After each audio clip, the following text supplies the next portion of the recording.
Hi, welcome back guys. This is your friend, Parallel Deku. Back with another fanfiction. This is the first part of What If Needy Deku Had a Quirk? Now before starting, please give this video a like. And subscribe to the channel if you want more videos like this.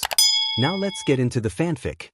Now, you're all almost done with middle school, so you have to start thinking about your futures. Bakugou Katsuki's feet rested on the top of his desk as he tuned out the meaningless rambling of their teacher. His red gaze glanced towards his childhood friend who was seated by a classroom window. Midoriya Izuku just sat there silently as his emerald orbs focused intensely on his small handheld device. Bakugou forgets what it was called, but it was something strange. Game Boy, was it? Either way, the device was pretty much an ancient collector's item for gamers nowadays since it was made during the pre-Quirk era.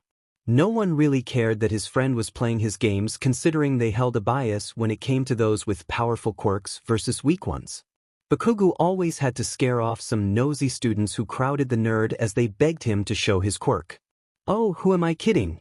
You all want to be heroes," their teacher exclaimed, the high school application forums being thrown into the air. The classroom suddenly became loud with cheers as students began letting their quirks loose. The teacher at the front finding humor in it as he struggled to calm his students back down. The noise was staying way longer than Bakugou would have liked, and he was struggling not to explode at them, both literally and figuratively. That's right, the teacher thought out loud. Bakugou and Midoriya, you're both trying to get into UA, right? When Bakugou heard the harsh criticisms about Izuku's lack of being hero material, he finally had enough of the peanut gallery. He stood up, the legs of his chair screeching against the floor as he stomped a foot and let out some small explosions in his palms. "Damn right we are. Just look at you extras thinking you can stand in our ring. Izu and I are the only ones from this cruddy school who are gonna make it big." The blonde finally sat back down, ignoring the other students' protests about his rudeness and attitude. He only just glared at them with a TSK from his tongue. Midoriya could only sigh quietly at the commotion. That is how the rest of the day continued. Anyone who even looked towards Midoriya or Bakugou would have the aggressive blonde sending them a murderous glare. It was enough to keep up a tense atmosphere and intimidated students. Once the bell finally rang, everyone was quick to pack up and leave the classroom. Bakugou could only watch them with annoyance at how they act like big fish one moment only to have their tails between their legs from a few shouted words. No way they could become heroes if they couldn't even take some of his crude language. Villains were sure to say much worse. With a sigh, Bakugou took his time packing his things into his bag before walking up towards Midoriya, who still was focused on his game. The blonde gave his friend a few gentle nudges on his shoulder. "Oi nerd," bell rang. Bakugou waited patiently, something that no one even thought he could do. Midoriya finally responded with a soft voice. The Viridian-haired boy grabbed his backpack, which was a light teal and designed to look like a bunny. Bakugou noticed those same old video game and anime pins and keychains that were attached to it.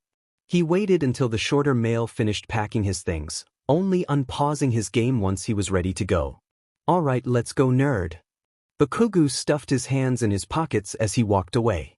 Despite Midoriya's gaze staring solely at his screen, he managed to follow Bakugou with ease. The pair eventually found themselves walking through an underpass with a calming silence. Bakugou eventually took a deep breath. "Nerd. How's it going at home?" "Could be better, because," Midoriya replied. Bakugou could only huff at his friend's answer. "Did the BSRD do anything to you today?" "Kachin. I'm alright. It was only some harsh shoves. Mainly just verbal so far." The spiky-haired blonde pinched the bridge of his nose with a sigh. "Listen here, I'm going to be taking you to a quick trip at the convenience store to get you something to eat before you go back to the Esperum donor. Got it?" "No" isn't an answer either. All Midoriya did was nod. Suddenly, he paused and removed his gaze from his screen. Bakugou was quick to notice the lack of steps behind him. "Nerd?" he questioned as he turned around. He watched as his friend seemed to be thinking hard about something. "What's wrong?"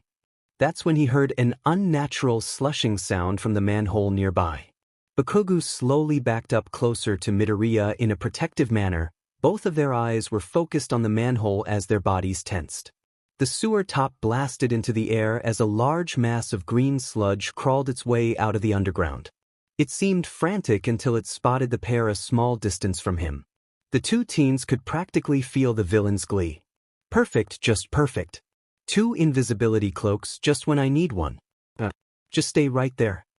Bakugou was quick to grasp his friend's hand as he dashed as fast he could from the villain that began to charge at them. Keikachin dash. Midoriya tried to warn before the slime took hold of him. Bakugou turned around, his heels trying to dig into the pavement as he struggled to pull his friend free. Minute. Leave us the F alone, you slimy but villain.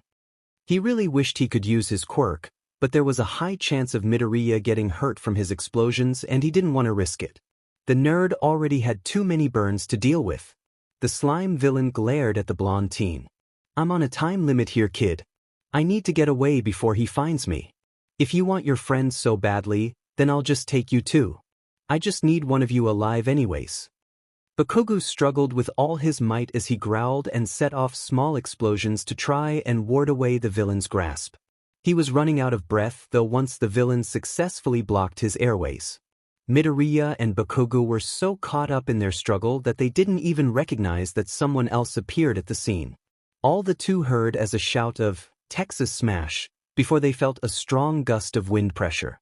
Before they knew it, they were free from the sludge as their lungs were finally able to breathe again.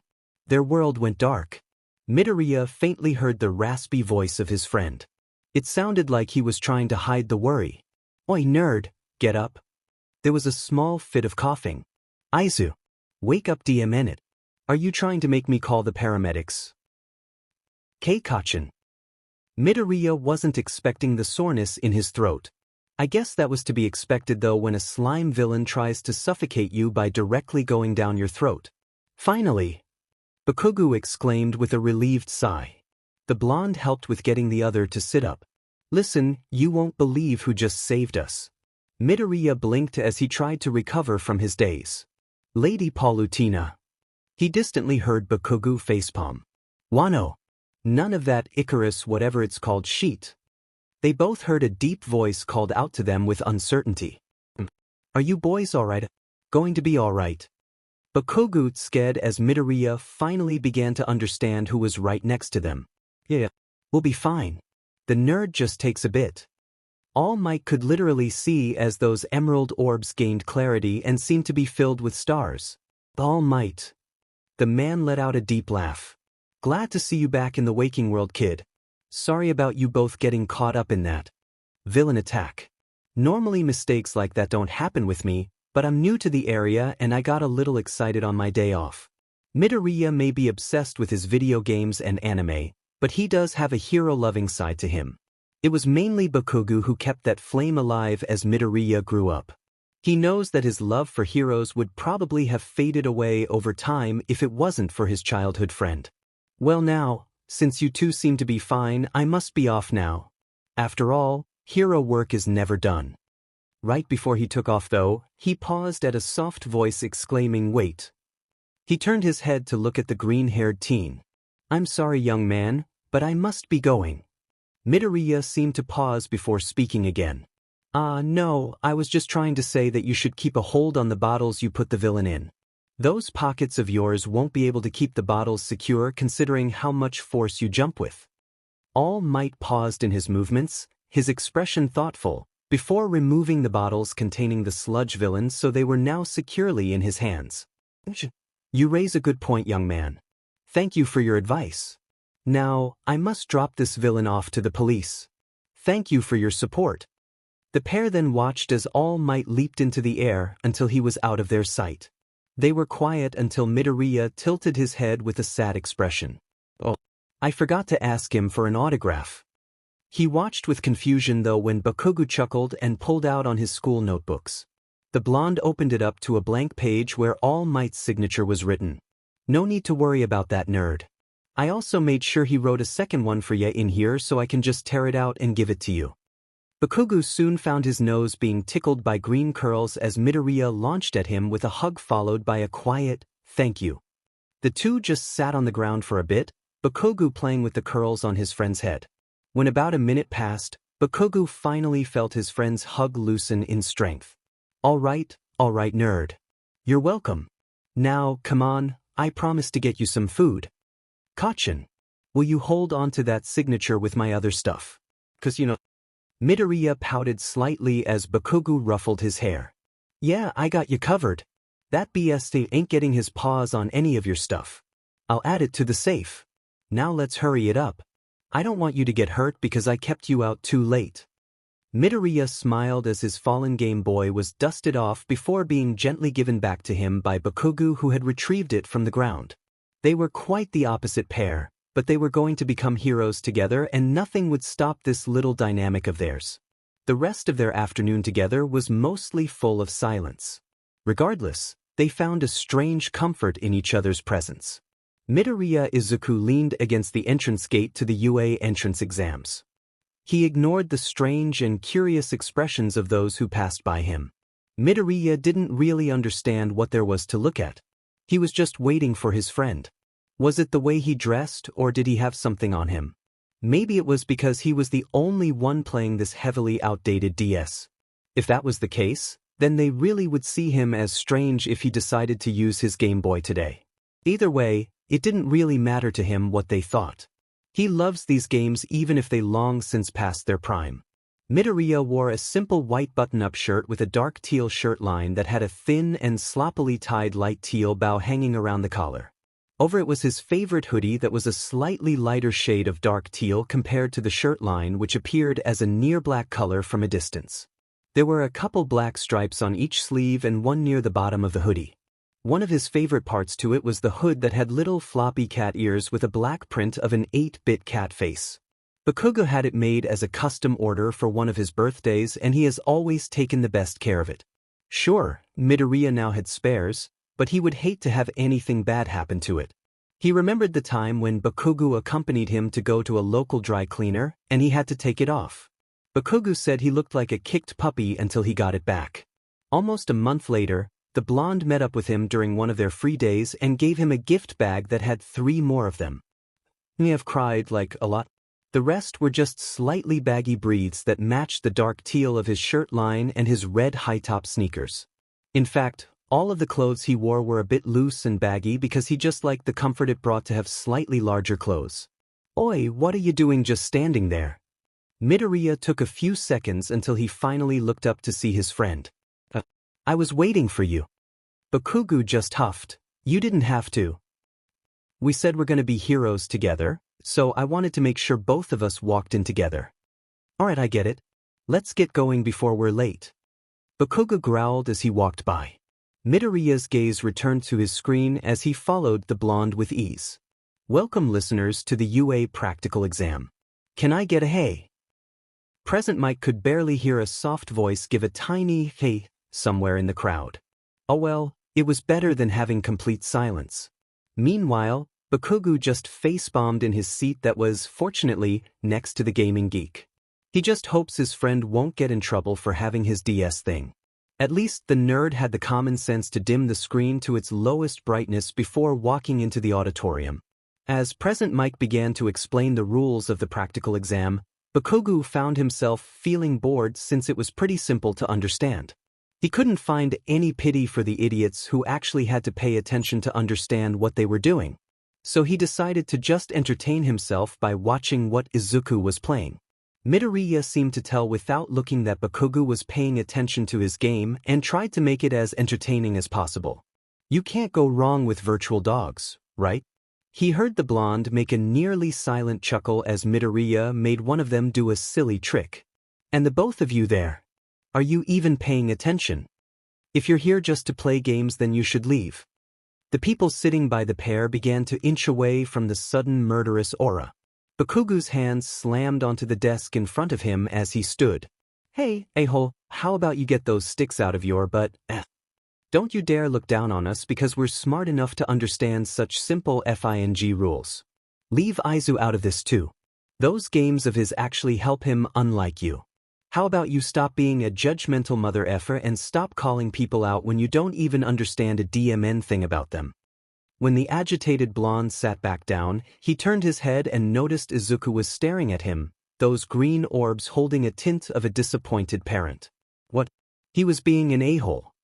They distantly acknowledged that present Mike was resuming the explanation after the sudden outburst. Midoriya just shrugged. I don't think that was necessary. The blonde just gave a huff as Midoriya sighed. It was going to be a long day. Initially, the blonde was pretty annoyed that the pair wouldn't be in the same battle center. It made sense though, and it wasn't entirely unexpected. Yue wasn't wrong to split people from the same school up, considering that the two would have ended up giving each other boosts by working together. After changing into their gym clothes, there was a small exchange of good luck and a don't get your butt killed before they parted ways. Midoriya internally felt a bit anxious though when he noticed a familiar tall teen with dark blue hair and glasses. He ended up pulling his tracksuit hoodie up to hide. He was thankful for not being stupid enough to bring his DS with him, since it would probably get broken and make that guy angry. The only thing he took from his bag before leaving for the bus was a keychain ball maze to play with. It wasn't much, but it was something to keep his mind busy. He hopes that even something like this won't set the tall teen off to go lecture him. As everyone waited outside the gates of the fake city, Midoriya took the time to do some extra stretching. He did some this morning before he left, but it was better to be safe than sorry. A part of him wondered if he was truly ready to use his quirk for actual combat. For the past 10 months, they've been training their bodies for this very moment. After all, it wouldn't be good to run into fights as a hero if you had skinny FING noodle stick arms, as Bakugou put it. Midoriya thinks that a large majority of why their training was such a success was due to Dagobah Beach. It was absolutely swamped with litter, but it was a perfect location to train with and without their quirks. The smell of the beach-turned junkyard took a bit to get used to, but they eventually decided to do something about it. Who knew that cleaning up years' worth of heavy junk would help buff you up? Start. Present Mick's voice shouted with his quirk. The gates were opening, but everyone seemed to be staring at present Mike with confused or startled expressions. Midoriya had enough experience and knowledge to take the opportunity to get ahead. As he dashed into the opened entryway, he distantly heard Mike explaining to the other examinees about there being no countdowns in a real battle. The sudden thudding footsteps of the rushing crowd behind him was lost to the heartbeats that filled his head. With a long exhale, he charged towards his first robot. Midoriya was swift to dodge the three-pointer's attempts to attack him as he ran by into close proximity.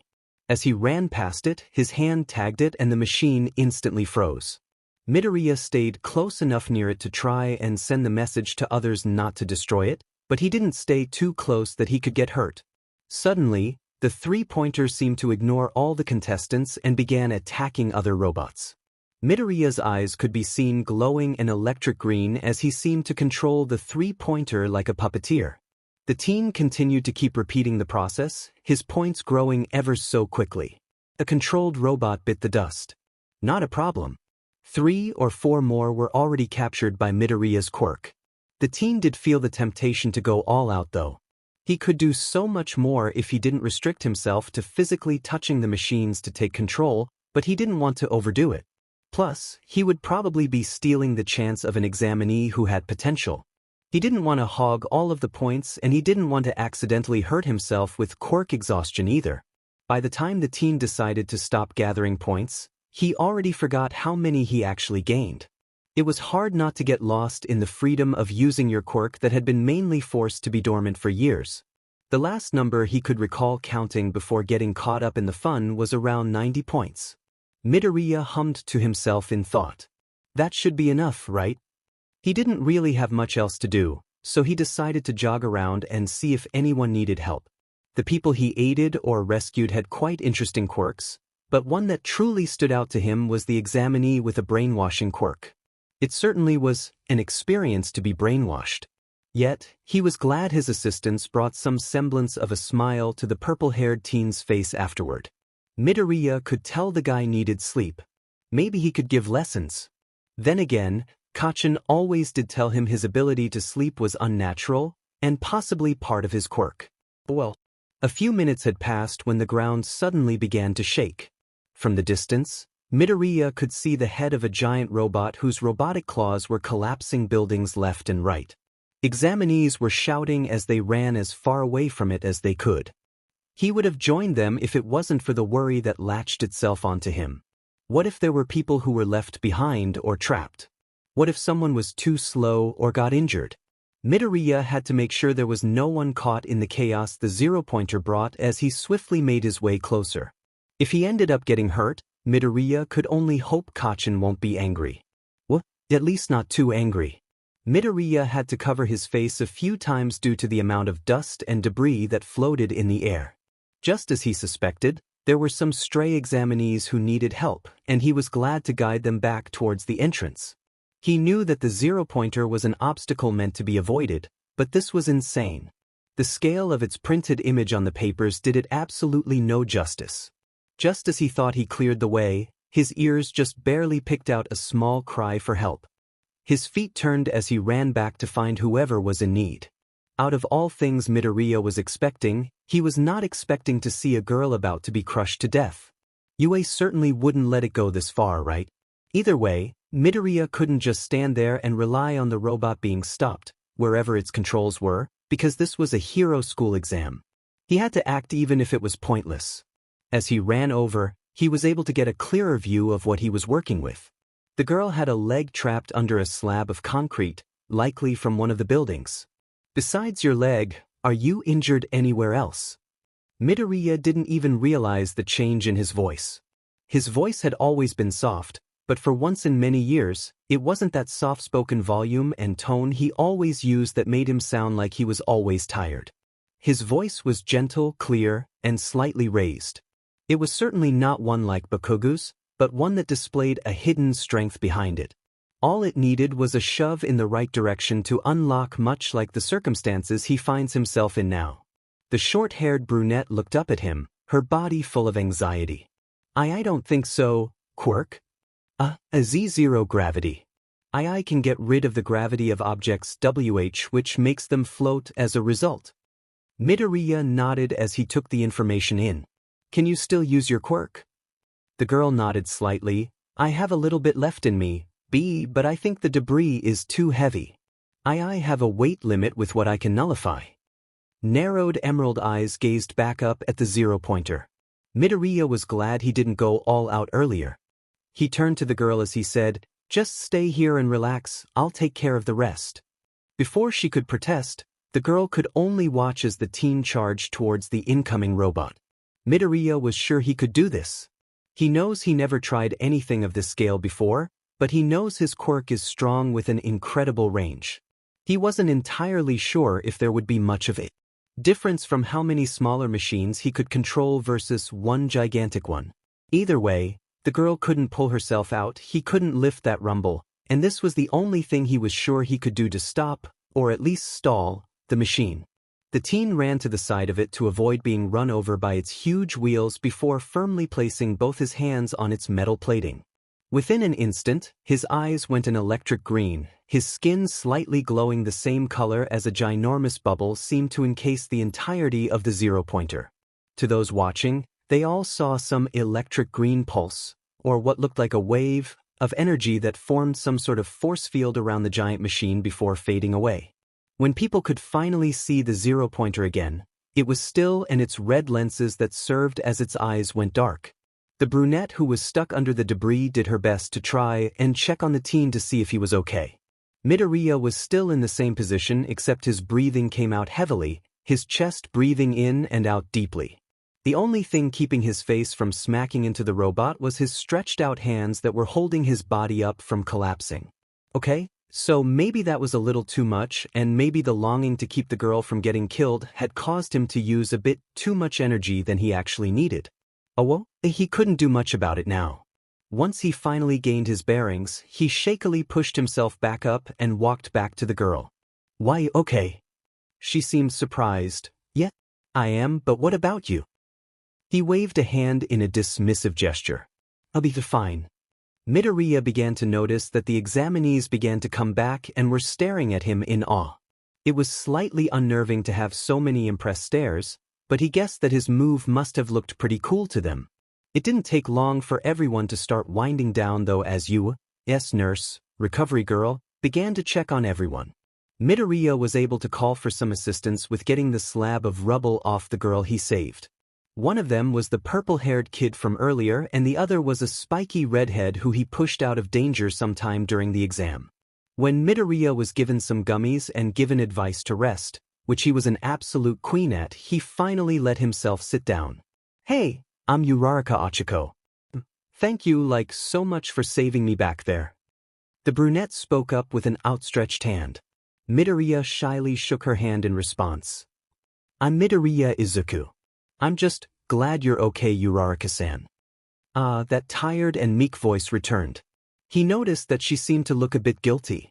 "Sorry for wasting your time," he tilted his head in confusion. "What do you mean? If you didn't have to go and save me, you could have gone and gained more points," she replied, one of her hands playing with the locks of her hair. Midoriya just shook his hand and gave her a small smile.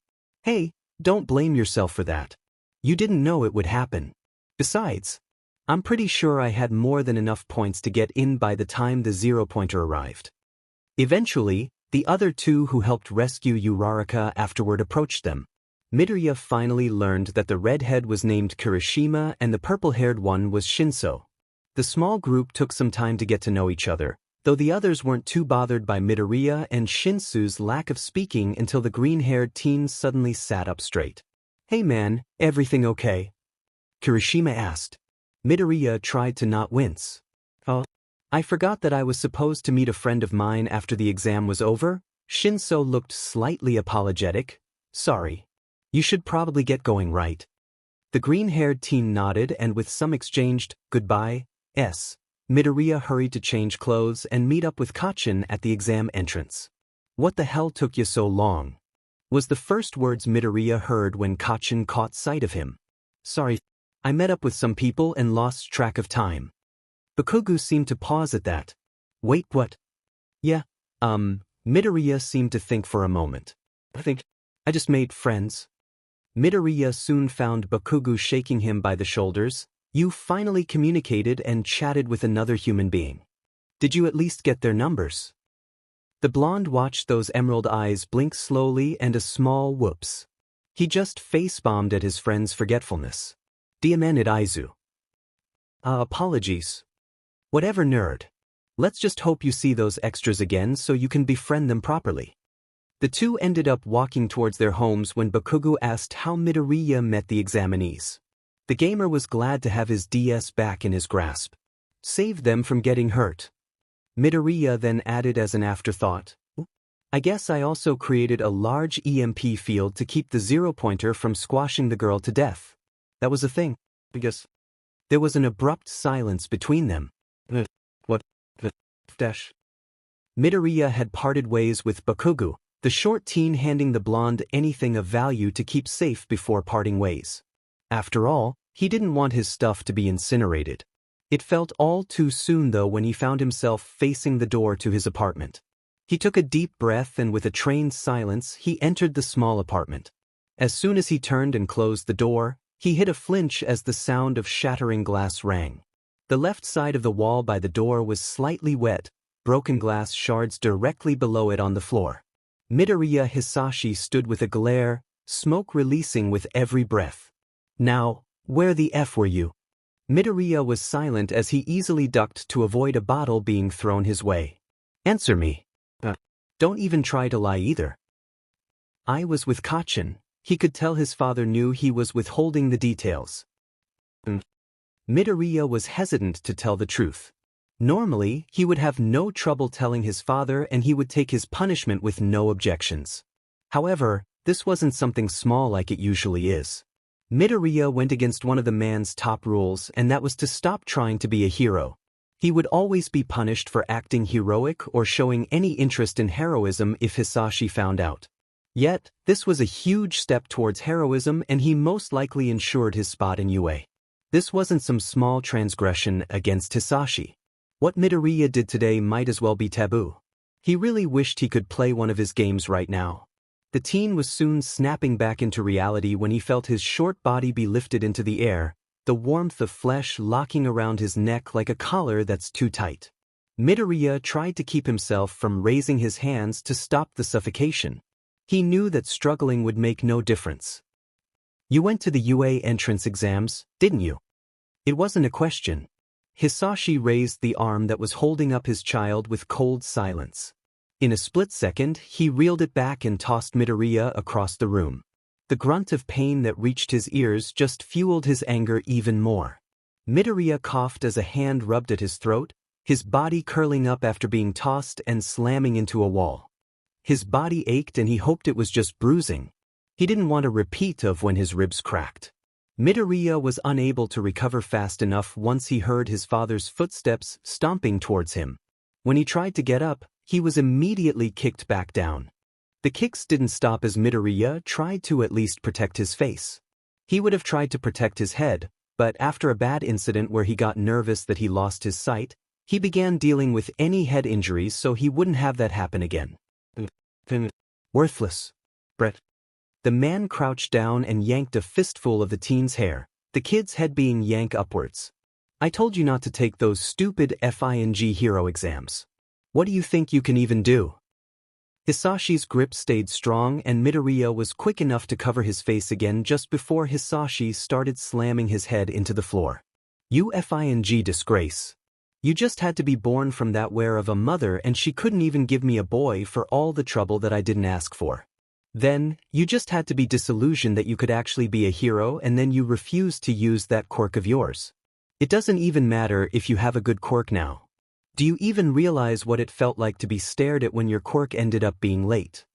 I had to live thinking I had a quirkless piece of shit." Midoriya almost let himself feel relieved once his father stopped trying to smash his face into the floorboards, the flame breather's steps becoming distant.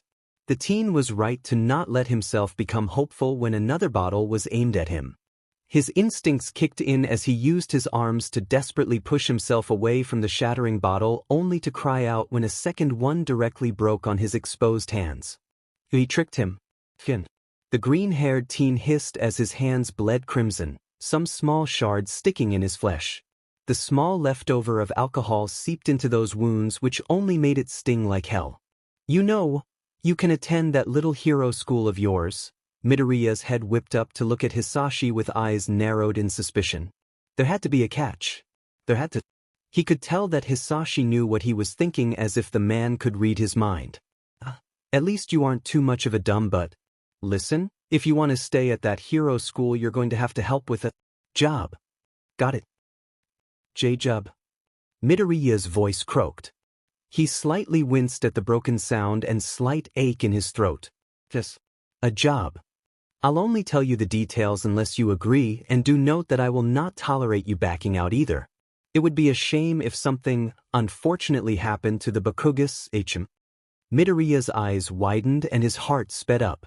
It has been such a long time since anyone had managed to invoke such a strong wave of fear. He didn't care how pathetic he looked as he crawled and dragged his body to Hisashi's feet. "Do you dare? Please don't." Hisashi's expression seemed to twist into that of a kind and loving father as he bent down and gently held his child's face with a hand. Midoriya suppressed a venomous glare at the unnatural sight. Now, son, nothing bad will ever have to happen if you just listen to me, alright? You swear you'll behave so you can be a hero and keep your friend and his family alive." Midoriya wanted to hesitate. He wanted to say, no. But he never could live with that decision. He was going to keep his and Kachin's dream alive. He couldn't let the blonde and his family suffer because of him. It was without question that Hisashi would make sure their last moments were full of suffering. Especially Kachin's. He swallowed and nodded in silent defeat. Hisashi let go of him, Midoriya's exhausted body collapsing against the wood flooring. "Good." He heard his father's voice say with mirth. "Now, all you'll be doing is simple, Izuku. You're just going to help me with my growing debt by putting your useless body to use. Think of it as a performance career, or maybe even like a rising star for those circuses."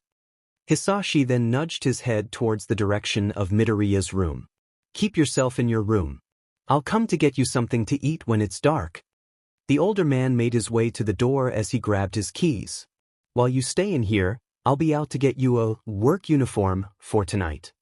His eyes narrowed into a threatening glare at Midoriya. You know the drill by now. Don't even think of leaving your room once you're there, and keep away from any food. You should be thankful I stopped locking it from the outside because of your obedience.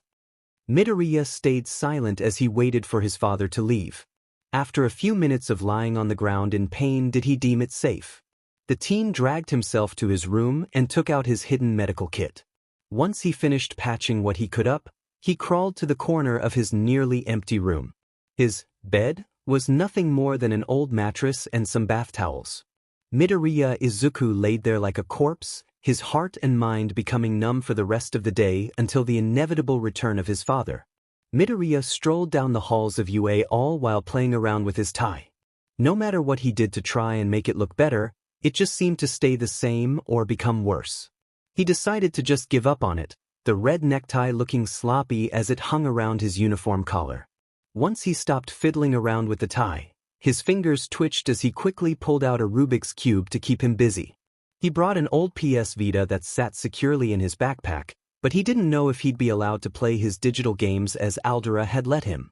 The teen had also packed his favorite hoodie in his bag to use as his version of a security blanket. He was a bit unsure if tying it around his waist was okay, so he just left it in his bag to avoid breaking UA's dress code. He worked hard to get here, he didn't want to screw it up somehow. As he searched for Class 1A, he felt a bit lonely. Kacchan had arrived earlier and Midoriya wasn't exactly ready at the time. He had texted the blonde to go on without him and that he'd meet him in class. His friend was reluctant, but left a "you better show up" nerd. Midoriya kind of wished he was with Kacchan since his friend would know where their class was. Mirio, wait up. Emirio, slow down dash. Midoriya felt himself falling onto the floor. He just laid there, blinking as he tried to comprehend what just happened. The green-haired teen was too tired for this. Sorry about that. I was just excited and wanted to see if there were any of our new first-year students wandering around. A cheerful voice exclaimed. When Midoriya decided to stop trying to take a nap on the floors of UA, he sat up. His emerald orbs looked upwards and he was met with 3 faces he had never seen. One had dark purple hair with an elvish-like appearance, another had long light blue hair, and the last had a face that reminded him of a cartoon character. As the sunny blonde offered his hand, Midoriya was quick to accept it as he was easily pulled up from the floor. Thanks. Hey, it's no problem. Besides, it was my fault that you got knocked over. Oh wait, I haven't even introduced myself. Midoriya could only blink slowly at the teen's energy. The name's Togata Mirio. I'm a 3rd year in the heroics course. He then gestured behind him with his thumb. These are my friends and fellow classmates. The green-haired teen opened his mouth but was interrupted by the girl who seemed to not really know what personal space was. Oh, are you one of our new first years? What's your quirk? What can it do? Is it like anyone else we know? Is it an emitter? You don't seem to have any strange physical traits, so I assume it's not a mutant type. Oh, but if you aren't in the hero course, then don't worry about it. I'd love to know dash. The dark-haired one seemed to be gently pushing her away from Midoriya with an apologetic and embarrassed expression. Sorry about her, she asks a lot. He seemed like he was going to say more, but stayed silent. The poor guy seemed to lock up when he realized he spoke to a stranger. Midoriya felt a little bad about his senior's anxiety. This shy guy of ours is Amajiki Tamaki. I'm Heido Nijire. It's a pleasure to meet you. Midoriya could only nod in acknowledgement. Oh, let me guess. You're lost, aren't you? Heido questioned. She seemed to beam when Midoriya nodded. She seemed to do a little twirl out of excitement. Don't worry, we'd be happy to show you to your class. But I'm supposed to be in class 1. The 3 seemed to pause in thought, Togata speaking up with an, we better get you there before Aizawa-sensei arrives. That certainly made Midoriya a bit nervous as the trio led him to his class. The 3 soon had to leave for their own homeroom after bringing him to an incredibly large door that was labeled as Class 1A. He was at least able to thank them before they had to hurry off. A part of him wondered if he'd ever see them again since they seemed to be a nice group. With a deep sigh, his hands slid the door open to an interesting sight. Bakugou's feet were up on his desk and that blue-haired glasses teen was moving like a robot as his voice spoke in a stern tone. He seemed to be scolding the blonde about the display of disrespect. Midoriya just walked to his seat as he made sure to make presence pretty much non-existent. Only Kachan's red gaze flickered to him for a split second before turning back to the strict kid in front of him. "Hey, it's you. The one who did that super manly force field thing to the zero-pointer." A familiar spiky redhead shouted with a wave. Midoriya could literally feel everyone's eyes snap towards him without even needing to look. His hand rose to return the teen's greeting with a timid wave of the hand. He pushed away that tiny part of his brain that felt uncomfortable with Kirishima's phrasing. The tall glasses teen then seemed to march up to Midoriya, the only warning being his friend's protective growl. Bakugou looked like he was ready to kill on Midoriya's command. "You're the one who ran back to save those people and that girl," he stated before bowing in front of the green-haired teen. "You are truly an exceptional student to have realized that there was something more to the exam. It is a pleasure to have you as a fellow classmate. Excuse me for my abruptness, I am Ida Tenya." This classmate was certainly something. When Ida seemed to be patiently waiting, Midoriya realized that he was probably supposed to say something. "Midoriya Izuku." Just then, another preppy voice had entered the class. At the door stood Uraraka, who seemed to quickly scan the classroom with her eyes until they stopped at Midoriya. "Hello. You're Midori." Midoriya. "Yeah. You're the one who saved me." "Oh boy, I'm so glad to have someone in my class that I know." Kirishima then seemed to stand up a little. "Hey there. It's me, Kirishima."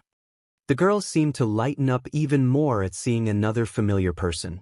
Her eyes also caught sight of the familiar purple hair that belonged to Shinso. The tired-looking boy was watching it all from his seat in the back. Before any more greetings could be done though, a deep and exhausted voice seemed to fill the room. Everyone went silent.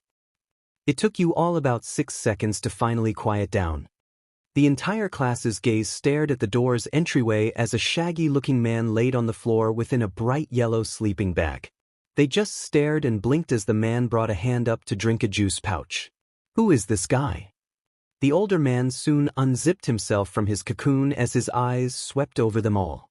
Midoriya couldn't help but feel like the man's gaze became a little more focused when his eyes moved in his direction. "If you're here just to make friends, then it is best that you leave. After all, this is the heroics course. Anyways, I'm Aizawa Shoyuda and I'm your homeroom teacher." The darkly dressed man then pulled out several UA gym uniforms. "Put these on and meet me outside." Midoriya tried to ignore the cries of his aching joints and injuries. He was really hoping he wouldn't have to do too much physical activity today. Midoriya Izuku never really had many scenarios where he truly struggled to make decisions. That didn't include his rating lists for his favorite games, game systems, and characters. Those were actually difficult issues. Do you even realize how hard it is to make a top 5 waifu and husbando list when you've played over hundreds of games and watched several animes? It's a serious issue. Yet, he found himself absolutely stumped as he gripped his gym uniform. His head turned at the sound of his blonde friend. "Oi nerd, what's wrong?" Bakugou actually paused and looked at where they were standing. There was a hallway in front of them, one side directing to the girls' locker room while the opposite direction led to the boys'. "Ah shit. Come on." Bakugou then took hold of his friend's arm, the green-haired teen stumbling before deciding to use his legs to follow.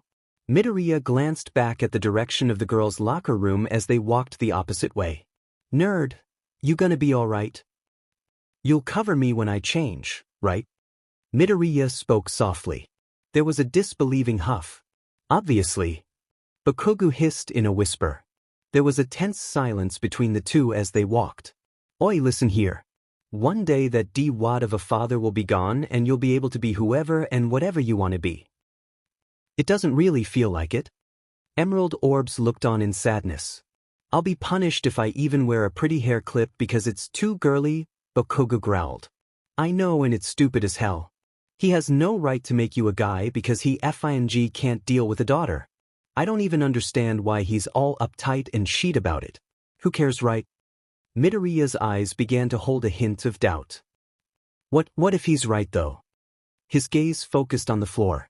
What if I should just let him dash? Bakugou seemed to bristle before stopping to turn around and firmly grasp his friend's shoulders. Now, you listen to me and listen well, because anything your dad says is absolute shit. I don't care if you're female, male, or whatever the hell you want. For F's sake, you could go up to me and say you identify as a toaster and I wouldn't give a rat's butt. Sure, there will always be mental and physical limitations, but that's just how human bodies and bullshit genes FING work.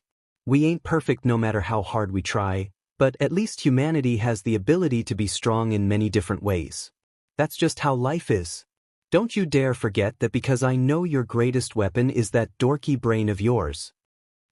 Midoriya blinked. Did you just give me a pep talk? Bakugou let the short teen go as his arms crossed. I don't know what the hell you're talking about, nerd. Now let's go before we get in trouble. In the end, the green-haired teen was so grateful to his friend. When they arrived in the locker room, Bakugou opened the large door of an unused locker as a makeshift screen, while the blonde kept himself standing where it wouldn't be able to cover Midoriya's body. The short teen really wished it didn't have to be this way as he finished getting dressed. Yet, as long as he was under his father, he would never be able to feel free. He could only hope that Kachin was right. A Quirk apprehension test. Midoriya slightly covered his ears at the sudden chorus of shouts. Aizawa then began explaining the test that was much like their normal fitness tests, but with the legal usage of their quirks. During the explanation, Midoriya had begun to drift off. It took a little bit for the other students to notice that he fell asleep standing up. Some of the more nervous students kept glancing back at the teen with worry, especially once Aizawa paused and just seemed to stare intensely at Midoriya's sleeping figure. They watched as the man removed the baseball for the ball throw from his pocket and lightly tossed it at Midoriya. Everyone expected the teen to get a good knock on the head and maybe see him be filled with embarrassment. It shocked everyone though when the ball was snatched out of the air when it was in Midoriya's range. A majority of the class just watched slack-jawed as the green-haired teen kept a grip on the ball while his other hand tried to rub the sleep out of his eyes. With a yawn, Midoriya began to look more awake and glanced around with visible confusion. Bakugou stood next to him, trying to hide his growing smile and urge to cackle at the class's expressions. Midoriya, now that you're up, get in the white circle and throw the ball as far as you can using your quirk. Anything goes as long as you stay within the circle. Aizawa finally instructed. The short teen made his way to the circle, staring at the ball in thought on how to use his quirk on it. Eventually, his eyes glowed that electric green as his arm lifted to create a 90-degree angle. He then gave one of the laziest and careless throws, if you call tilting his wrist down and letting it go as a throw, anyone has ever seen. Everyone was stunned silent though when the ball just vanished before it could hit the ground by the boy's feet. When Aizawa checked his tablet, all it gave was an infinity symbol. He raised a brow as he tried to understand what happened. Dude, what was that? A teen with yellow hair and a black streak exclaimed in disbelief. Midoriya just turned towards the teen with visible confusion. What do you mean? I just brought it to the nearest space satellite. Space satellite. At the 50-meter dash, Bakugou and Midoriya walked to their starting points. While Bakugou seemed to be in a position to use his explosions to propel himself, everyone watched as Midoriya just lazily stood there with no intention of a starting position. As the machine announced, "Start," Midoriya glowed before vanishing. They just watched as another flash of green appeared and Midoriya was back into existence. He took one little hop forward and made it past the finish line. 1:47 seconds. Bakugou soon arrived shortly after, followed by a 4:13 seconds. During the grip strength test, many marveled at the tall teen with multiple appendages. Then they all had to turn to Midoriya when an alarming beeping sound emitted from his machine. He wasn't even really gripping it, yet the numbers seemed to be filling every number place with nothing but nines as the machine was not programmed to go any higher. Midoriya just said he used his quirk to force the number values to go to their max. Aizawa knew quirks were allowed, but it was still supposed to be on physical grip strength. He sighed when he wrote the score as a side note, all while making Midoriya reset the machine to get a score without his quirk. When it was Midoriya's turn for the standing long jump, He ran swiftly, and as soon as he leaped into the air, he vanished in a flash only to reappear in the air in front of one of the scoring machines. His momentum from running was still active and he went incredibly far.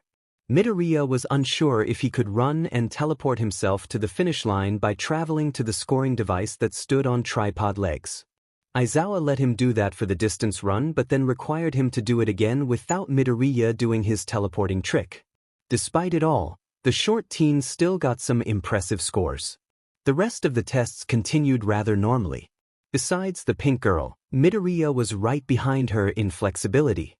During the side steps, he still got a pretty impressive score since he managed to use his quirk to give him a speed boost. Though, he didn't go too fast since he didn't want to accidentally launch himself to the side. The sit-ups were the worst part in his opinion. He definitely wasn't as scrawny thanks to him and Kachin training, but he wasn't the best at it. His score was a little above average. As Izuku watched his students work to do their best, especially with his threat of expulsion, he noticed how Midoriya seemed to move his body as if he was feeling pain. The hero will admit that lesser-trained eyes wouldn't really notice it, but the kid seemed to be getting worse with each test. His eyes narrowed in thought as he remembered the kid's files that Nizu copied for him. There was something wrong in his files. Normally, people wouldn't bat an eye at it considering how normal it seems, but I've been working this job for a very long time. My instincts are rarely wrong when it comes down to this field. Izuku, I recommend that you keep an eye on the boy. I am trusting my quirk and instincts on this. Izuku sighed as he rubbed his temples with his free hand. He was too old and tired for this. When all was said and done, Midoriya managed to score first while Bakugou scored fourth. The green-haired teen noticed how his friend's eyes seemed to narrow in deep thought at the names Yaoyorozu and Todoroki. There were definitely going to be future rivalries sometime soon. As Izuku dismissed the class, he called out for Midoriya to wait. Bakugou seemed to refuse in leaving his friend alone but eventually gave in at Midoriya's stare. The short teen expected to be told something bad, but he was surprised when his teacher gave him a slip. Midoriya, go visit Recovery Girl. I hope you can take better care of yourself in the future. Green Eyes watched as his teacher walked away. As he ran to meet up with Kachin, it took some time and many hushed questions to calm the blonde down when he learned that Midoriya was hurt the whole time. You dumb butt. If you're hurt then that's what doctors and nurses are for. Good old Kachin. Class 1A waited for in silence for their next teacher. Many, if not all, would admit that the first half of the school day was quite boring and average. It really made UA feel like your average school. However, it was the second half that truly made UA shine. The rest of the afternoon would be full of Foundation Hero Studies class until the end of the day. Some classmates seemed to be containing their energy and excitement to do some hero training. Though it was pretty interesting, Midoriya was just glad he had permission to have his hoodie and game system. The only condition for his video games was that he must be able to keep up in class and pay attention. If he failed to do that even once, then he would be required to not use his portable gaming devices during class. The only exception would be lunchtime and he would still have to make sure he ate instead of gaming for the entire lunch period. Midoriya thought it was a pretty good deal. He always had no issues multitasking. His favorite hoodie stayed tied around his waist as the nearly silent clicking of the system's buttons filled the classroom. A few gave him curious glances, while a few wanted to just watch him play. Midoriya wondered if they were disappointed that their seats were too far from him.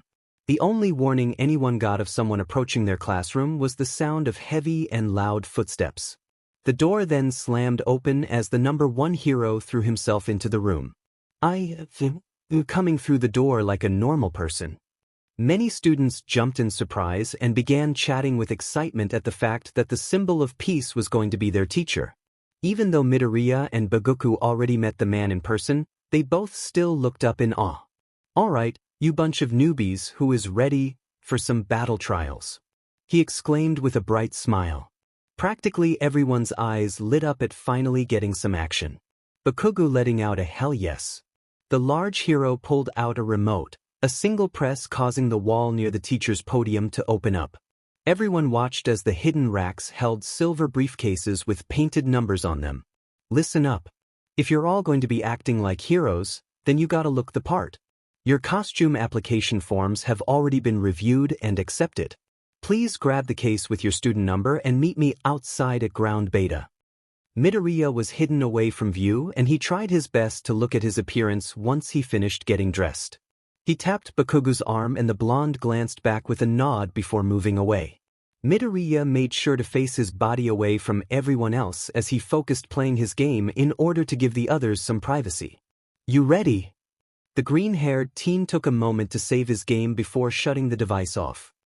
Yeah. Before the blonde could turn to leave, Midoriya reached a hand out to tap him. Hey, do you think my costume is nice? I'm not the best at this kind of stuff. Bakugou actually never really got to see the nerd's costume design.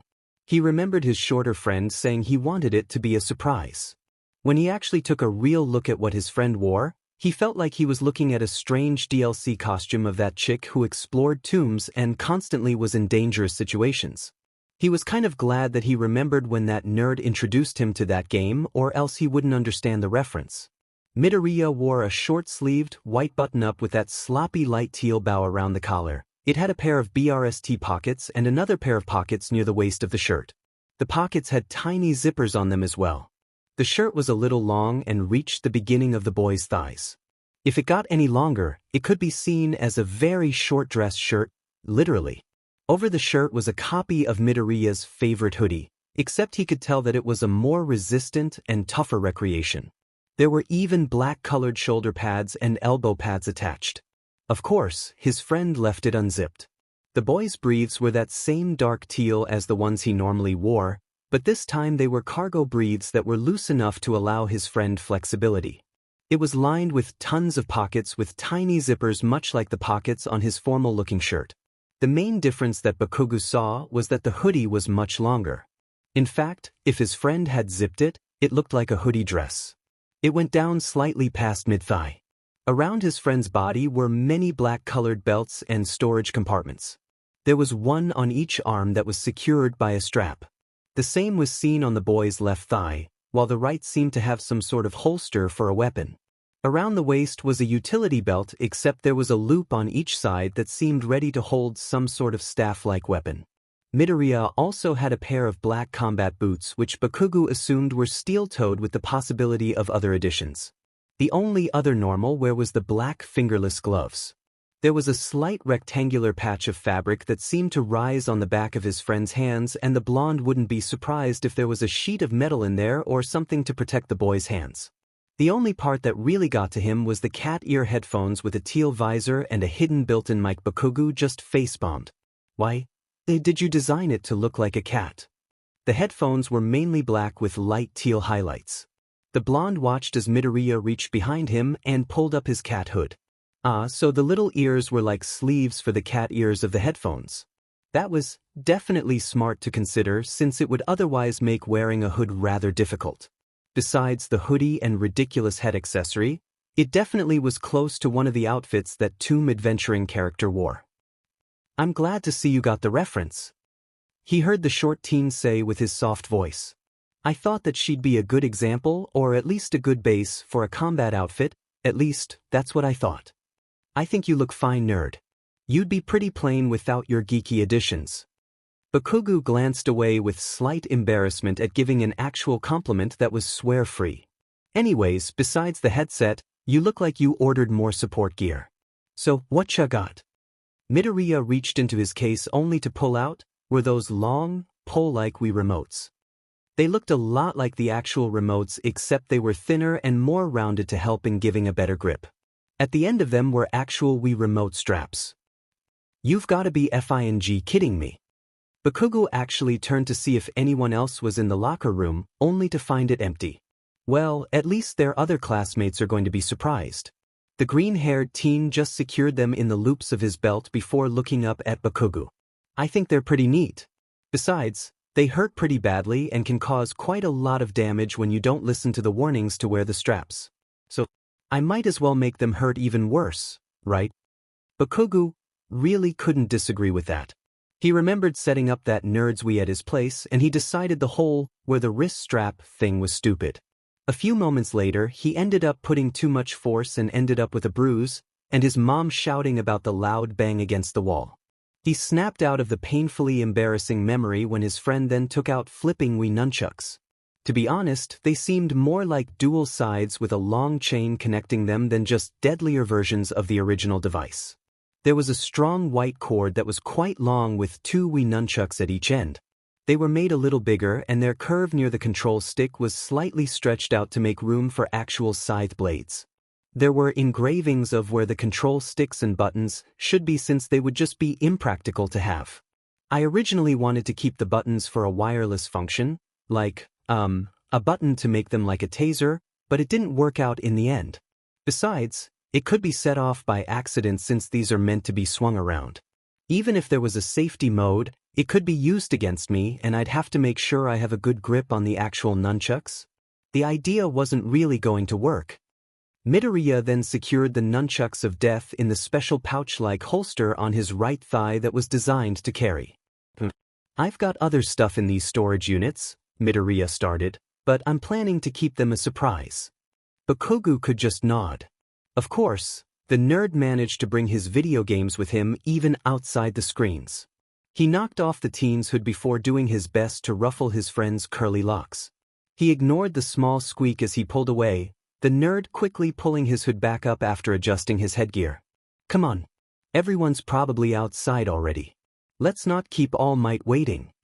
Fortunately, they weren't late as they caught up to their classmates who were still making their way to ground beta. When they got there, they watched as All Might seemed impressed by their hero costumes. Bakugou definitely saw some people second-guessing themselves when they saw the visible weapons Midoriya had on him. Eventually, All Might captured everyone's attention as he began to explain the battle trial, despite some interruptions. There will be teams of 2 who will be decided by a lottery. The same goes for the villain and hero roles. Heroes have to disarm the bomb by making contact with it or by capturing those on the villain team via capture tape or other means to restrain your opponents. The heroes will lose if they fail to retrieve the bomb within the time limit or the villains knock them out of the game. They will also be given capture tape. Ida's hand shot up. Isn't it impractical to assign teams using a lottery? Midoriya's head tilted slightly with visible confusion. But heroes have to work with other heroes all the time. When it comes to saving lives, can you really afford to be picky about who you have to be partnered with? Heroes have to improvise all the time. The glasses teen seemed to be a little ashamed at such an obvious explanation before apologizing and praising Midoriya yet again. All right now, time to draw teams. Midoriya wished he got paired with Bakugou, but I guess he couldn't win them all. The short teen casually walked towards his partner who seemed to be very nervous at the approach. Midoriya held out a hand. I'm Midoriya Izuku. The other seemed to shyly shake Midoriya's hand before letting go and making motions with his hands. Koda Koji. The boy signed. Imagine his surprise when Midoriya began signing with perfect ease. Are you hard of hearing? Koda shook his head. I just don't like talking a lot. The quiet boy seemed happy that someone else could understand him without forcing him to speak. It was a little surprising when Midoriya signed that he was similar. I don't really like talking either. I still do, but I've been told I'm very soft-spoken and that my voice is really quiet too. It sounds louder to me, so I guess I don't really notice. Since the two had some time to speak, Koda had the hope that he could get to know this classmate of his even more. When did you learn sign? I became selectively mute for some time years ago. Kachin made it his mission to make both of us learn sign. It also helps since his quirk has caused him to be slightly hard of hearing. Not too bad, but it could have been worse if it weren't for his quirk counselor. Kachin. Bakugou. Koda's eyes widened as he turned his head to look at the blonde who seemed to be arguing with Ida. He gave a small point in disbelief as he signed. Midoriya nodded. Yes. Believe it or not. He's aggressive and difficult, but he does have good intentions. You start to understand the hidden care when you get to know him. He just watched as Koda nodded in understanding. Soon, All Might called to start the matches, his hands reaching into the box to decide the team matchups. We've got Team F as the villains and Team G as the heroes. Villains, make your way to the building and start planning. Heroes, you will be waiting outside the building to plan until the round starts. Everyone else, follow me to the observation room. Midoriya and Koda took a glance at Team G, which consisted of a boy with yellow hair with a black streak and a girl with earphone jacks hanging from her earlobes. As the pair made their way to where the fake bomb was waiting, Midoriya turned to his partner. "Quirk," he signed. "An e-voice. It lets me talk to animals, but I'm not seeing any. I don't think I'll be much help. Even if there were, they don't like loud noises.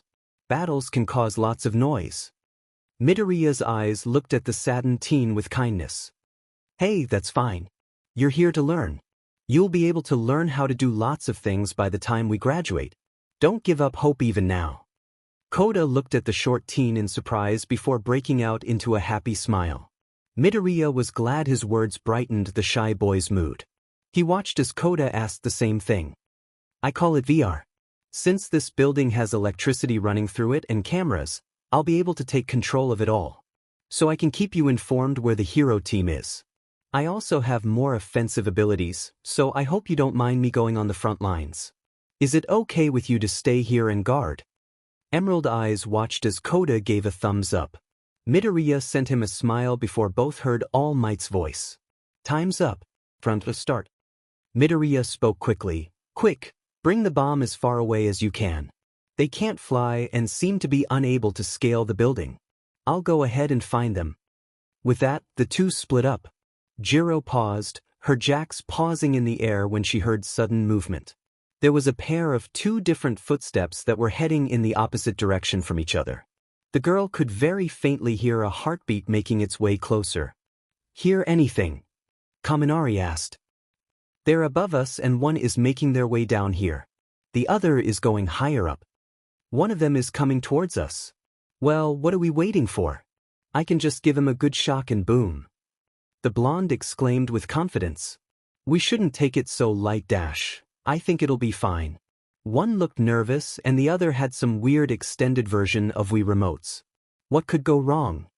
Everything went wrong and Jiro wanted to zap Kaminari for his stupidity. The moron had gone and ran ahead while Jiro tried to keep up and stop him. Frustration was on her face as she tried to catch up to him, all while focusing on the sounds of their opponents. Then Kaminari got hit with a strange round object that opened and released a strongly woven net. The origin of the net was a two-toned ball with a white bottom and a teal top separated by a black stripe. In the light, the black crisscross design looked like a matte black. Once it confirmed that Kaminari was unable to escape, it let out an iconic ding. They both swore they heard a soft voice say, "I caught a Pikachu." All the noise was taking Jiro time to try and sort through them. By the time she heard Midoriya, it was too late. As Kaminari finished his surprised shout, Midoriya had just appeared in a small flash of green in a nearby corner where one of the surveillance cameras were installed. The boy had run over and wrapped the blonde in the white capture tape. Before Kaminari realized he was captured and out of the game, he had let out a desperate burst of electricity. Jiro heard Midoriya let out a slight grunt of pain as she shielded her eyes from the brightness. By the time she could see again, Kaminari had a dopey expression and let out a "wee" and "yay," followed by a voice crack. She let out a snort before she realized that Midoriya had moved. The last thing she heard as the air shifting, and the sound of a heart pulsing behind her. Midoriya had swiftly knocked her out with a careful swing of one of his Wii remote batons. And demon did those Wii remotes hurt like hell. The villain team wins. Once Midoriya and Koda helped their classmates, they made their way back to the observation room. Midoriya noticed how people either stared at him in shock or eyed his visible weaponry with caution. He saw Bakugou cackle, many heads whipping over to the blonde as if the boy was crazy. Midoriya was just standing there confused. Even All Might was looking at him as if the man was struggling to think of something to say. "What's wrong?" the green-haired teen questioned as his head tilted slightly. "All I did was play Pokemon Go and hit a friend during an intense match of Wii Sports." Aizawa-sensei came to class that day, his wording making class 1A tensing for some sudden and strict test like he had put them through on their first day. Instead, it turned out to be choosing a class president and vice president. That's when the room began to break out into chaos. Midoriya tried his best to focus on his 3DS rather than the incredibly loud racket everyone was making. What was so great about being class president anyway? Eventually, Ida had risen up and recommended that they do a democratic vote. In the end, Midoriya ended up with the most votes, followed by Ida. Hey, dude. Midoriya paused his game before looking up to see Kirishima giving him a smile and a thumb pointing to the board. You got chosen as our class president. The green-haired teen just blinks slowly. What? Ida's voice boomed within the classroom. It is an honor to work with you, Midoriya. I will do my best as vice president. Are you all done yet? Aizawa's groggy voice questioned. Midoriya sat at his shared lunch table with Kacchan, Uraraka, and Ida. Kirishima said he'll sit with them next time since he seemed to be clicking with their other classmates and Shinso. He often persisted in eating by himself. He said something about not wanting to spend lunch in a group. One hand held his chopsticks as he ate his katsudon slowly. Meanwhile, he used his free hand to play his game, which really was meant to have two hands to play. Yet, the teen's friends just watched as Midoriya effortlessly played the little device with a single hand. Either way, they could tell the boy was feeling down. Midoriya-kun, I'm sure you'll be an excellent class president. It's not that bad, is it? Uraraka said. All she got was a shrug. Ida adjusted his glasses. Well, it is quite the responsibility. So it may be a bit daunting. However, if you had that many votes, then our class does see something in you worthy of being the class president. Bakugou took a bite of his deadly spicy curry before turning to them. The nerd may be skilled, but he doesn't really care for being the leader and sheet. He would rather stay in the background and be a motivational supporter. They all went quiet once they heard Midoriya finally speak. I'm not ungrateful that a lot of our classmates think so highly of me. I may have the skills, but I lack that personality a leader really should have. Besides, doesn't being the class president also mean I have to deal with more paperwork? I don't think that I have the free time to focus on that as well. There was a small silence as they took in his words. Uraraka was the one to speak up. Then, don't think about it like that. Everyone looked at her in confusion. Seeing their expressions, she tried to elaborate. I mean, like, as class president you have a better chance at helping us, right? It gives you some more authority and that duty to support us as you'd rather do. So, don't think of it in a negative way like it's a position that's just more work. Think of it to be more positive. Like, a better chance to help us if we need help and a way to get closer to our classmates and make friends. Midoriya watched as the girl tilted her head to point at his gaming device. Games aren't always single-player, right? Wouldn't it be nice if, one day we could all play together as a class? The boys all looked at Uraraka with wide eyes. Midoriya blinked as he thought about her words. He never really thought of it like that. Sure, there will always be the realistic responsibility to such a position, but she wasn't wrong about the more positive sides to it. He smiled, his eyes going soft as he looked back at her with gratitude. Bakugou and Ida noticed his expression and couldn't help but feel a little more positive at the mood change. Thank you, Uraraka-chan. No problem. Bakugou used a hand to cover his tiny smile. Not bad, round face. Not bad. The rest of their lunch continued into more light-hearted conversations. Eventually, Uraraka pointed out how Ida had a rich boy aura, which caused the boy to look shy before explaining that he was the younger brother to the turbo hero, Ingenium. Apparently, his family had a small hero legacy going on. Suddenly, the loud blare of alarms rang in their ears. Midoriya was quick to keep his ears covered at the loud noise, especially once the students began getting up and forming a noisy crowd. Ida asked a senior student what the alarm was about before the guy shouted something about a security level 3 breach before running off. Midoriya just wanted the noise to stop, so he ended up doing his best to weave through the crowd to the large glass windows. All he saw was the swarming press that he remembered waiting outside UA since the morning. He was thankful that Kacchan was with him this time as he pulled him through safely. The blonde even made aggressive threats to make them back off.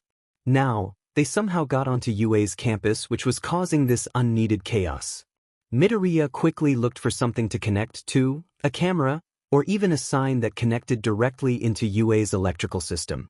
His emerald orbs eventually locked on to a mounted security camera, his eyes glowing before he vanished.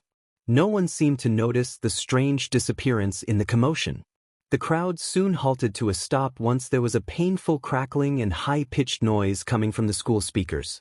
Once it was over, the students realized that the alarm was completely gone. Everyone's gaze looked up to the nearby school speakers as a voice filtered through. Everyone from Class 1A that was present stared in shock at the familiar voice. Everyone please remain calm. The security breach was a false alarm due to the press outside. Please disperse in a calm and orderly manner. We are UA students, not panic savages. The pile-up you have all made during this simple false alarm would be enough to trample someone to the point of severe injuries if someone failed to stay up. Everything is fine. Now, return to your seats and think about how you could have dealt with this scenario in a more mature fashion. Thank you. As the speakers turned off, murmurs filled the room as everyone began to think about the chaos while many looked at their fellow students with apologies on their tongue. Soon, there was a familiar green flash and there stood Midoriya. He seemed to be adjusting his uniform as his friends began to jog towards him. Midoriya, there you are. We got worried when we couldn't find you. Ida spoke up as his arms seemed to go into the strange robotic movement. That was you on the speakers, right? How did you do that? Uraraka wondered. Bakugou just stomped over and ruffled Midoriya's viridian curls. The nerd just went and pretty much infiltrated UA systems. Ida and Uraraka just stared at the short boy. Ida looked like he wanted to scold the teen for breaching UA systems, but at the same time, the chaos would have continued over a false alarm if the boy didn't act. What? The two ended up asking simultaneously. Midoriya shifted his gaze away as his cheeks took a slightly pink hue. It's something I can do with my quirk. It was the same technique I used during our quirk apprehension test. You mean the weird teleporting move? Uraraka said as she tried to remember the details. Sure. Midoriya shrugged. Ida let out a sigh as he glanced around to make sure everything was fine. Well, at least everyone seems fine. It could have seriously gotten out of hand if it weren't for you, Midoriya. Thank you. No problem. Uraraka sent the shy boy a bright smile and a fist pump into the air. We told ya that you'd make a great class president. Bakugou took a peek at Midoriya's expression as the poor boy couldn't process all the sudden praise. The blonde just chuckled at his friend's reaction. He gave the shorter a small pat to the back. Good job, nerd. Kachin. Midoriya whined with a pout. The only thing the trio could think of was how cute their class president's pout was. Nizu had finally returned from his office after checking on the disintegrated UA barrier. It was certainly a concern and he wasn't quite sure of the message behind it. He could tell that it was nothing good though and it made him worry for his students. As he began to resume his work on his computer, he noticed something strange. There was a notification alert for non-authorized tampering with UA's systems which took place during the lunch party. When he ran a system check, there was no trace of the intruders still being there or leaving some clue behind. When he began doing camera checks, he was able to witness the chaotic scene that took place in the lunchroom. At the very top of the camera near the exit, it barely caught a tiny trace of a flashing light before it vanished. Nizu watched as the students seemed to be paying attention to the direction of where the speaker was. He decided to check the automatic voice recording software to see what was being said. Imagine his surprise when it was the voice of a student. It was only a little while after the students began returning to their routines did the culprit choose a spacious area in a clear view of the camera. Nizu's eyes gained a spark of interest when the light revealed Midoriya Izuku of Class 1A. Interesting. What exactly did you do, Midoriya-san? A masculine hand weaved its fingers through BLD-stained locks of hair. We're all so glad you finally decided to be more obedient. The man could hear the rattling of metal as leather restraints dug into the child's flesh. It may hurt now, but don't worry. All your body needs is more time to get used to it all. Before you know it, you'll barely feel the pain. The hand pulled at the hair in a strong grip as a whimper filled the room. You better be very thankful when that happens too. Thankful that I'm letting you have such a gift. The child tensed at the echoes of more footsteps entering the dark room, ears picking up the sound of objects being picked up from the hooks on the walls and metal tools being lifted from trays. There was a deep breath nearby before something pierced her arm. the room filled with screams and sobs. Initially, Class 1A was a bit nervous when Aizawa came up to announce their next training exercise. Whether the man realized it or not, he sure had his own sadistic flair for dramatics. The atmosphere lifted though when they found out they were going on a field trip to learn about rescue. It was mainly just learning rescue during natural disaster scenarios. There was excited chatter as the students sat in the bus, their costumes making them a colorful bunch, as the soft hum of the engine filled the air. Ida's mood was a little soured when the bus layout wasn't what the teen thought it was. No one could really blame the boy for his dedication though. Midoriya decided that he'd like to get to know his other classmates more, mainly due to Uraraka's encouragement during the false alarm. That's what led him to sit by some of the classmates he never really had gotten to be around that often. Ended up being pretty quiet. Maybe he should start trying to initiate conversations.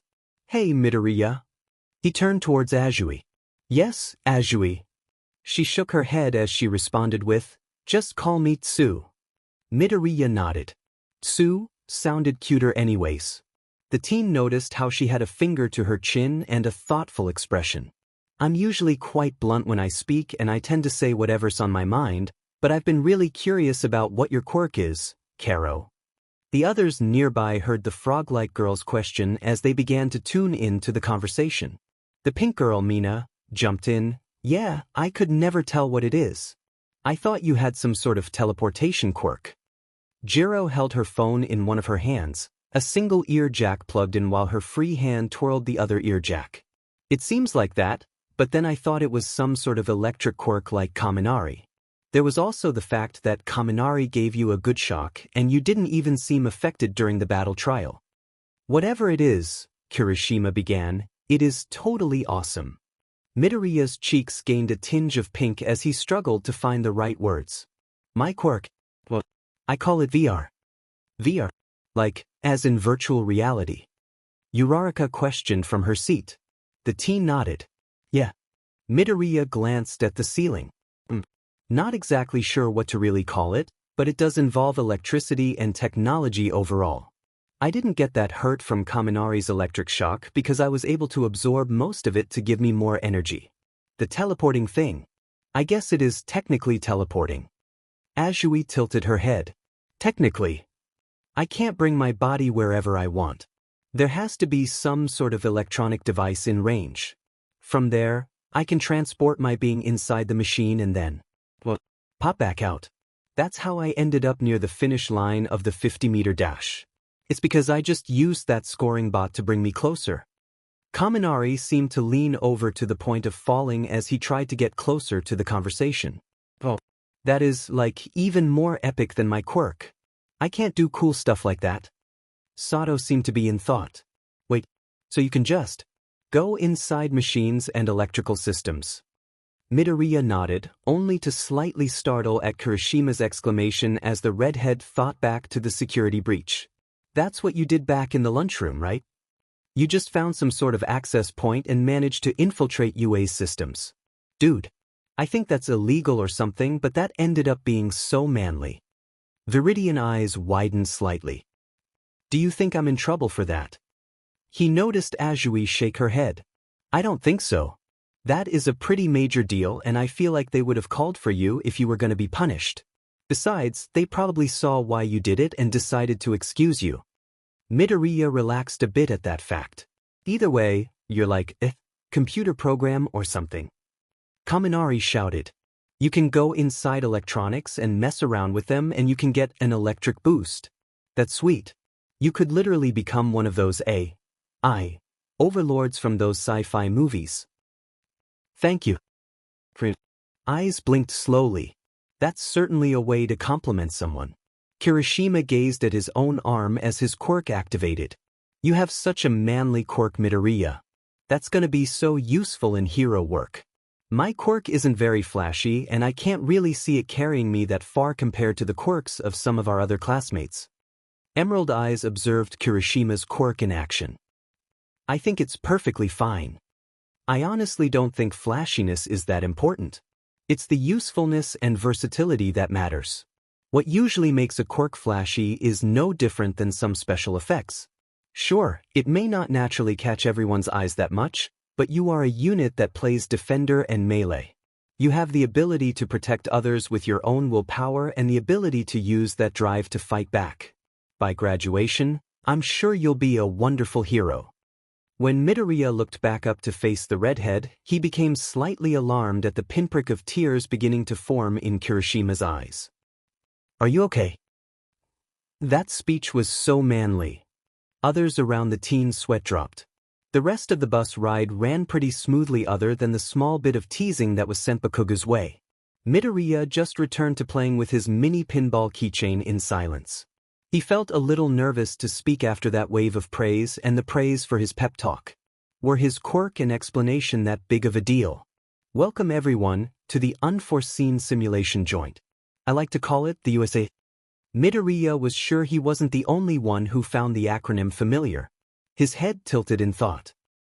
Universal Studios Japan. He couldn't tell if the space hero in front of them did that on purpose. When they had arrived at the large building, it was absolutely massive. In all honesty, it seemed to be even larger when they walked indoors.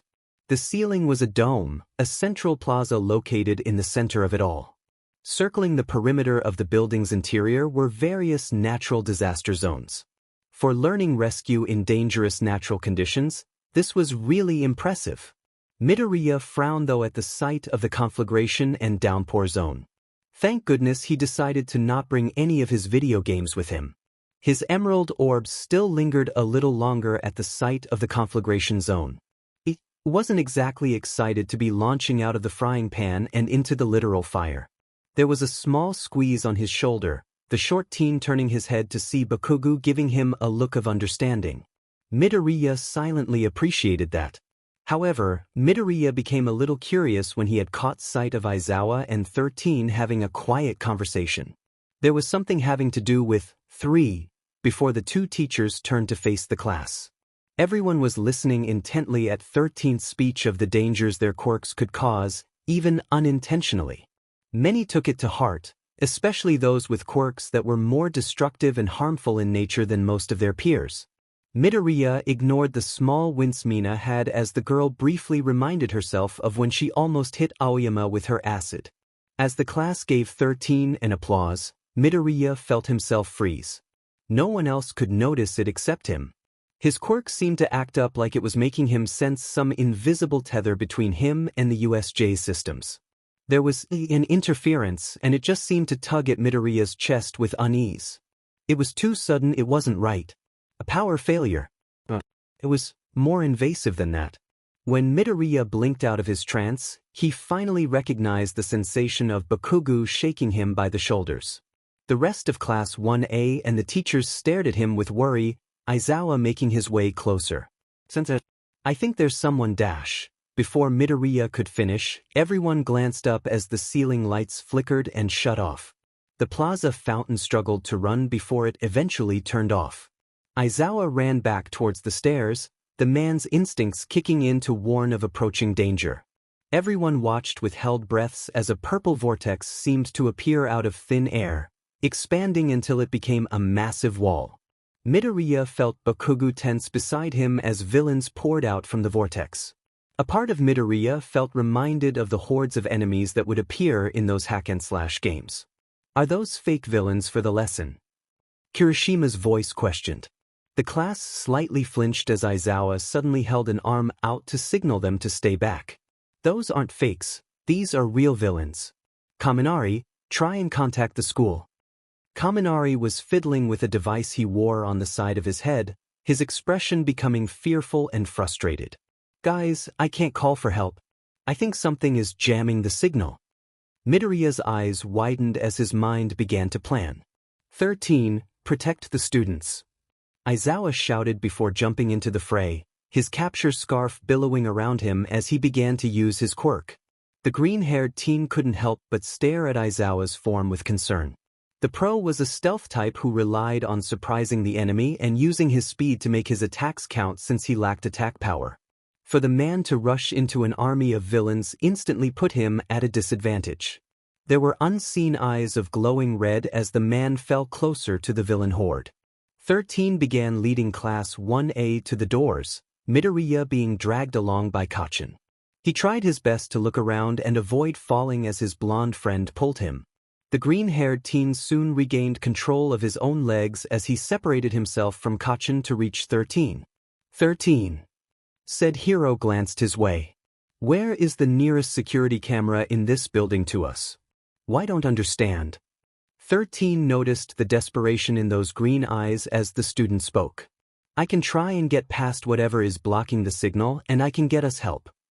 Midoriya was relieved when the hero nodded their head in understanding. His eyes followed as 13 pointed to a security camera right by the large doors. Before Midoriya could do anything though, a purple mist blocked everyone's way. The teen's emerald eyes narrowed in frustration as the mist just happened to block his sight from the security camera. Greetings, children, and pardon for the intrusion. I am Kurogyri, and we are the League of Villains who have come to end All Might's life. Bakugou felt his curly-haired friend nudge him. Nerd. Got a plan?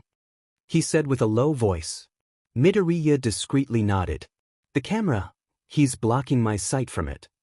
The blonde gave a menacing grin. Oh, don't worry about that. I'll make him F off. You just help get our buttes to safety. 13 was just about to use their quirk against the mist villain before Bakugou suddenly shot off with the use of his explosions. Kurogyri was swift to move his hidden physical body out of the way, giving Midoriya a clear view of the security camera. Now nerd. In a flash, everyone noticed that Midoriya was gone. They had no time to focus on it though as the villain recovered, the mist encompassing the entire group in a large dome. Everyone did their best to hold on, but a majority of them ended up being separated into the various disaster zones. Midoriya's world became a void of static. It almost felt like flying, or maybe even swimming, as he tried to follow the path that would lead him to UA's main building. More specifically, Nizu's office. Just as he was making his way there, he felt a painful shock as he seemed to bounce off some sort of wall. That's what Kaminari must have struggled with. As soon as his hands made contact, it felt like he just got burned as he pulled them away with a hiss. He couldn't let this stop him. Who knows what is happening to his classmates right now? He's the only one with the quirk that can get help and break through this. He can't fail. Emerald eyes glinted with a strong resolve as he backed up before powering himself using the lingering excess electricity that surrounded him. He could have gained more if the power in the USJ wasn't cut off. His body glowed with an electric green charge, sparks dancing off his skin as he rammed against the barrier. It hurt, but he wouldn't let it win. He couldn't let it win. The muscles in his body strained as he kept pushing against that wall with everything he has. Eventually, he felt it creak under him, the barrier almost stretching like it was made of elastic as it did its best to keep Midoriya away. From within the USJ, a villain cried out as some of the lights sparked and shattered from some sort of overload. Glass was raining down unnoticed as the class dealt with their own battles. Midoriya's body tumbled as the barrier seemed to shatter against him due to the strain. The pain from making contact with it began to dissipate and he barely acknowledges the small stinging sensations as the virtual shards scratched his skin. Midoriya's momentum ended up continuing as he seemed to shoot off like a rocket towards UA's main campus. The teen smiled with determination. Everyone, please bear with me for a little bit longer. Nizu was still in the middle of lecturing Toshinori when it occurred. Everyone within UA whipped their heads towards the ceiling or a school speaker if one was in sight. In a certain class, a well-known trio of students lit up at the sound of a familiar voice. All present teachers were tensed as the speakers crackled to life. Everyone, this is Midoriya Izuku of Class 1A. An ongoing villain attack is occurring at the USJ right now. Any available heroes? Please hurry. We could not make contact earlier due to something jamming our communications. It is all clear now, so please hurry. Immediately, teachers excused themselves from their classes as they began hurrying towards the USJ, their weapons, and support gear at the ready. Nizu had just hopped off his spot from the couch only to be met with his computer constantly emitting its notification sound. The principal had ushered Toshinori to go, the skeletal man nodding before buffing up into his all-might form as he rushed out of the office. Nizu rushed over to see what was occurring on his computer, only to see his screen filled with the face of Midoriya Izuku. Ah, Nizu. You're still here. Midoriya, is there any other way you could assist your class from the USJ since you seem to have access to the systems? I'll be able to monitor them. Please carry a device that I can connect to so I can send you status updates. Thank you, Midoriya-san. The pros are on their way. Stay safe. Nizu then rushed out of his office, after grabbing a radio, to join the other heroes in their hurry to reach their endangered students. He could only hope that they weren't too late by the time they get there. When Midoriya returned to the USJ, he began rapidly shifting through all the cameras. He was relieved that all his classmates seemed to be holding their own, but it was Aizawa that was the most concerning. His eyes watched his teacher move, the pro's energy slowly draining from trying to fight the horde of villains. The man's quirk was also activating for shorter PRDS of time. Midoriya tried to sense if the man had some sort of radio on him. Thankfully, the man did due to his hero work and the teen was quick to speak through it. Aizawa tried to avoid thinking of all the ways this bad situation could get worse. He could only hope that the students were okay and that his mistake of letting that missed villain escape wouldn't end up being those kids' demise. His eyes widened in shock though when he heard the crackling sound of his radio on his belt. The man just barely stumbled out of the way of an incoming punch when he froze at the sound of one of his students' voices. Sensei, 433, ranged unit. The man had been in enough hero work to know that he should listen. The man had ducked in the nick of time, a projectile almost hitting his head. You better know what the hell you're doing, problem child. That was how the rest of his fight continued, the kid covering for his blind spots and letting him catch on to what kind of attack was coming his way. It didn't help his decreasing energy, but it sure helped him gain a better awareness of what was happening around him. That's when he noticed an opening leading straight to a male with shaggy blue hair and hands worn on his body. Aizawa decided that it seemed that the person was the head of this whole mess, so it would probably be best to put a stop to the villain. He could tell that all of these villains were mainly petty thugs. Criminals like this tend to become hesitant and usually disperse if their ringleader falls. As Aizawa ran in to take the opportunity, he briefly heard his student telling him to be careful. As he charged for a hit, he wasn't too surprised that the hand-wearing villain blocked his attack. What he wasn't expecting was the sudden pain in his elbow. His skin. It was flaking off to the point of exposing muscle. Aizawa was quick to take a leap back in order to distance himself. That is a very dangerous quirk, and now the hero was down an arm.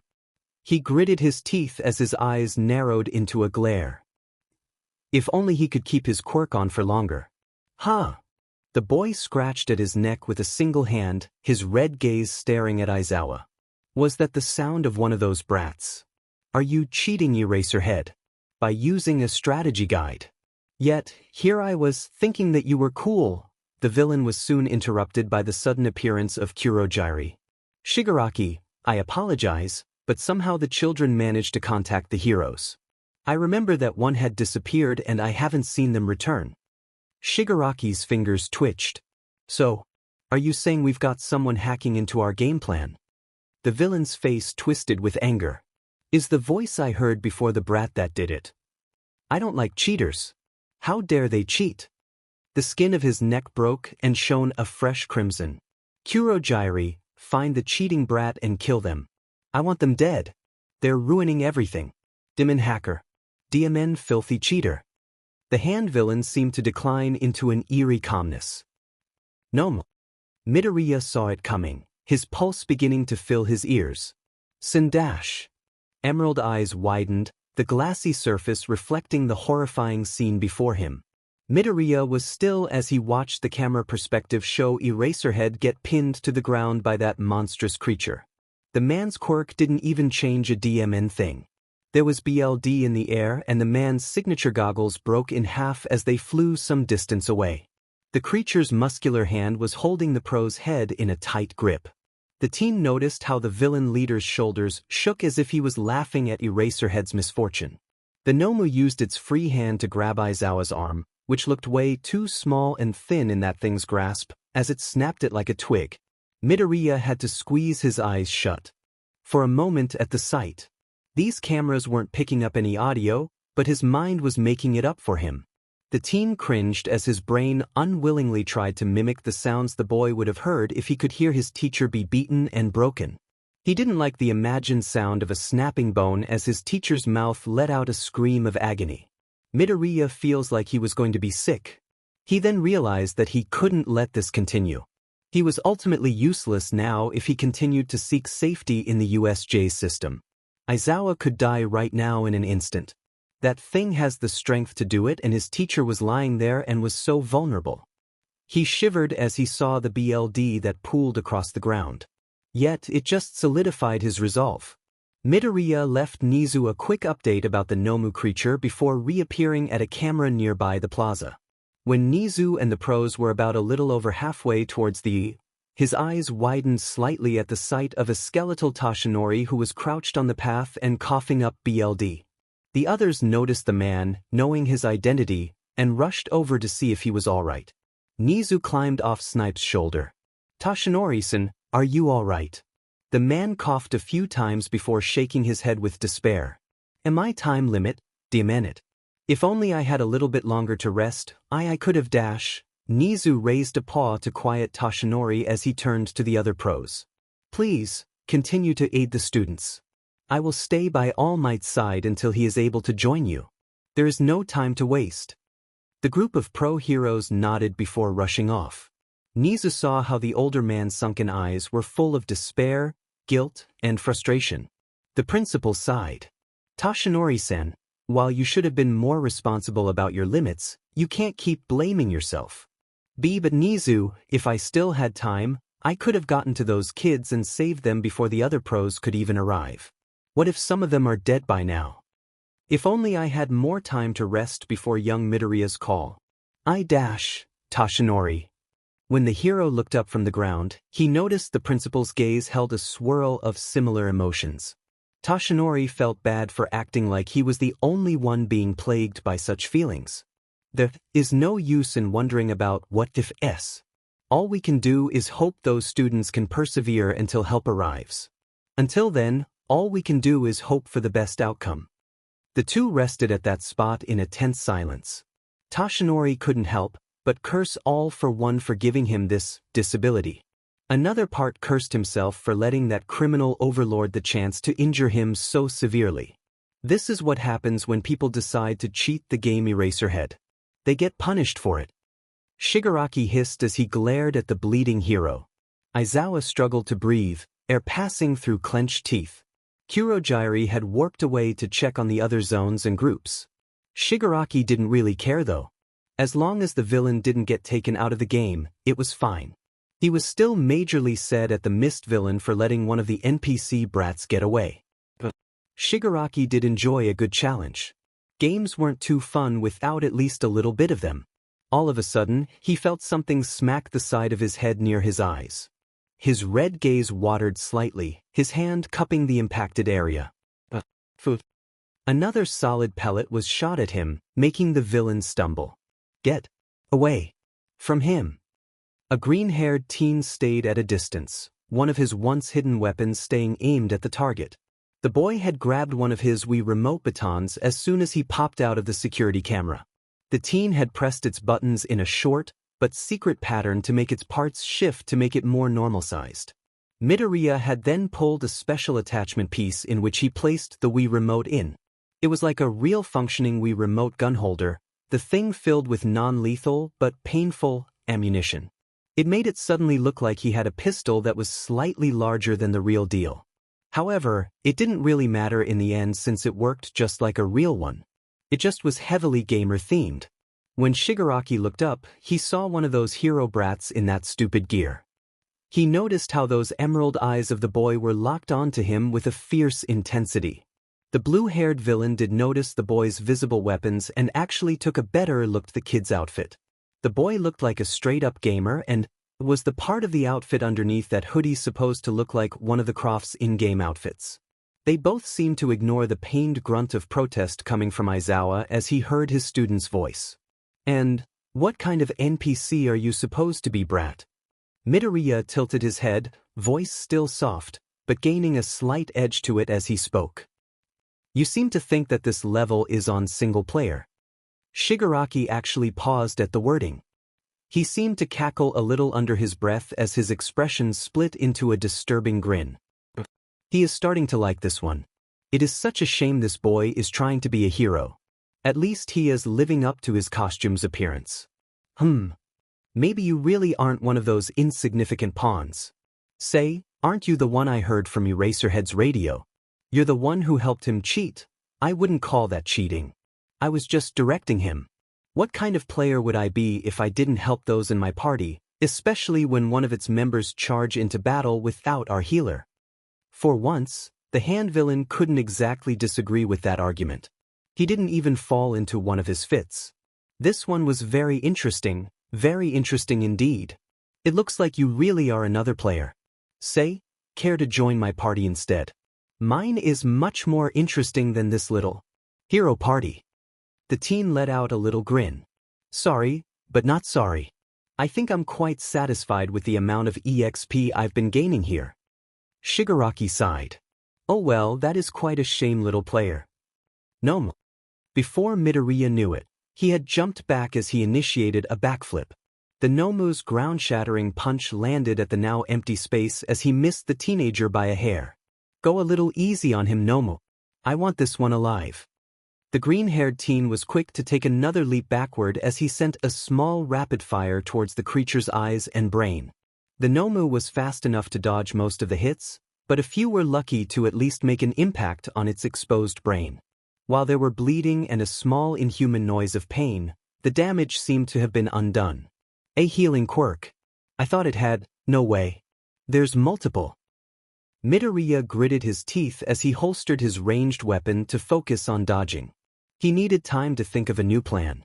Hitting its brain seems to be viable for causing it to be distracted for a small amount of time, but Midoriya had to find a way to make real damage. He barely paid attention to Shigaraki's sinister laughter as he watched the struggle. Hee, impressive isn't it? Its regeneration quirk is at max skill level. You won't be able to even keep it down. Regeneration. That's what most healing quirks do to injuries. However, healing quirks, even ones as great as Recovery Girls, has a limit. As the green-haired teen rolled to the side, his feet quickly pushing his body up to run, his eyes slightly widened. Burns, fire. If a body is capable of being regenerated, that must mean it has to have living cells, right? However, incineration and severe burns can kill those cells and prevent them from healing. Midoriya thought about the electricity being stored within his body. He remembered taking whatever he could before leaving the USJ system. Would he have enough electricity to spend to cause electrical burns? Or would he burn himself out in just doing one move?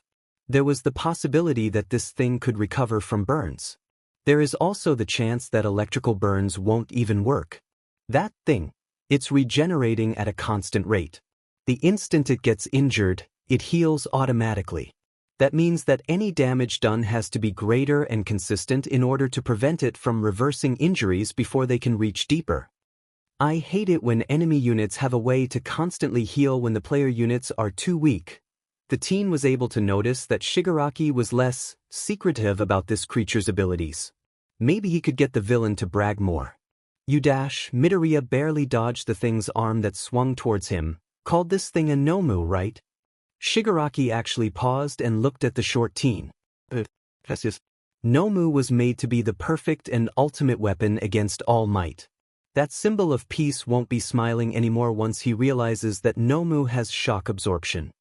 Okay, so not only is it likely given a strength quirk on par with All Might's, but it has resistance stats and consistent healing on top of it. Great. Midoriya tried to keep the conversation going, his breathing becoming ill-bred. Those heroes either had to get here now, or he had to make a plan quickly. Don't why you think this is cheating though. It feels like that punch was way too close for his liking, a DLC that those pay-to-win players get. Seems pretty unfair to me. The green-haired teen was about to, probably, do one of the stupidest things he has ever done as his eyes took the risk to glance at Shigaraki. As expected, the other teen was getting angry. Before Midoriya could back out, he raised his voice a bit to make sure the villain heard him. If you're a real player, then how about you show your actual skills and fight me one-on-one instead of relying on your pay-to-win unit. I always did look down on those who use their money to win at games and then act like they actually put effort into the game. The only time I appreciate those types of people is when they still work hard and mainly purchase the extra content out of support for the developers or to have some fun messing around. Nomu, stop. Midoriya was relieved when he could finally take a small break. The creature came to an instant halt as it seemed to become like a statue with no other orders. Midoriya tensed as he faced Shigaraki, who scratched at his neck that shed with flaking, dry skin. So, you want a fair fight? I can respect that from a fellow player. The villain leader was swift despite his appearance as he charged at the breathing Midoriya, his hands outstretched for his quirk. However, I think I'm at a much higher level than you, hero. The green-haired teen hurried as he desperately pulled out his other Wii remote baton. As he swung it to protect himself, it ended up being caught in Shigaraki's grasp. Midoriya was quick to let go and create some distance between them as his emerald orbs watched his weapon turn to dust. Better it than me. Midoriya's gaze narrowed as he pulled his Wii gun out. It doesn't disintegrate the mass entirely in one instant, it actually takes some time. Yet, it still disintegrates way too quickly to be good on the human body. At least I shouldn't have to worry about having entire bits of my body gone as long as I don't let him make contact for too long. Neither had been paying attention to how much time has passed as the pair continued their dance. The villain would curse and become agitated every time Midoriya was able to hit him with his Wii gun or sneak in close for a lucky hit with his nunchucks, the blades giving the villain non-fatal cuts. Shigaraki even found himself coughing and hacking when the Kid Ifenji whacked his throat with a Bruce Fingli jump kick of all things. Midoriya did have some close calls though, as he lost half of his Wii nunchucks and some tears in his outfit from the disintegration. Some of the quirk's effects did reach his skin, but nothing too deep. They were just small, stinging patches of exposed flesh. Suddenly, both of them heard the USJ's large doors burst open. The yellow metal doors broke apart and folded up at the sheer force. When Midoriya looked up, he took a deep breath at the sight of All Might.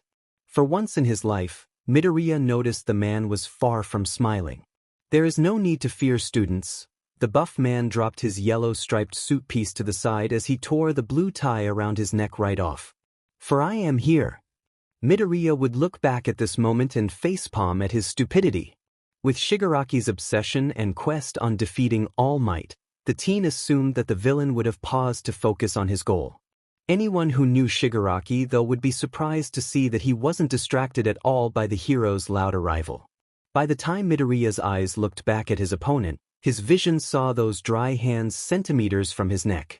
Emerald orbs widened and he swore he heard some of his classmates' voices cry out his name. Good game, player, but I win. The USJ filled with Midoriya's agonized screeches. The second Bakugou heard Midoriya scream, his brain went into overdrive. The blonde was quick to propel himself forward with his explosions, glad that he was able to finish off those low-level thugs. Kirishima was barely able to keep up with his classmate as he did whatever he could to catch up. When they finally reached the plaza, they saw All Might battling against the Nomu creature. There was a hand-wearing villain who was observing the battle from a safe distance. As Bakugou's eyes swept over the battlefield, he saw two different puddles of crimson. There was a small relief when he noticed two forms slumped against the ground and out of the way of the fighting. The second he saw viridian curls stained with red, he ran over. Aizu-chan. The blonde grimaced at the state of his friend once he got close enough. Midoriya was, thankfully, breathing even though it was lightly. There was exposed muscle from decay to the right side of the base of his neck at around the same height as the boy's trachea. The majority of the injury was mostly moving to the boy's shoulder area and only crept a little up the actual throat. However, Bakugou noticed how there seemed to be a line that appeared thumb-like that stretched towards where the teen's trachea was actually located. None of the injuries seemed to be too deep, and Bakugou feared what would have happened if the damage actually created a gaping hole in his friend's throat. He shivered at the grotesque imagery. Then, there was a second area a little under Midoriya's collarbone that was the size of a palm. The blonde took a quick glance at the blue-haired villain who kept watching All Might's fight with disturbing glee. He had a gut feeling that the hand villain was the one with such a dangerous quirk. Bakugou could tell these would scar even if they were mostly covered up by the BLD, but he found a small bit of gladness that they wouldn't look too much like handprints if his friend recovered from this. Not if he recovers. It is when he recovers. Kirishima noticed how Bakugou had Midoriya covered, so he was quick to check on Aizawa. He winced at the injuries the man had, especially on his elbow. He couldn't think of what else he could do except carrying their teacher to someone who has better medical knowledge like the paramedics. At the moment, they couldn't do much. The redhead quickly went over to Bakugou to see how Midoriya was. Midoriya looked horrible. Kirishima had to avert his eyes as he took a few deep breaths. That was even worse than their teacher's injuries. However, he couldn't let this keep him from helping his friends, whether they thought of him as a friend or not. Bakugou, is there any way I can dash? That's when Kirishima noticed something strange. Due to the injury on Midoriya's collarbone area, the disintegration had worn away part of the short teen's clothes, revealing the slight hint of cleavage and what looked like a sports BR, or some sort of CRP top. The redhead looked between Midoriya's unconscious form and Bakugou a few times with visible confusion. Kirishima will admit he isn't one of the brightest, but he wasn't stupid enough to not tell what a girl looks like. When he thought about it though, Midoriya's voice did have a high and slightly feminine tone. The green-haired teen spoke so quietly and softly though, that it could definitely be an easy mistake, especially when he was a young freshman male. The teen's sides also did look a bit curvy when his uniform stretched in certain ways. When Kirishima really started thinking, there were quite a number of signs he never put any thought into. Bakugou glanced at the redhead at the sudden silence. Kirishima looked at the blonde nervously as he spoke. I thought, is Midoriya a dash? Not. So, how about you help me save these morons' lives and shut the F up until I can explain later? It wasn't a suggestion. It was a command. Kirishima nodded in agreement. Bakugou's gaze still held that burning inferno that Kirishima remembered seeing when they fought those villains together, but this felt more controlled. It was controlled to the point of being calm despite it still feeling like a volcano was ready to erupt. It was certainly a strange and contradicting mix of emotions. The redhead wasn't quite sure if he could even describe it right. The ability to see the blonde wielding that animalistic anger, but stay there with an eerie calmness, was something Kirishima never thought he'd see from his classmate. Oi, shitty hair, use that stupid but cape skirt sheet or whatever you call it. Kirishima looked down at his costume. He seized the large red fabric that was meant to help pay homage to Crimson Riot. At the same time, it was actually perfect for creating some form of makeshift wrapping for wounds. He never actually thought about that. Ah, I see what you mean. Got it. Who knew that the blonde could be so resourceful? The teen was quick to remove it from his waistline, using his quirk to help cut the fabric into certain pieces and sizes as Bakugou focused on instructing him and wrapping the injured. A part of Kirishima wondered how the blonde learned how to do this. By the time they finished, Midoriya and Aizawa's major injuries were securely wrapped in red.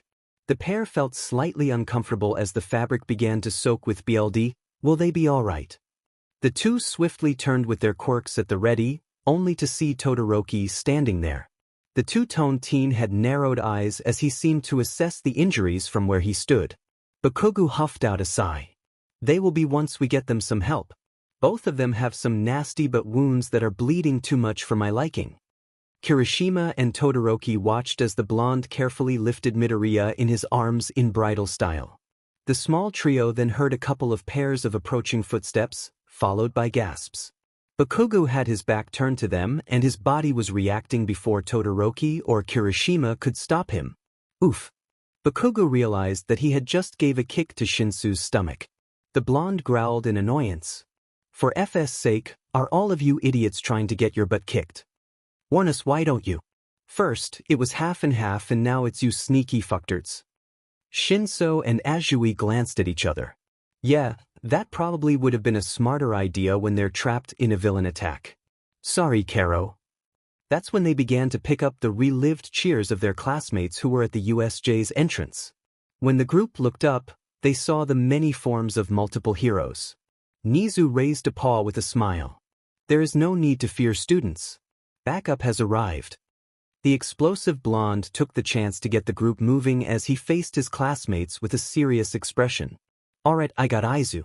You, Insomniac and Frogface, go help lift Aizawa-sensei.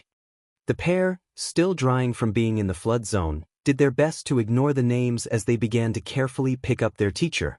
Todoroki and Kirishima looked at Bakugou expectingly. Before the blonde could get a word in, they all heard All Might grunt from pain. They turned their heads back to the battle only to see All Might bent backward as he tried to take down the Nomu, only to be stuck because of Kurojire's portal quirk. The hand villains seemed to cackle with glee at the sight. The group was only able to slightly see that bleeding crimson staining All Might's shirt from their angle.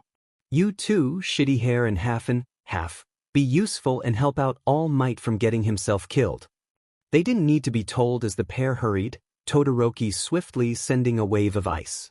Bakugou focused on getting Midoriya to safety, taking a glance at Shinso and Azui before heading up the stairs that were cleared of villains thanks to Present Mike.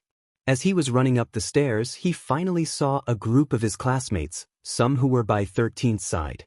Their relief at his safety was quick to vanish though once they saw all the BLD and an injured Midoriya followed by an injured Aizawa.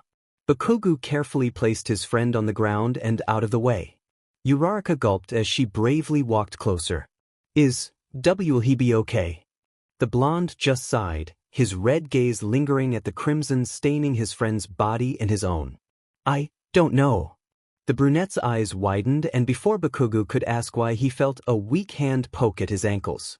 He was quick to sit up on his knees as he carefully holds Midoriya's hand.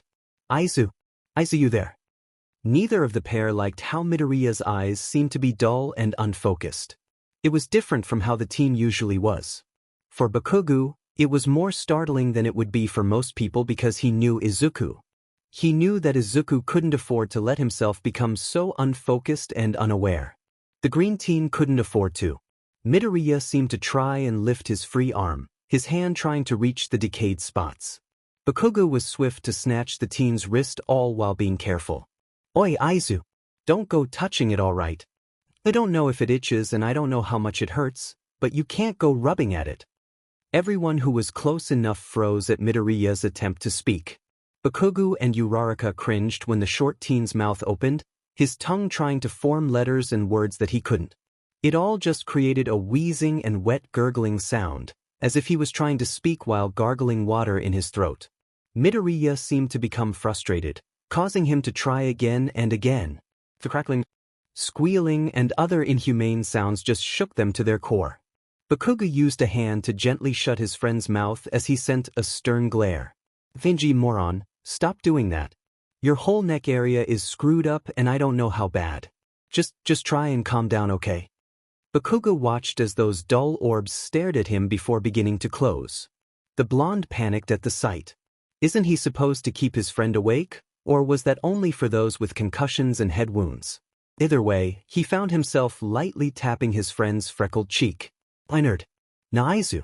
You better be planning to take a nap like some lazy but cat and not go dying on me. If you die, you know I'll find a way to bring you back just so I kick your butt. It seemed to work for a little bit, but Midoriya soon found himself falling back into a dark world. Bakugou loyally stayed by his friend's side, not knowing just how much time has passed. He barely even acknowledged the sound of All Might launching the Nomu creature out of the USJ's ceiling. He only snapped out of his protective daze once the paramedics began to enter the building. Bakugou startled as a gloved hand on his shoulder as others loaded Midoriya onto a stretcher. You going to be alright, kid? Bakugou just gave a numb nod. You just save Izu. All the blonde remembered were the sounds of people speaking to him as he was led outside the USJ to the bright blue skies of the outside world. It felt like it was mocking them all for what they suffered through. It had been hours now since the USJ incident. All of the students were sent home and given a few days of leave until UA could make some improvements in their security. Nizu and the rest of the UA faculty had to push away their own feelings as they filled in paperwork, picked up calls, and answered questions. The desk phone on Nizu's desk rang and a white paw was quick to answer. Hello, this is Principal Nizu speaking. I assume this is about the USJ incident? Yes. Greetings, Nizu. I am Midoriya Hisashi, Midoriya Izuku's father. The principal nodded with a hum of acknowledgement. I see. It is unfortunate that this is our first real conversation. Do you know how my son is doing? I have yet to get to the hospital and was stuck at work when I heard the news announce the incident. Ah, yes, I have recently gained a report from the hospital he was sent to, as well as the other injured. Nizu shuffled through some emails before finding what he was searching for. Your son only had 2 major injuries that had to be dealt with. The rest were minor and may scar, but those scars are very likely to fade over time. However, the 2 injuries of concern were caused by a disintegration quirk. It had managed to reach quite deep around Midoriya-san's neck as well as the muscles connecting to his shoulder. There was also damage done to the area a tad below his collarbone. Both are about the size of a hand, and he was lucky that no more was done. The fact that Midoriya would have likely died in the worst-case scenario did not need to be told. I see. Midoriya Izuku will be monitored carefully until they deem him well enough to be discharged and sent home. He is to not strain himself and stay bedridden. They do plan to send him home with medication and prescription creams for later on to help with pain, stiffness, and scarring. Thankfully, he had enough energy later today to have Recovery Girl heal the worst of it all. That should help with speeding up his initial recovery time. Rest assured, he appears to be out of the danger zone, though he is expected to have trouble speaking. It is unknown if any permanent damage was done that will affect breathing or speaking in the long run. Once he gains more energy, Recovery Girl does plan to try and speed the healing process more. Thank you for your time, Nizu. Farewell, Midoriya-san, we wish the best for your son's well-being. The call ended. As soon as Nizu placed the phone back, his expression became a slight frown. He turned to his computer to do some research. He needed to double-check something. A tragic incident occurred today at around 12:17 in the afternoon where a local Mizudafu pharmacy suddenly went ablaze. Fortunately, there were many staff who had exited the building for lunch, but those who remained inside were unable to be rescued. The local police and heroes managed to arrest the suspect, who was known as a pyromaniac villain notorious for setting structures on fire with no apparent pattern. He was spotted near the scene and had to be chased down the streets. The child's eyes glowed with the light of the television. The kid barely felt a large hand rest on their shoulder. What's wrong? The man asked.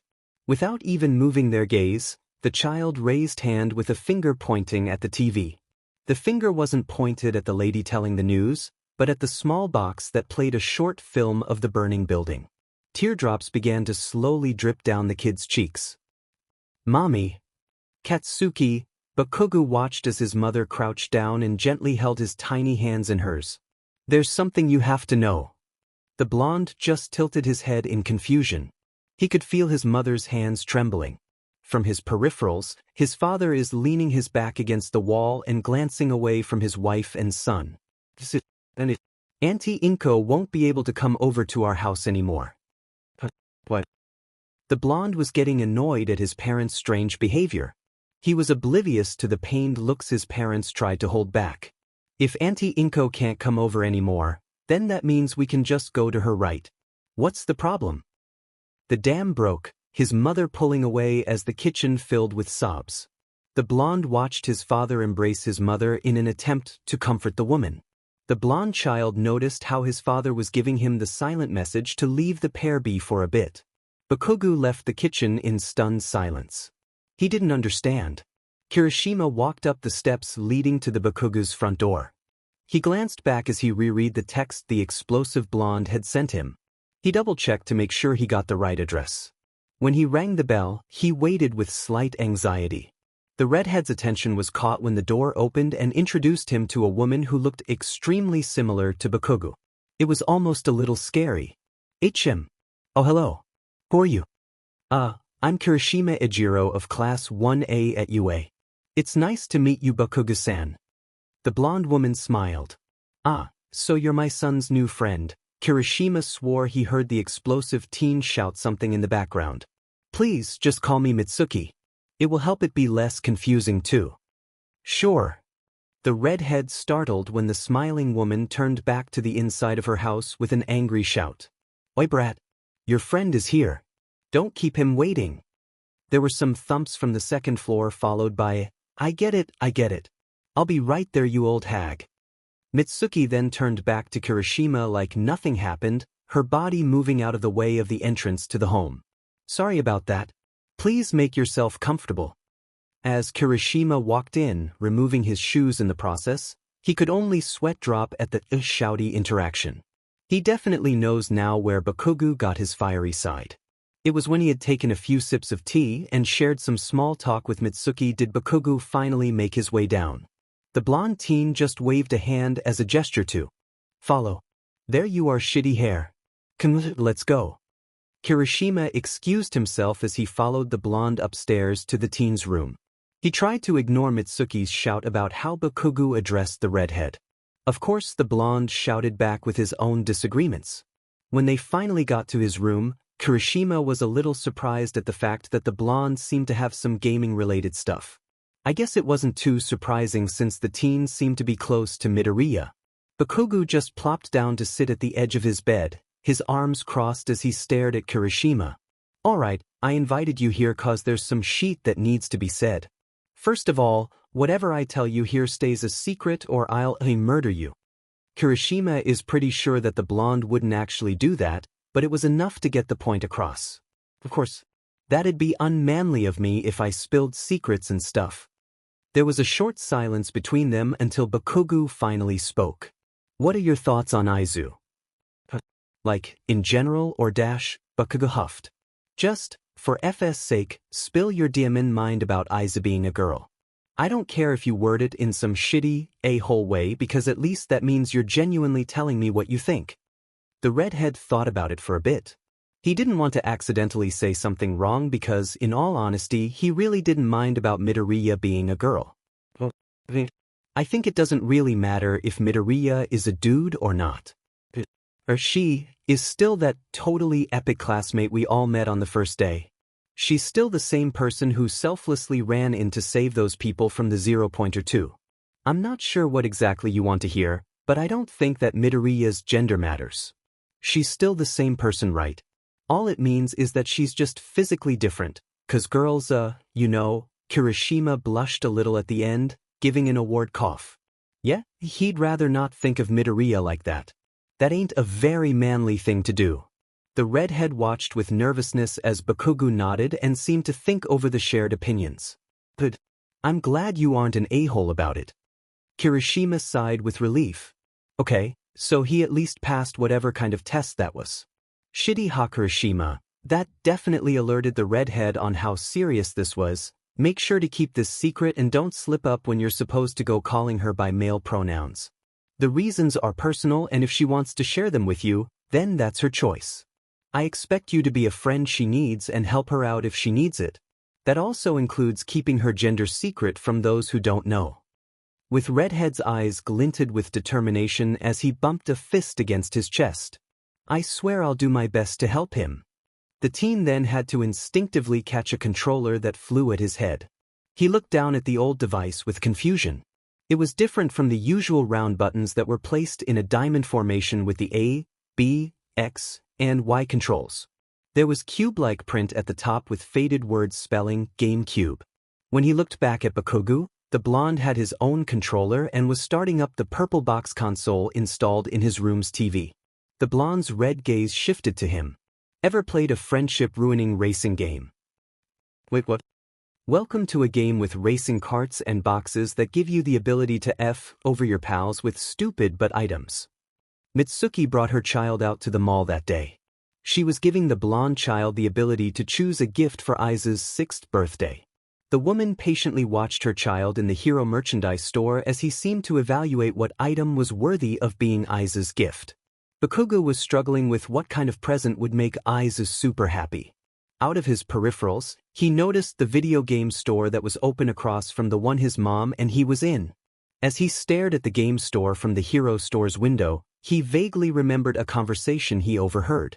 Now, the blonde usually wasn't one to pay attention to others he deemed unworthy of his time, but the group of boys during recess were being stupidly loud that day. They were talking about the latest hit video game or something stupid like that. Bakugou didn't really care at the time. However, Izu hasn't smiled in a very long time. At this point, the blonde was desperate to get something to light up his friend's life. Yet, maybe something brought up by those annoying extras would actually do the trick. Bakugou and Mitsuki left the mall with a cheap handheld device. Bakugou kind of wished they had more funds and a couple of games. When Bakugou gifted it to his friend, Izu was certainly confused at the strange device. They worked together to figure out how it worked, and soon the blonde found himself leaning over Izu's shoulder as his friend played. Bakugou's gaze shifted to view Izu's expression. He was pleased by the tiny lift of the girl's lips. It wasn't much, but he considered it a win. The door to the apartment slammed open as Hisashi shoved Midoriya in. He ignored the pained grunt from the teen as he shut the door. "I can't even believe this sheet." Midoriya was just about to lift his head when the man kicked the boy in the face. The teen tried to ignore the pain that came from his neck as it stretched from his head being forced to the side. Hisashi breathed in a strained breath. "You just love causing problems for everyone, don't you? Don't you?" Midoriya hacked when he breathed in Hisashi's smoke. The man's quirk tended to have more smoke emit when the man was angry or stressed.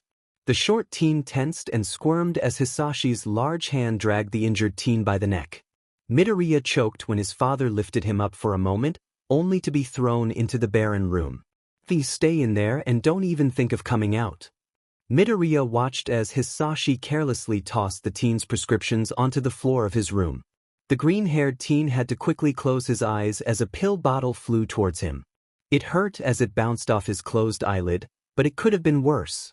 Hisashi slammed the door and locked it from the outside. Midoriya could still hear his angry shouts and the shattering of glass. "Now I've got to deal with a FING damaged product, 'cause of those nasty scars." As if that boy wasn't horrendous to look at every day already. "Now I gotta call the DMN hospital with the FING trans excuse so they don't try and F me over about the brat's gender. That's the last FNG issue I want to deal with." Midoriya crawled his way to the mess he called a bed, doing what he could to rest. "Hisashi dear. Can I talk to you for a moment?"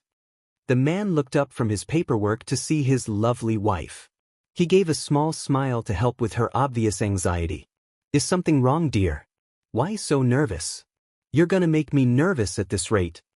Inko played with some strands of her viridian locks. "I know that you have your own opinions about certain things, but I'm really happy about this. I'm just not sure how you'll feel even though we've been married for a good while." Hisashi's brows furrowed in concern, his pen being put to rest on the table. "Inko. I am P-Arjun-T Hisashi." The man blinked in confusion. He could see why his dear Inko would be concerned.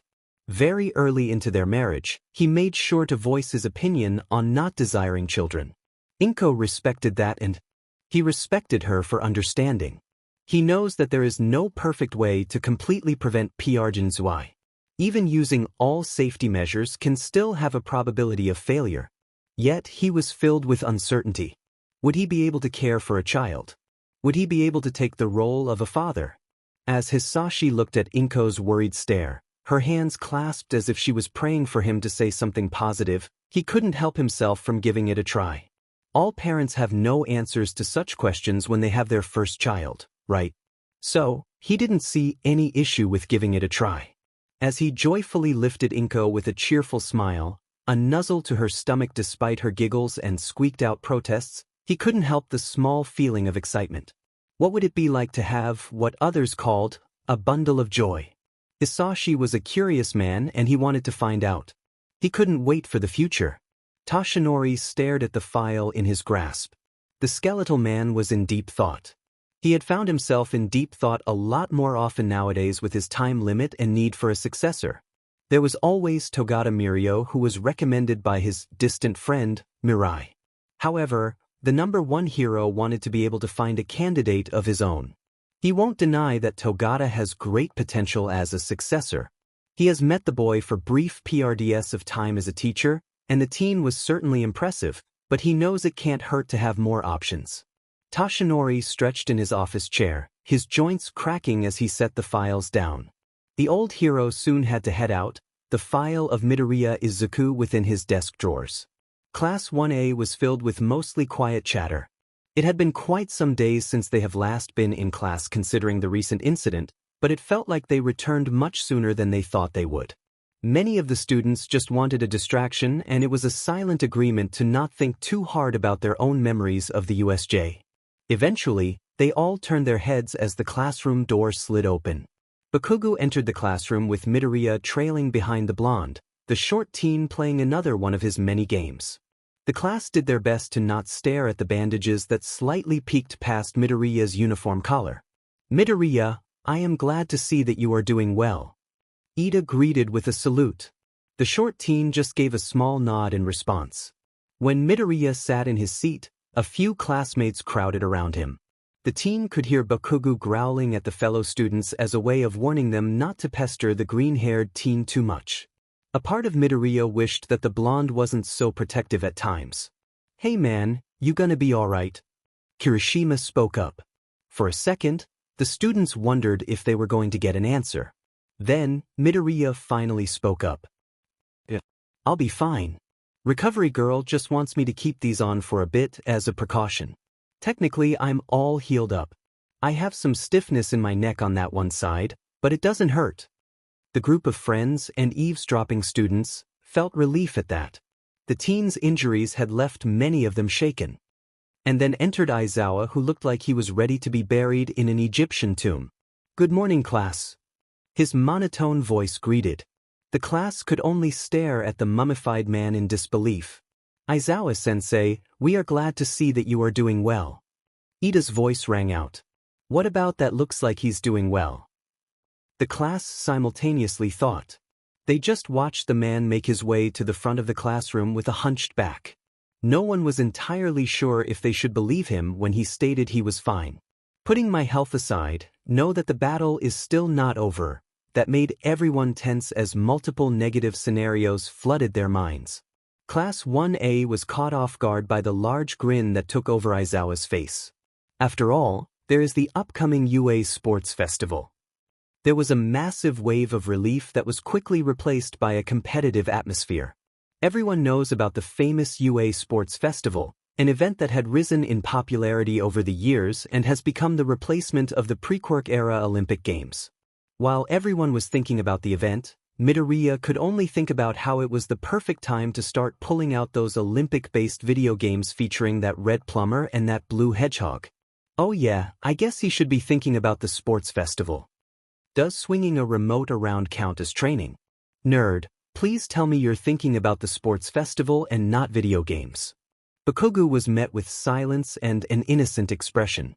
Some of their classmates turned to look at Bakugou as the blonde just face planted his desk, sudden bang of the desk catching some of the students off guard. Midoriya just turned away and focused on his game to not involve himself. It was during their lunch PRD when it happened. Midoriya ended up with his small circle of friends made of Uraraka, Ida, Kirishima, and Baku. Shinso was still a challenge to convince, but Midoriya was sure he'd one day get that purple-haired insomniac to sit at the same table. On their way to lunch, they ended up falling into a discussion about their personal reasons for being a hero. Ida had his inspiration from his older brother and his family legacy, while Bakugou said that he wanted to keep those cruel mother F heirs in line so they don't ruin lives. When Uraraka had to share, the girl ended up quite embarrassed. The group could see why if they took her reason out of context.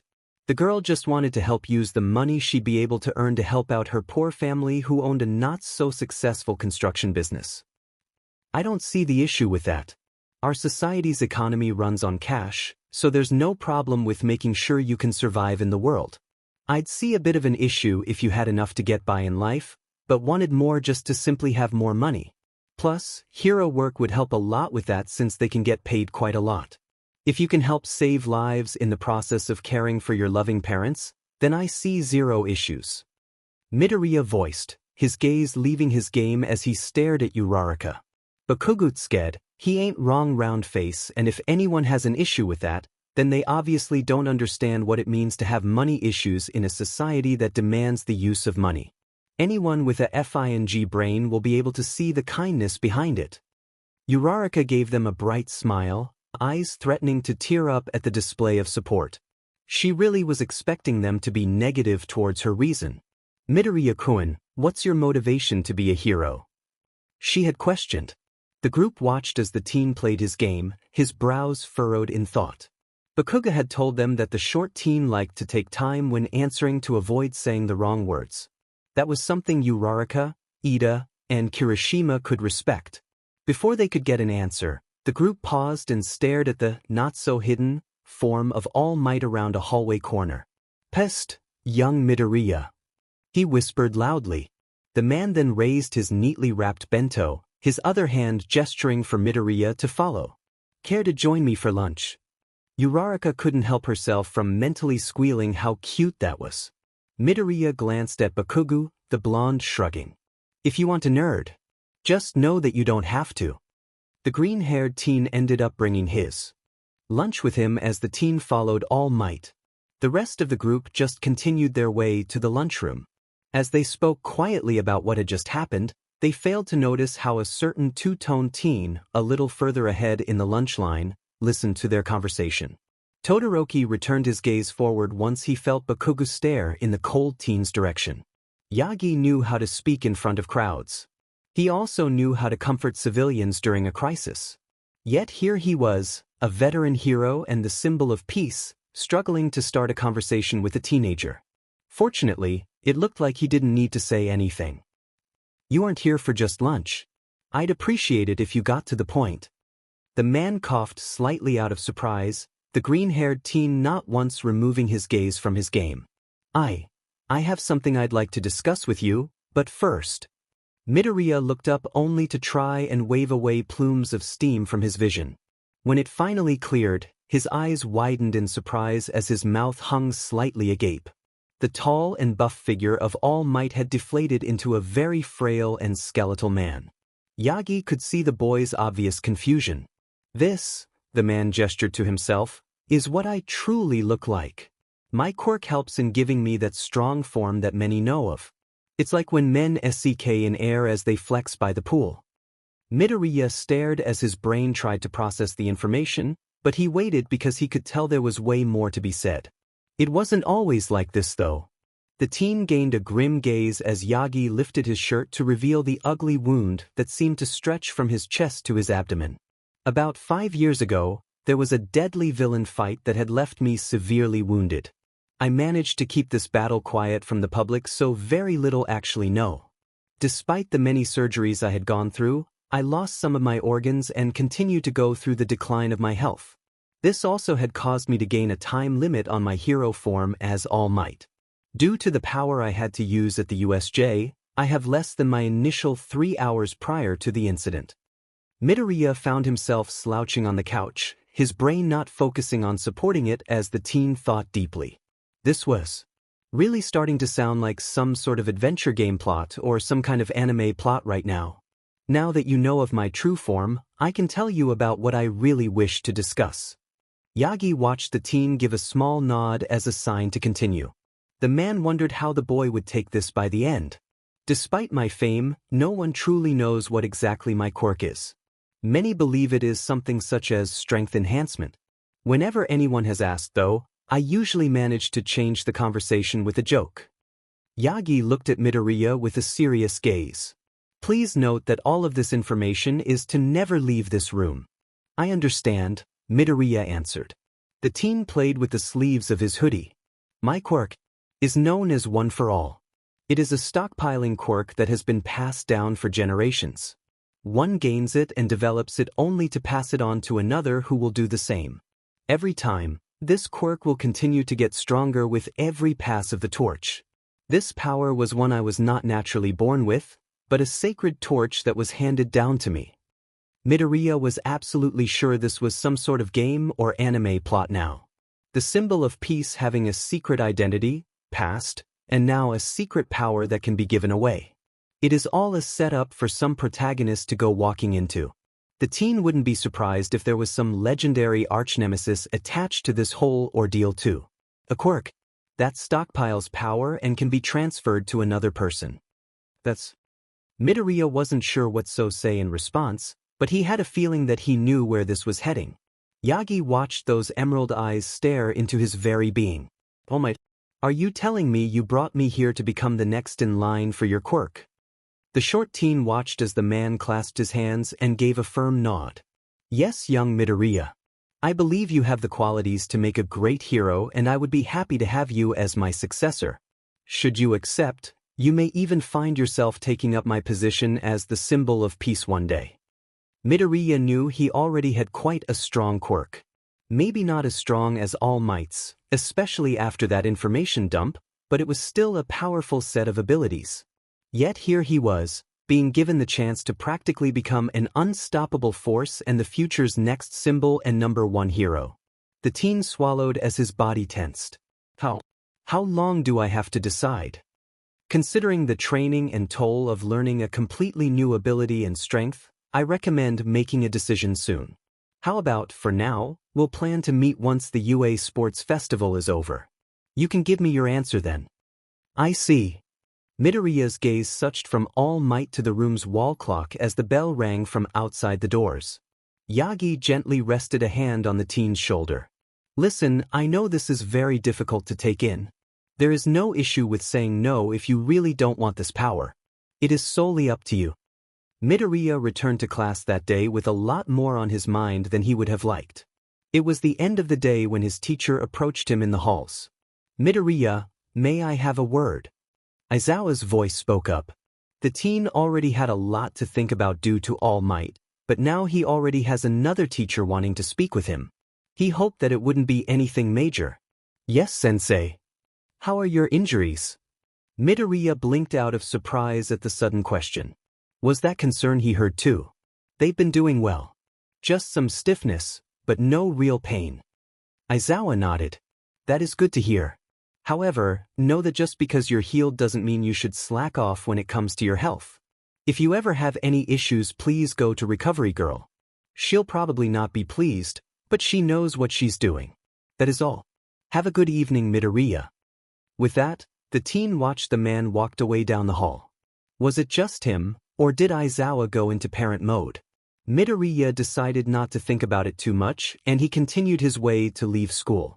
When Bakugou texted him about Kirishima knowing, Midoriya had definitely felt a bit nervous as the teen was welcomed into the Bakugou's home. He ended up finding the blonde and redhead waiting for him, the two checking out some of his games while they waited. So, Kirishima knows. Midoriya said as she turned to face Bakugou. Yeah. Shitty hair found out during the USJ. No one else saw though. Kirishima looked between the two with slight anxiety. This was a bit awkward.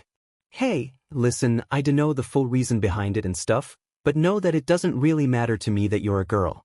You're still that totally epic friend I met since the entrance exams. The redhead watched as Midoriya gave a small smile in return. I'm glad that you understand. Bakugou and Kirishima watched as Midoriya pulled out the Wii console while tossing 2 controllers at the pair. Bakugou caught it with ease but snorted at the terrified face of Kirishima. Okay, so maybe Midoriya's weapons had caused some mental trauma. The redhead still caught the remote due to his reflexes, but still seemed to be slightly shaken at seeing it flying towards his face. The sports festival is coming. So I thought this would be a good game to play. Midoriya inserted a disc that said something about London and Olympics. Bakugou turned to face Kirishima with a serious expression. Oi, shitty hair, whatever you do, please for FS sake put the strap on your wrist. Kirishima liked to say he had a good grip on things and dismissed the warning. After all, what could go wrong? Midoriya and Bakugou ended up getting some ice packs and first aid half an hour later while Kirishima groaned in pain on the floor, a nasty bruise forming. Midoriya and Bakugou managed to create a makeshift ping-pong setup as they waited. It was the day of the UA Sports Festival and everyone in the class was in their gym uniforms buzzing with excitement or anxiety. Ida had given up on trying to stop the ping-pong match when Bakugou had to tell Ida off about how it was helping with stress. Midoriya was a bit more diplomatic than his friend as he tried to explain it in a way that would make Ida satisfied. All in all, everyone looked at the green and blonde pair and thought of how they'd make a good bad cop and good cop dynamic. Midoriya was thankful for his friend turning the waiting room table, pulling out a bouncy stress ball he sometimes carries around, and turning it into a game. Bakugou could tell his short friend was nervous about the loud and massive crowd that was waiting for them. The green-haired teen would have brought one of his games, but they'd be heading out soon and he didn't want any of his devices to be damaged or lost in the inevitable chaos. All he had was his phone, which he could use to play some games in between the one-on-one matches, but right now, it wasn't exactly going to help with his hidden anxiety. Playing this sham of a version of ping pong was enough to at least have his body doing something instead of sitting around. Midoriya. The teen caught the ball bouncing his way before turning to face Todoroki. Todoroki. Many of the students glanced at the confrontation. Looking at things objectively, I think I'm stronger than you. Midoriya could only tilt his head in confusion. Todoroki declaring war on him.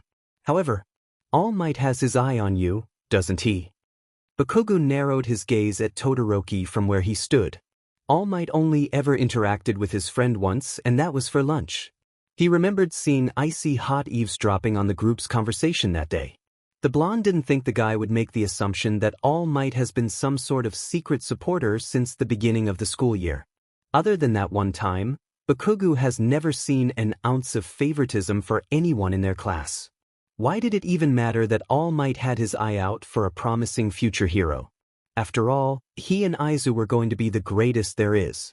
Regardless, I am going to beat you. Kirishima awkwardly tried to ease the tension. Hey man, don't you think that's a bit dash, alright?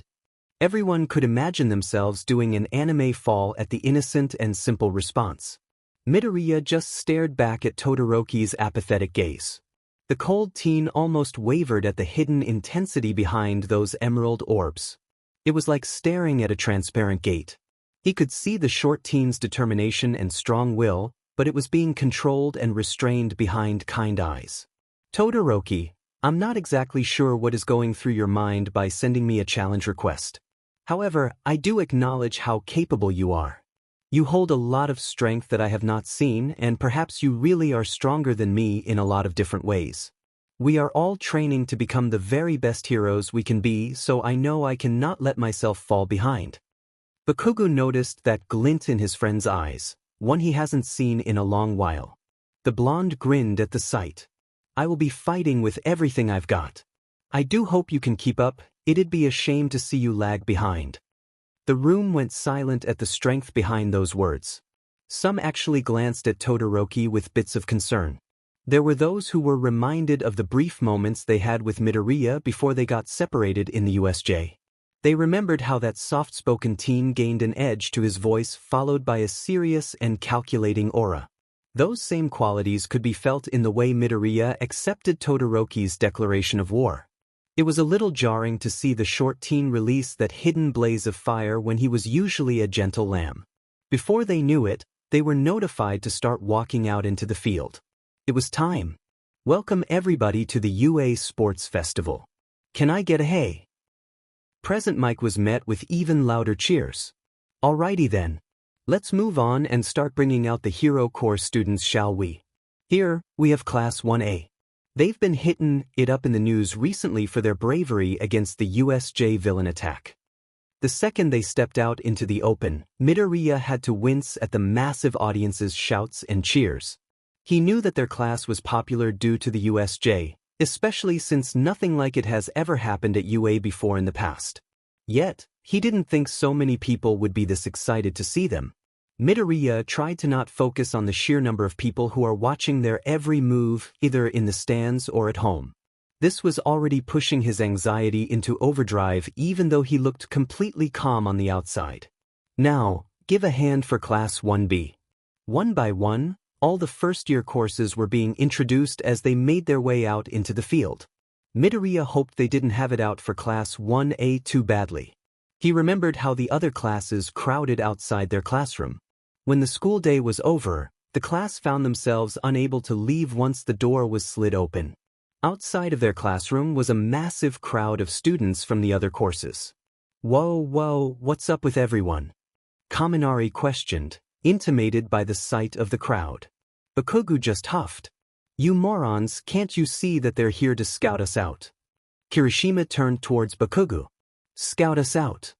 He means that the other classes must have heard a lot about us thanks to the USJ and now they want to see who they'll be dealing with for the sports festival. I'm not sure if they meant to keep us from going home. Midoriya spoke up, his eyes staying on his game. Well, so this is Class 1A. A blonde with neatly combed hair spoke up. Everyone already disliked this guy's condescending tone. Not exactly what I was imagining now that I get to actually see you. After all, I'm sure we were all expecting an impressive group who fought off against real villains. Many of the students felt their fist clenching. That wasn't something to really praise about. It was a terrifying experience for them all, and the only good thing about it was the fact that there were no casualties. However, don't go thinking you are mightier than all of us just because you fought villains and won. I can assure you that Class 1B is much greater in strength. Just you wait. Class 1B will be stealing your spotlight before you know it. The entire class, and even the surrounding ones, began to get ticked off by the dude as he cackled like some villain. Everyone's sweat dropped when a hand had karate chopped the boy's neck, the teen's body slumping to the floor as he laid unconscious. A girl with very orange hair grabbed the boy by the collar of his shirt as she dragged him away. Sorry about that, everyone. Monomakan. Be a bit of it. Special case. Just ignore whatever he said. Bakugou was beginning to lose his temper, especially after being forced to listen to that arrogant blonde kid. Alright, listen up you extras. People like me gotta get the F home and I'm sure you all got places to go to. So F off and focus on actually beating us if you think you can. You're gonna need all the practice time you can. Class 1A face-bombed as the crowd of students went into an outrage at the blonde's words. Leave it to Bakugou to PSS people off. Bakugou, that was unacceptable behavior. Are you trying to make enemies for us?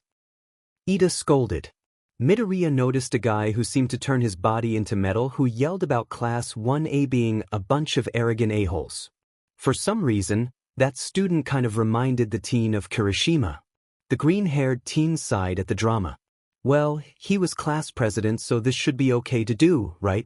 Very few noticed how the short teen's body glowed green for a second before everyone froze at a sudden static wave.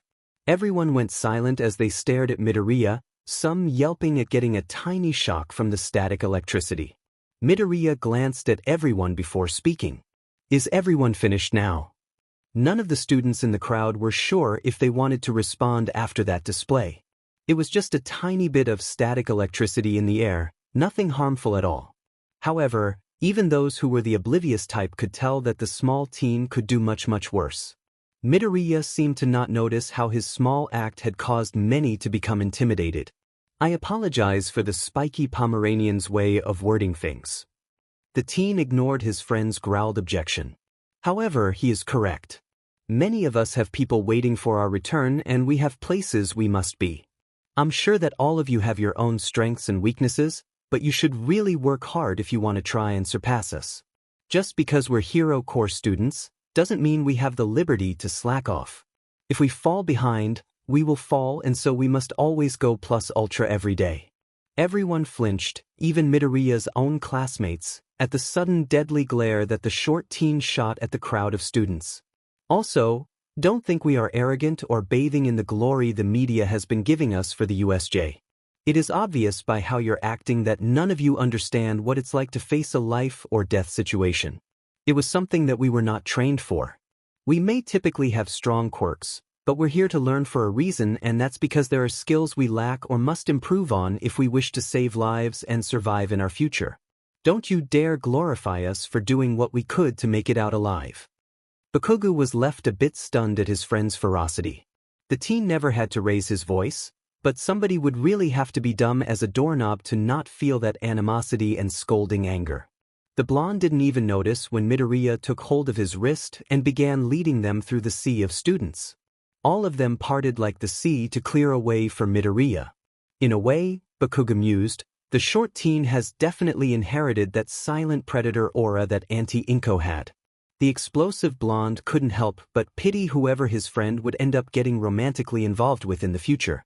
Whoever it was going to be, they're gonna get whipped as hell. When Midoriya found himself back into reality, Midnight was on the field stage. Now, it is time for the student representative to make their speech.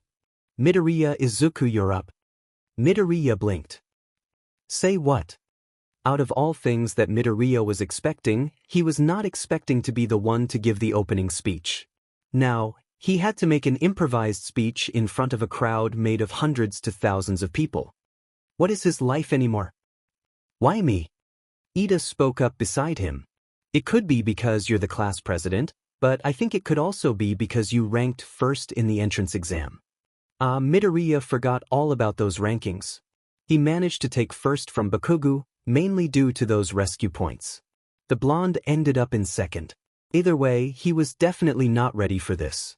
Nobody except Bakugou could tell how nervous the teen was as he made his way to the microphone. Everyone was wondering if the teen would ever speak until Midoriya took a deep breath, his voice ringing around the entire stadium. I don't think I'm very good with words, but I'll try my best. Because you could literally feel everyone's sweat drop at the blunt honesty. Listen, I know that everyone here mainly has their eyes on Class 1A. Midoriya noticed how the other courses seemed to grumble because of the USJ incident. However, please note that there are plenty of others here who have their own potential. The media makes it sound like we should be glorified, but I can assure you that I find it wrong to glorify the fact that untrained children did what they had to in order to survive. That should be something to be relieved about. It should never be an experience that is used as some sort of trophy. We were fortunate that there were no causalities, so please do not use our own traumatic experiences to overshadow the potential that lies around us. Everyone at UA, even outside of the hero course, are doing their best and are working just as hard for their own goals. This is UA, an amazing school that manages to raise great potential in any course. It is because of that we will all do our very best today. We go beyond, plus ultra. Midoriya felt like he was going to break into a sweat when he finally wrapped up his speech. He was glad to hear the many encouraging cheers that followed and the more positive aura that the other course students seemed to gain during his speech. The short teen knew that it must be hard to work so much and know that no one cares because there is someone better. It might not change the fact that many are still here for Class 1A, but he at least wanted to help in forging good relations with the other students. Midoriya wanted to give them the comfort that there is someone who cares and acknowledges their efforts. The green-haired teen found many smiles passed in his direction as he made his way back to his class. Midnight took over as she began to officially start the events. Everyone watched the large screen show a spinning animation of the many possible events. Midoriya noticed how some of the guys seemed to blush at the sight of Midnight's outfit. She was the R-rated hero for a reason. What did they expect? Now, let's get this show started. Our first event will be... The wheel finally paused, allowing everyone to read the first event, the obstacle race. Everyone focused their gaze on the screen as it began to show an above view of the stadium and the area around it. Listen up now, or you may end up needing to drink your own tears, dearies. Treat this event as a qualifier for the next round. Midnight's WHP made a loud snap as she waved it. All classes will be participating in this race. You will all be racing around the outer circumference of this stadium, which is about 4 kilometers, from the starting point to the finish line. Some students felt intimidated when Midnight glanced back at them with a sadistic glint in her eye.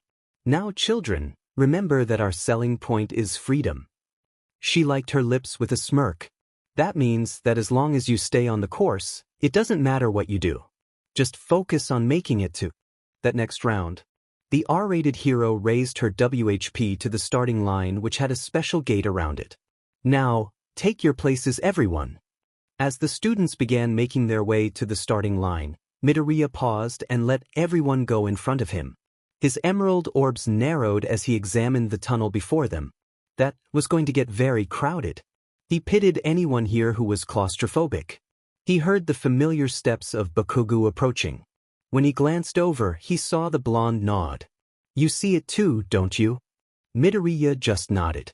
The race began to start, the gate lights slowly turning off as it counted down. Everyone was ready to go and the surrounding audience went silent with anticipation.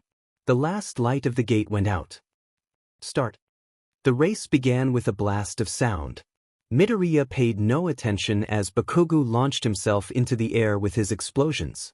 He was confident that the blonde would do well. With a deep breath and a little stolen electricity from the machinery around him, he dashed towards the tunnel's wall. An electric glow surrounded his body as he gained enough speed to keep himself running on the wall for a small bit before he had to jump off. He began using the students below as springboards to avoid being stuck like everyone else below him. There was a sudden wave of frigid air as ice seemed to encase the tunnel.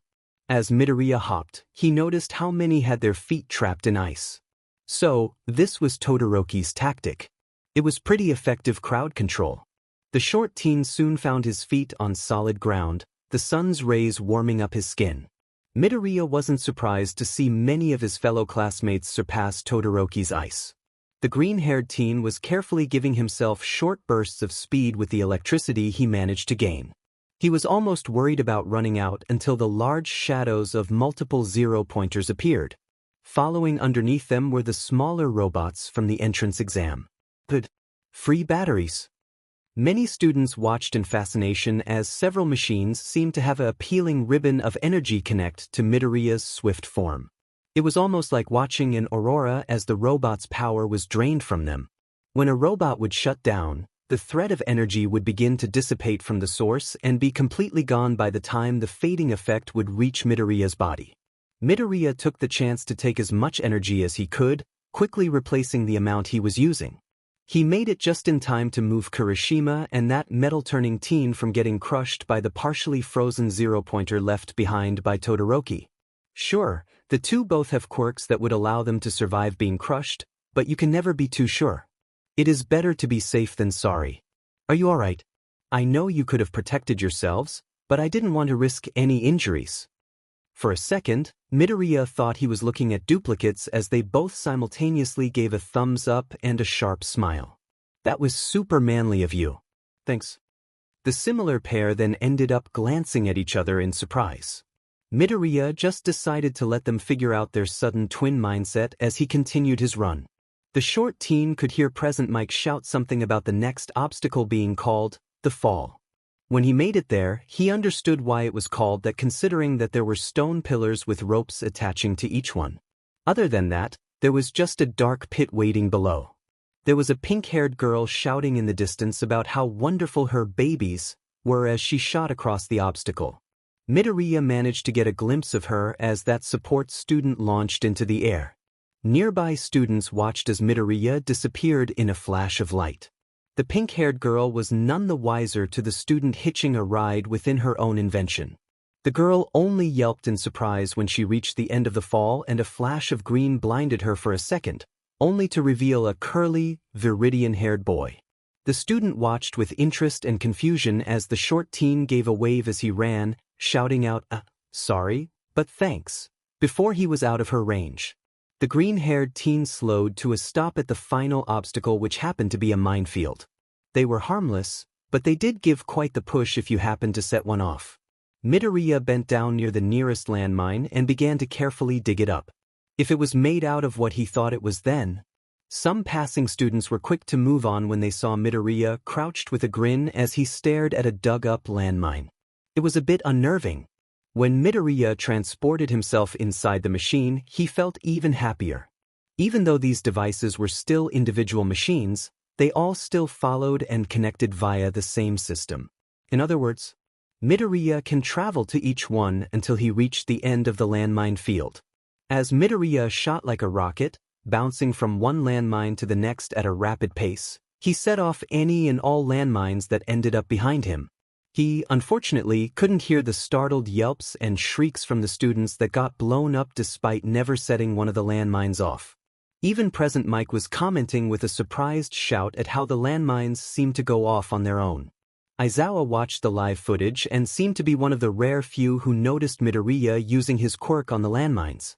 Those landmines aren't going off on their own, they're being set off by one of my students. The man would never admit the pride he was feeling at the moment. Present Mike exclaimed. Seriously? What are you teaching your students, Eraser? All the voice hero got was a terrifying grin. I didn't teach them anything. They just got riled up on their own.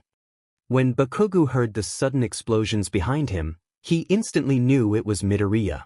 Todoroki and the blonde were being careful as they fought each other for first place, their steps being put down with caution. Then, they were met with a flash of green above them. When they looked up, they saw the form of a smirking Midoriya materializing in the air. The short teen charged his body with electricity, and Todoroki and Bakugou could feel the air being forced from their lungs as the teen's feet hit their backs. Due to it being superpowered, the pair not only got pushed to the ground, but their faces ate dirt as they face-planted. Their falling bodies hit the landmines below them, but Midoriya made sure to activate the ones in between Todoroki and Bakugou just in case. The resulting explosions blasted both teens into the air and off towards the opposite sides of the field. Midoriya sprinted his way towards the finish line. By the time Bakugou and Todoroki caught up, Midoriya had already made it to the end with the gate emitting a loud buzz. There were colorful streamers that fell as a form of congratulations. Bakugou managed to snag second while Todoroki ended up in third. Todoroki gritted his teeth at only getting third place. He could have at least gotten second if it wasn't for his foolishness. When Bakugou and he fruitlessly tried to surpass Midoriya, he assumed they wouldn't be focusing on fighting each other as they had back in the minefield. Instead, the cold teen found himself stumbling out of the way of an unexpected explosion. The delay was enough for Bakugou to gain second place. Todoroki could only painfully watch as the blonde won by being mere inches in front of the cold teen. Todoroki just watched as Midoriya got his hair ruffled by Bakugou, the loud blonde chuckling at Midoriya's use of the landmines. "You sly broccoli F-. You used explosions to beat me. That sheet is pretty backward if you ask me." Anyone watching though could tell it was all lighthearted. Once everyone had managed to make it back, they all crowded around as they watched Midnight bring up the scoreboard. Only the first 42 students who passed the finish line would be able to qualify for the next event.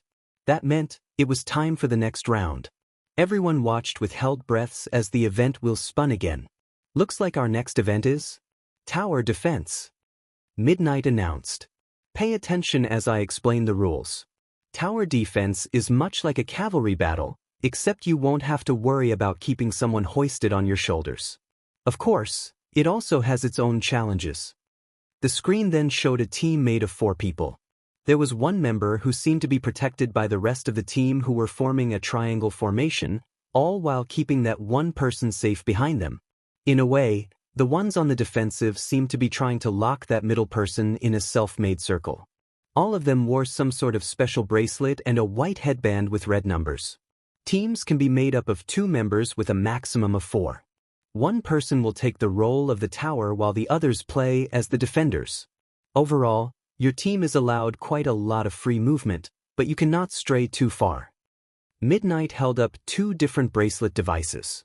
One had a shiny red stone while the other had a blue one. These are wireless devices that come in sets. Once teams have been assigned, these will be passed out. The blue ones will go to your tower and the red ones will go to the defenders. I recommend keeping these intact. They have a small screen that will tell you how far away you are from your tower. Once you hit the maximum distance of 7 feet, it will give you a buzz that will be loud enough to hear and feel from your wrist.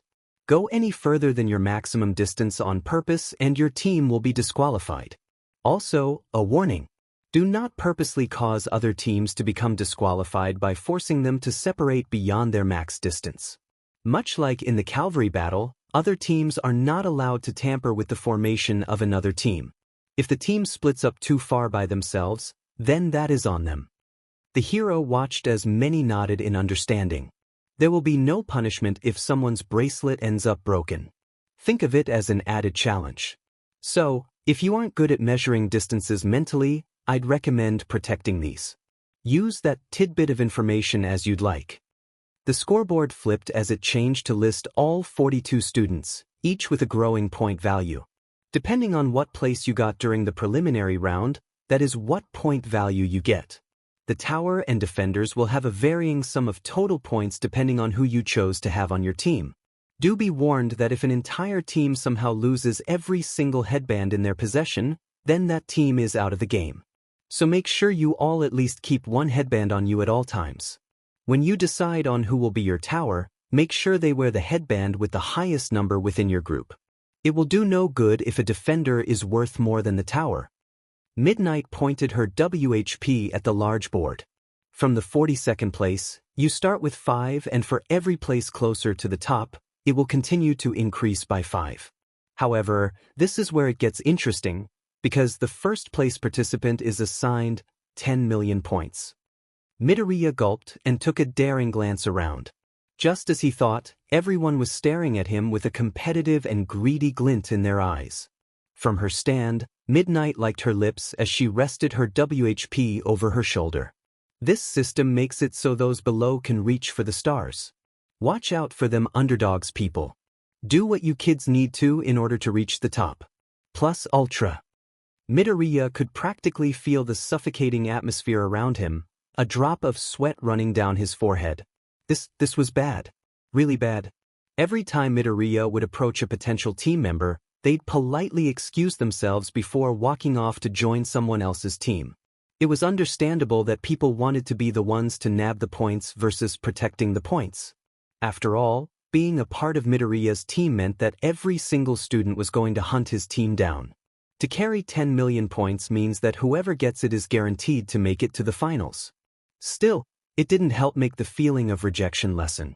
Midoriya slightly flinched when a hand laid on his shoulder. The familiar warmth, though, instantly helped the teen relax. He turned his head to see Bakugou standing beside him. "Nerd, it looks like you're having trouble making a team." Bakugou watched his friend gain a confused expression. "Kachin, I thought you'd be off making your own team." The blonde could only shrug. "As much as I'd like to fight you for that 10 million, it'd do us no good if only one of us got into the finals. I'm sure you'd still find a way, but with a lack of any good teammates, it's gonna be a challenge." Bakugou just gave his friend a smirk. "Listen up, 'cause we either kick butt together or we get our buttes kicked out of the competition together." Midoriya couldn't help but smile at his friend's consideration. Together, both of them stood there trying to see if there was anyone else who could help out. To be honest, the pair were sure they could pass this round with a team of just the two of them. After all, they've grown up together, trained together, and have sparred together. They know their roles and they knew how to cover for each other. "Hey, they're 10 million. The pair both turned to see a girl with pink hair and gadgets hover her way to them as if she was roller skating. The girl was obviously not going to be able to stop her momentum as she ended up too close into Midoriya's personal space. The green-haired teen tried his best to not fall over as the girl's hands tried to steady herself by gripping his shoulders. Bakugou swore that he could feel a headache in his future. "Since you're the one with a huge bullseye on your back, then that means everyone is going to have their eyes on you. That is just what I need in order to show the world, my lovely babies." If Bakugou was taking a drink, he'd end up doing a spit take. "Why your FNG what?" Hee. They watched as the girl removed the steampunk-style goggles from her face, revealing golden yellow eyes with a crosshair-like design within them. "The name's Hatsum Mei and I'm from the support course where I make all kinds of wonderful babies." Midoriya could feel Bakugou's disbelief without needing to even look. The blonde was face-palming as he muttered about how wrong her sentences sounded. The green-haired teen could only hope that the blonde could adjust to the girl's use of calling her inventions babies. He did have to agree that it sounded really wrong out of context. "So, basically, you want to join our team to promote your work?" Midoriya watched as Hatsum nodded vigorously. Bakugou and Midoriya sweat dropped at the honesty. The girl then began pulling out different machines and as she explained their functions. The blonde only picked out the important bits from all the rambling and he still couldn't help but think how weird it was when the girl said babies in a sentence that it should totally not be used in. He wasn't sure if it was a bad sign he was becoming more tolerant of her phrasing. Midoriya began to wonder who could be their last teammate until he noticed a lone figure running over to them. "Hey, there you are." "Oi, it's shitty hair." "Hey man, my hair isn't that different from yours." Kirishima complained when he finally reached them. The redhead flashed a smile towards Midoriya. "I was going to team up with you earlier, but I kinda got lost in the crowd. Then I kept getting offers from others. It took a bit to finally get to you." Midoriya nodded. It was good to have at least another familiar classmate. While Kirishima has been more of a new addition to their group, especially on the more secretive side, it was at least better than having a complete stranger like Hatsum.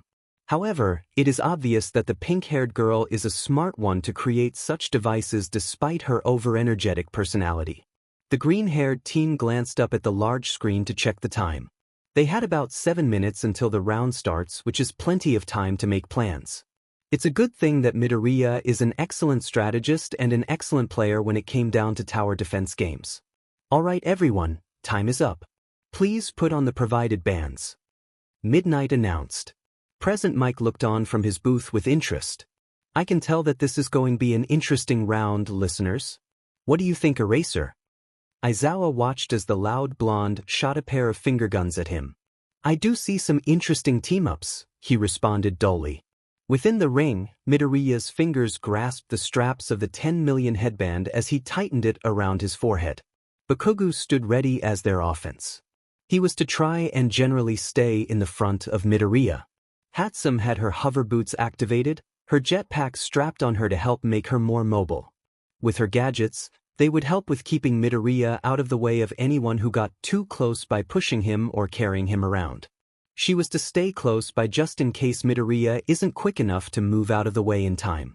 Then there was Kirishima, who was to generally stay close by as well.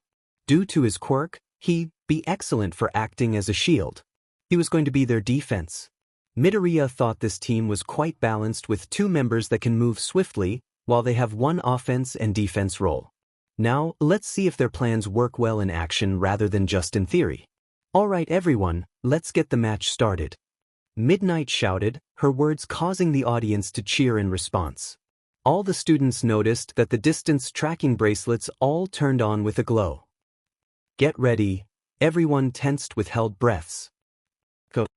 With the echoing crack of the WHP, everyone immediately charged towards Midoriya's team.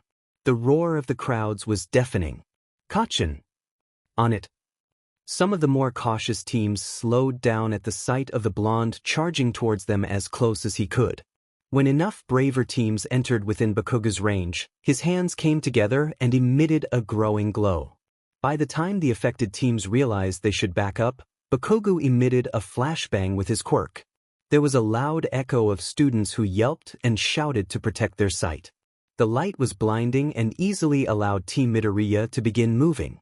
They planned to keep themselves moving around the perimeter of the arena. While moving more towards the center could allow them more freedom, they could still get cornered by the active teams. They would also have to worry about keeping an eye on more openings that would appear from running into the center of it all. The team could still get cornered, but getting cornered is something to avoid entirely either way. Minuets were spent as Team Midoriya did whatever they could to avoid losing their points. There were certainly many close calls. One student's quirk had turned the ground into some sort of quicksand which got Midoriya and Kirishima trapped. Hatsum was quick to lift Midoriya out while using her jetpack and boots, while Bakugou yanked Kirishima free, using his quirk to keep them in the air until they reached solid ground. Then there was Monoma's team, who came too close to reaching Midoriya when he ordered a teammate of his to use a solid air quirk. Bakugou tried to blast the group away from getting closer, only to smack into the sudden bubbles of solid air. Monoma managed to tap Bakugou's exposed arm, and the rest of Team Midoriya could only watch in surprise as Bakugou was blasted by his own quirk. Fortunately, Midoriya was able to emit a small electric shock wave to stun Team Monoma for a few seconds. The Class 1B blonde was too close to making contact with the green-haired teen. As soon as Midoriya ran out of the way, Bakugou propelled himself toward Monoma to give an explosion-powered punch. Midoriya could tell that his friend was getting ticked off by Monoma's arrogant bragging and dialogue. Team Monoma was shocked as Bakugou shattered those solid air bubbles as they tried to retreat from the raging blonde. Bakugou just grinned as his hands grasped many of Monoma's stolen points. He went back to help protect Midoriya before the Class 1B student could react. Midoriya wasn't sure how much longer they had to keep this up. He went to glance at the large stadium screen until a sudden shout grabbed his attention. "Watch out!" The green-haired teen wasn't exactly sure who shouted to him as the world turned into a blur for a moment. Hatsum had swiftly charged in to carry the boy out of the way of a giant hand. Unfortunately, she ended up tripping when the attack ended up hitting her and used jetpack. The force made her drop Midoriya, in which the short teen broke into a roll to avoid injury. "My baby!" Hatsum wailed sadly at the broken jetpack. Midoriya could only send her a sympathetic glance before having to move out of the way of another hand attack. His emerald eyes caught sight of the orange-haired girl from Class 1B who had also knocked Monoma unconscious. Can she just enlarge her hands, or does it work anywhere on her body? Midoriya pondered. Kirishima came in close with his quirk activated to help take some of the impacts while Bakugou finally caught up to keep the girl's attacks away with his explosions. FB. Bakugou warned. Team Midoriya went to protect their eyes as another flashbang was created. The other nearby teams who were unaware were blinded as well. The sports festival audience could be heard having a mix of excited cheers and small sympathies towards those who got caught in the blonde's flashbang. Sudden bright lights were a pain to deal with. By the time Team Kendo and the other teams could see again, Team Midoriya was already at the other side of the arena. That's when it happened, goosebumps tingling everyone's skin as a wave of ice made its way over everyone. Midoriya watched with narrowed eyes as Todoroki's team made their way towards them. The team had Ida, Yaoyorozu, and Kaminari who seemed to be working quite well together. The second team Midoriya noticed Yaoyorozu create an insulation sheet. They backed up as far away as they could. Midoriya prepared his quirk to absorb any electricity that got too close.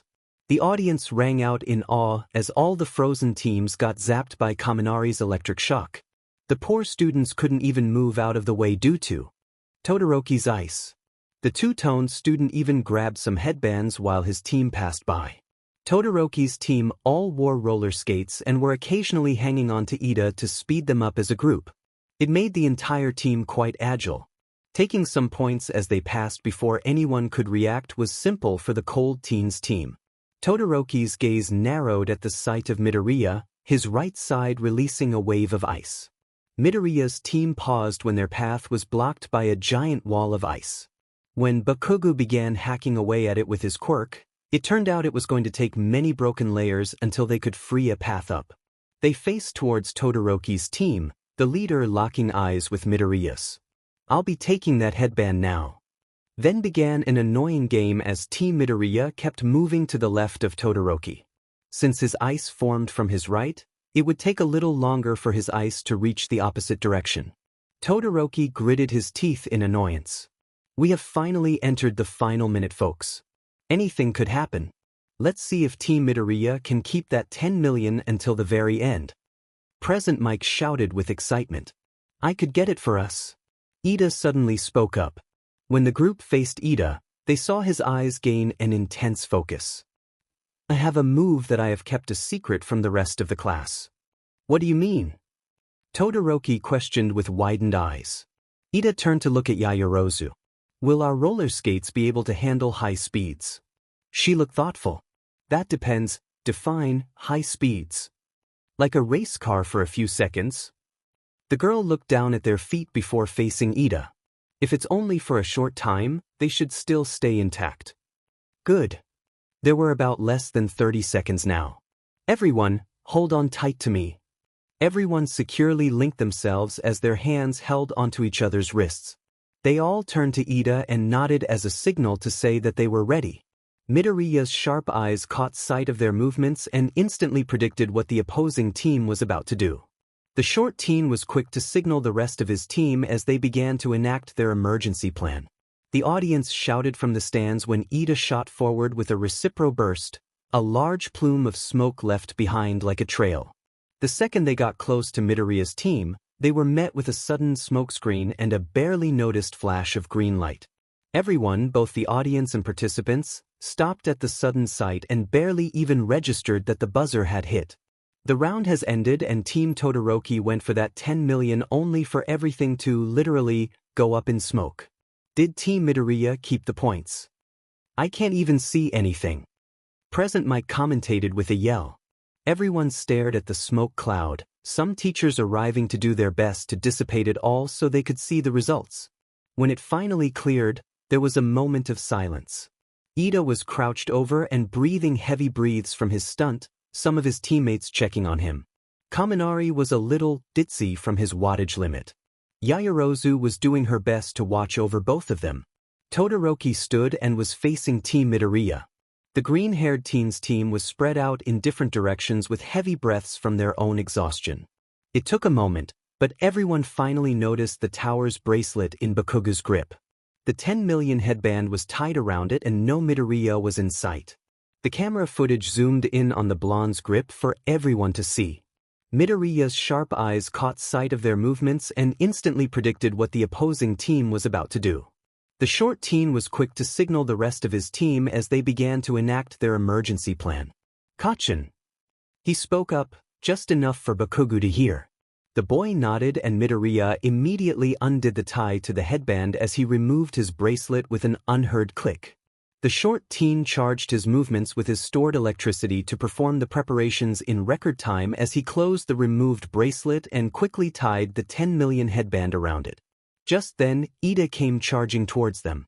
Bakugou released a huge smokescreen and Midoriya transported himself within the electronic bracelet with a barely unnoticed flash.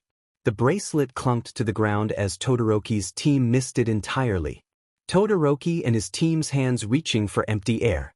Hatsum was the closest to Midoriya's portion at the time and knew to memorize where he would be.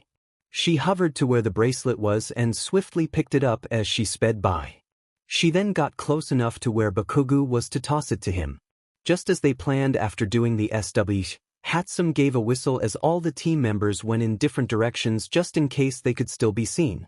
The buzzer rang and they all paused in their movements. Team Todoroki didn't even realize how they were fooled. Well, would you look at that?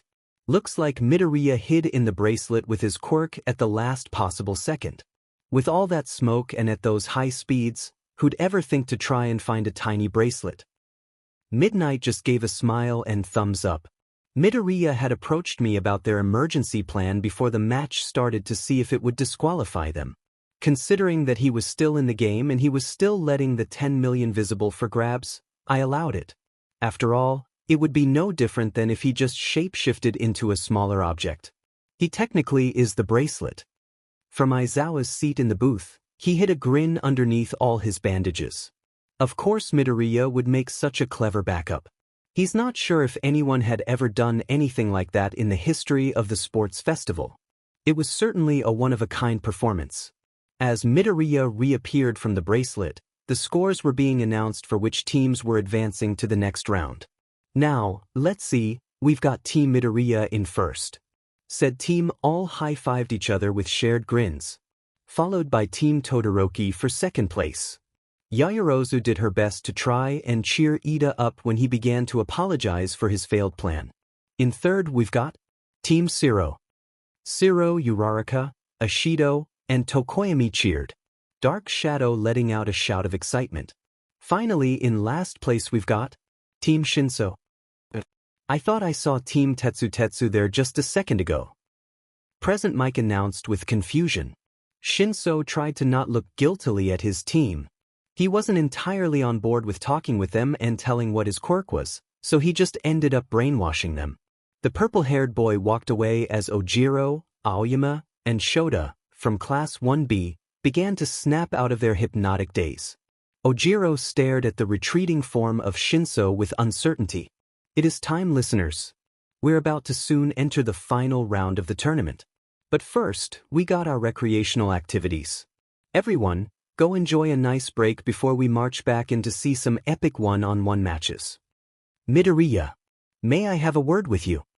Midoriya turned to see Todoroki standing behind him.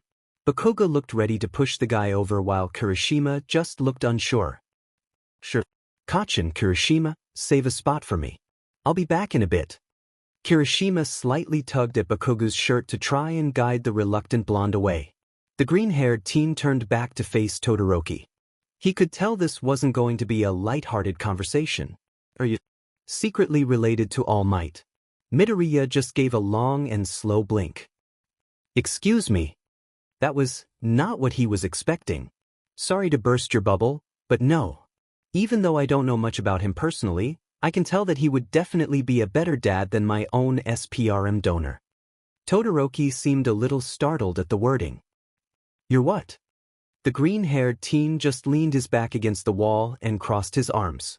Listen, I know Endeavor is your father and I don't exactly like Endeavor at all in the first place. Let me just tell you that it takes one to know one. Todoroki knew what the teen in front of him was saying.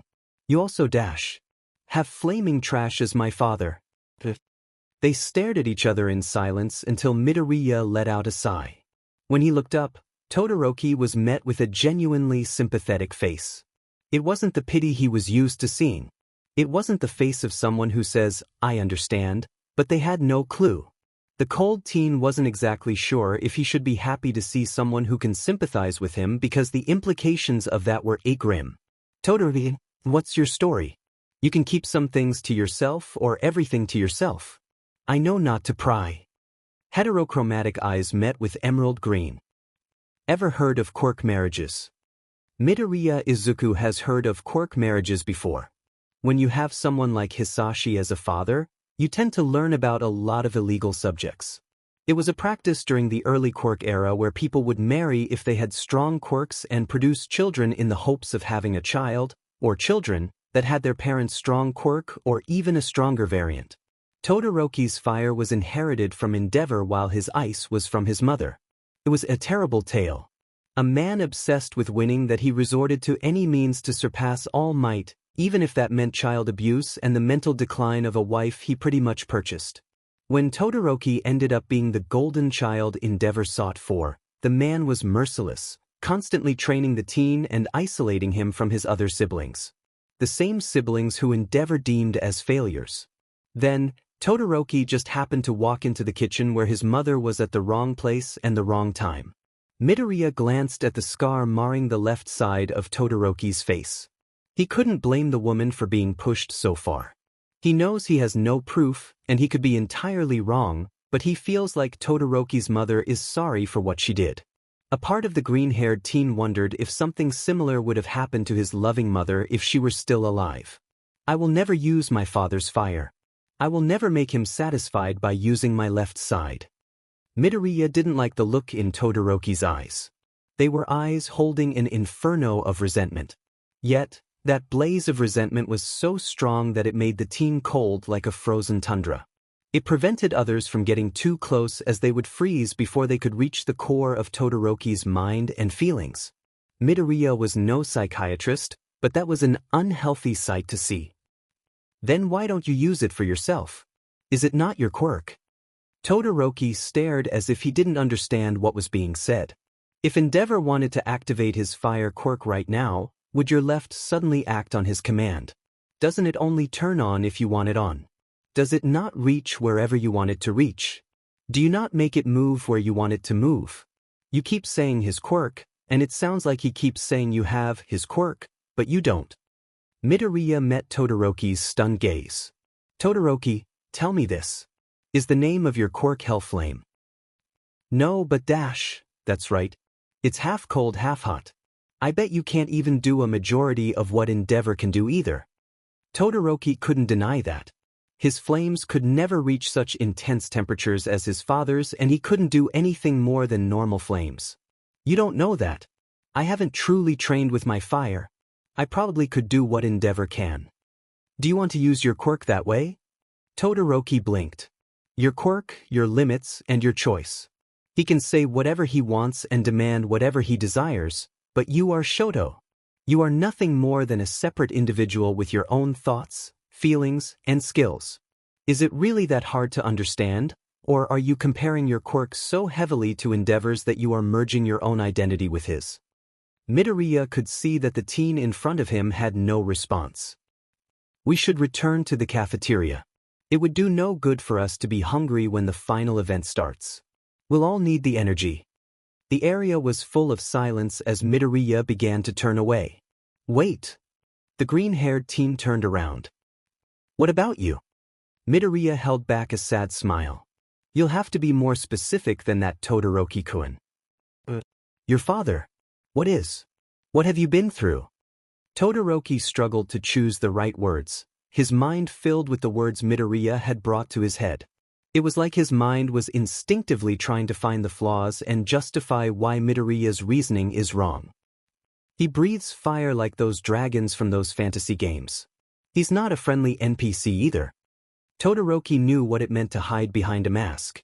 It just made the short teen's words all the more saddening.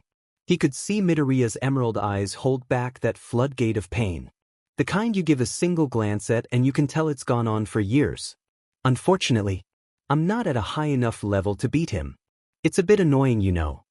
Midoriya turned away and began to walk to the cafeteria. It'll be fine though. All it means is that I can't progress my story. Midor-dash. If you really want to know more, then you'll have to start making some life choices. There was a slight smile on Midoriya's face. It's like those dating simulators. You have to go towards the right path and make the right choices and changes that are needed to unlock the character's backstory. Until then, there is nothing more to say. Perhaps, if you can find your own liberation, then we could talk more. Todoroki couldn't find his voice as he watched the short teen walk away. He didn't like the cold pit in his stomach that said he just let a lone soldier go off to fight in a war entirely by himself. The recreation PRD soon ended and the students all gathered around to see who they would be pitted against. Many were upset and objected when Ojiro and Soda decided to drop out of the competition. They both said something similar about not remembering how they made it through the second event. It was certainly an honest response, but many thought they should stay in regardless because of the opportunity it would give. Midoriya could only hope that there were heroes out there who gave credit towards the pair for their reasoning. As the short teen read the lit-up screen, emerald eyes caught sight of his name right next to Shinso Hitoshi. Midoriya. The said teen turned around to see a slightly nervous Shinso. Before Midoriya could say anything, he found his mouth blocked by Ojiro's tail. By the time Midoriya got to move it out of the way, Shinso had already walked away. The short teen could see the purple-haired teen's dejection from a mile away. Want to explain why you did that? The green-haired teen asked Ojiro. The martial artist teen just flickered an uneasy gaze towards Shinso's figure from where they stood. I know. He's our classmate, but I didn't want him to get you two. Ojiro knew he'd have explaining to do considering Midoriya's confused expression. Here it is, everyone. The first round of the final event. Get your hands together, listeners, for our resident gamer, Midoriya Izuku. On the opposite end, we've got the mysterious insomniac, Shinso Hitoshi.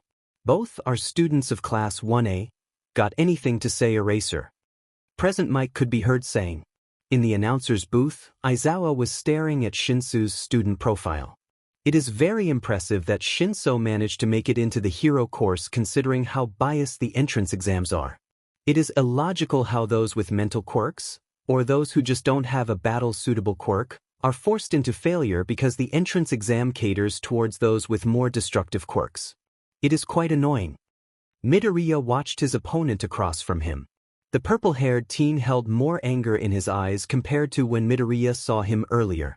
Midnight walked up as the referee, Cementos standing nearby for any stage repairs or assistance. Listen up. The round ends when one of you goes out of bounds or is incapacitated and cannot move. She watched both students nod in understanding. Midnight hummed before raising her hand up and then swiping it downwards. Start. Shinso planned to get Midoriya to respond to him. That way, he could use his quirk to order his classmate out of the ring. Before he could say a word though, he was interrupted by Midoriya speaking first. The short teen's soft voice seemed to sound louder in Shinso's ears than it did in reality. I don't know why you've been acting like this, but know that I won't give up on befriending you. Shinso paused for a second before having to grab hold of Midoriya's foot that had just tried to kick him in the abdomen. Was it just him, or was his hair frizzing up? What was that? An attempt to take me out in one go with the promise of friendship. Midoriya shook his head. No. Shinso grinned when his classmates' emerald orbs went blank and distant. Walk out of bounds. Present mic could be heard yelling into the microphone. Say what? What's this? All of a sudden, Midoriya is walking towards the boundary line. Is this Shinso's true power showing? Shinso watched his classmate's figure wander like a doll. Sorry, Midoriya, but I can't afford to lose. Then, the unexpected happened as Midoriya's limbs rubbed the fabric of his uniform in the correct manner needed in order to create a static shock. Midoriya blinked, his eyes returning to normal as he breathed heavy breaths. He supported his body as he placed his hands on his knees while standing. The mental toll of fighting against Shinsu's quirk from the inside was definitely taxing. The whole experience felt surreal and bizarre. How dash. That's when Shinso realized the signs he dismissed earlier. The short teen must have used his quirk to create static in the air as a backup to snap out of Shinsu's quirk. That's why his hair felt like it was sticking up more. If that truly was the case, then that means that Midoriya knows. I know what your quirk is, Shinso. The purple-haired boy managed to aim a punch at Midoriya's nose. There was a small grunt of pain before the green-haired teen elbowed the tired teen in the chest. Shinso coughed as air was forced from his lungs. I can't tell what pain your quirk must have made you go through. I won't pretend to be someone who understands either. The pair began to shove at each other, using their weight and momentum to try and push each other out of the ring. When Shinso glanced back, he noticed he was getting close to the end of his side of the arena. However, know that I think it's perfect for hero work. I think it's an incredible quirk. I'm sorry that no one else could see it that way. Despite Shinsu's best attempts, he felt as Midoriya lifted his body and flipped him over the green-haired teen's shoulder. He felt his back hit the ground with a pained groan. Shinso is out of bounds. Midoriya is the winner. When Shinso opened his eyes that had squeezed shut from his body impacting the ground, he expected to see a gloating Midoriya. His eyes opened and he was met with the kindest eyes he has ever seen. He doesn't remember the last time when someone looked at him like he wasn't a villain. Midoriya had offered his hand and Shinso numbly accepted it. He barely felt the pull as he stood back up. It surprised him that someone as short as Midoriya was able to just toss his body around like his weight was equal to a teddy bear. Shinso didn't even spot that much muscle on the short teen's visible skin. Are you alright? Shinso almost snorted at the question considering that Midoriya was looking at him with a bleeding nose. I should be asking you that. Midoriya wiped his nose and spotted the smear of crimson on his hand. From the look on the short teen's face, Shinso could tell that his classmate didn't even realize he had the injury. The pair had soon left the field and were making their way to Recovery Girl's office. There was an odd silence lingering between them and Shinso just couldn't find the words he wanted to say. He rubbed the back of his neck as he finally decided on something to say. Did you really mean what you said back dash? Of course. Midoriya's voice left the tired teen with no doubt. That wasn't the voice of someone who was lying just to be nice. The short teen beside him was genuinely wanting to be his friend. His classmate genuinely didn't mind his villainous quirk and actually praised it as a heroic quirk. Shinso wasn't entirely sure how to feel about it. It was so different compared to what he's been told for years. If you really don't want to be friends, or maybe you don't feel ready just yet, then that's okay. I just want you to know there are people that do care and I can see you becoming a great hero in the future. Your quirk is extremely useful for ending fights quickly and with minimal destruction to the surrounding area. It could help talk people down from doing something drastic and could save those in hostage situations that many heroes struggle with ending safely. Shinso just nodded as he looked at Midoriya with wide eyes. Just give it some thought if you need to. Is that alright with you, Shinso? Yeah, it is. Midoriya and Shinso managed to return to their designated seating area for the next match despite Recovery Girl scolding them. The second the green-haired teen spotted Todoroki, his body tensed. He no longer paid attention to present mixed commentary nor Siro's appearance on the other side of the ring. Midoriya didn't like those hateful eyes. It felt like the two-tone teen was going to murder someone. His fist clenched with concern.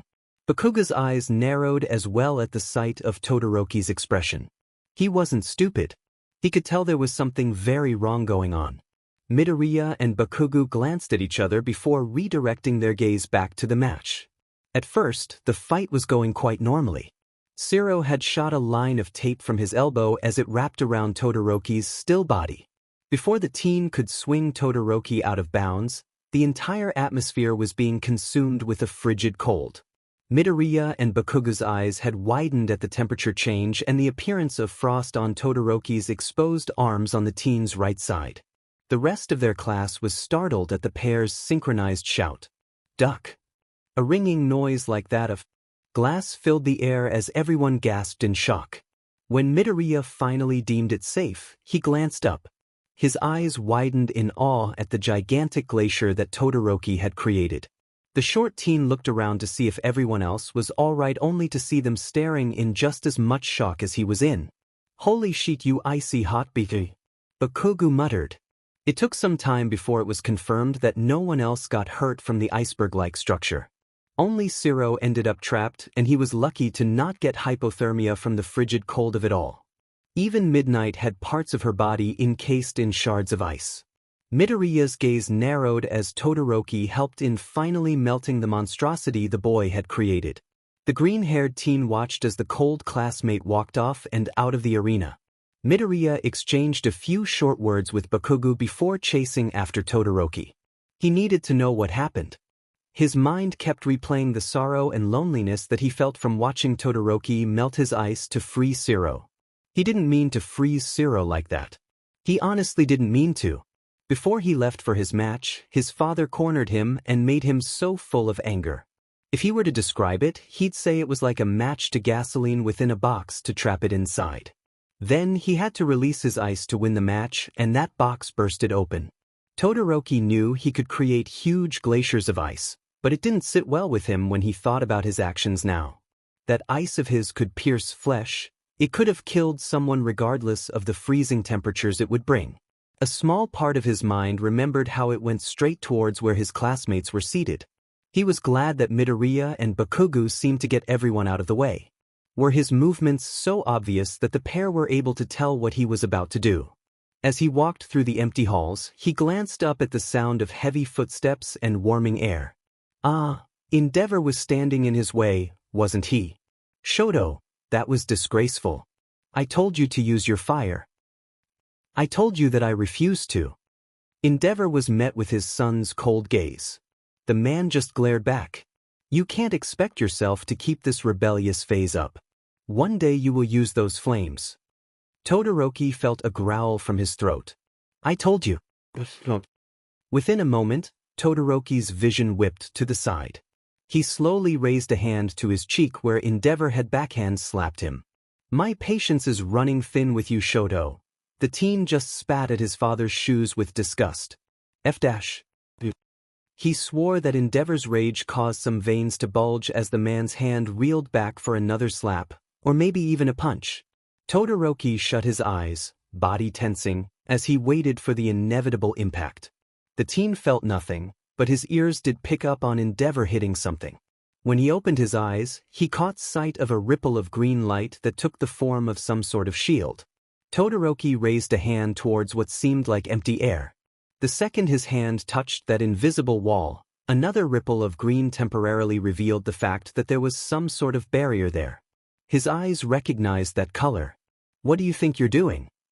Todoroki and Endeavor immediately turned their heads down the hall to see Midoriya casually standing a couple of feet away. Before either of the Todorokis could make a response, Midoriya had walked over and gently grabbed his classmate's wrist. The two-tone teen just numbly followed Midoriya as the short teen pulled Todoroki away from Endeavor. You're lucky that I had enough practice with my quirk to make that shield. I didn't know you could. Midoriya just gave the teen a small smile. It was very difficult. It's hard to keep wild electricity in one spot in the air all while making it take a certain shape and form. Endeavor seemed to snap out of his stupor as he clenched his fist and stared down Midoriya. What do you think you're doing, child? You have no right to interrupt my conversation with my son. That was a conversation. Midoriya rhetorically questioned. I thought it was a round of beat the shit out of your child. I'm also pretty sure that the game is considered illegal. How long have you been playing an illegal copy of a completely illegal game? Endeavor's flames grew a little hotter from his anger. I don't know what the hell you are talking about, but that boy is my son, and if I want to speak with him then I can speak to him. The man actually felt a part of him wanting to back down when those emerald green eyes turned toxic. When Todoroki managed to get a good look at his short classmate, he did back up a little. Midoriya's eyes were holding something like the promise of death, and his smile was so very kind but so very fake. It kind of reminded him of when people spoke about horror films involving smiling porcelain dolls. You are playing a very dangerous game, Endeavor. I hope you know that. Why, you don't know anything. I know a lot of things, Todoroki Enji. Endeavor was at a loss for words. What have you been telling this boy, Shoto? Before Todoroki could form some sort of lie, Midoriya's voice cut through the tense atmosphere like a knife to butter. Whoever said that Todoroki-kun said anything? I don't need your son to tell me how much of a piece of shit you are. Todoroki and Endeavor both looked gobsmacked at the swear. Midoriya said it so easily and with such innocence that it was utterly jarring. It was that feeling when a parent's child uses a swear they heard from somewhere else in a sentence. While the pair were stunned, Midoriya had walked up to Endeavor and aimed a nasty kick to the man's pages. Todoroki would have laughed if it didn't look so painful. The teen found himself standing with his legs slightly closer together as Endeavor howled. Midoriya just took hold of Todoroki's wrist and began leading the teen down the hall and past the fallen Endeavor. The green-haired teen just gave a smile and waved towards the man. Bye, you nasty, trashy pigshit. Todoroki covered up a snort. Why did Midoriya have to say such vulgar words with the tone and innocence of a 4 or 5-year-old? He didn't even know that Midoriya was willing to swear. As Todoroki followed Midoriya, the short teen had brought them to an empty waiting room.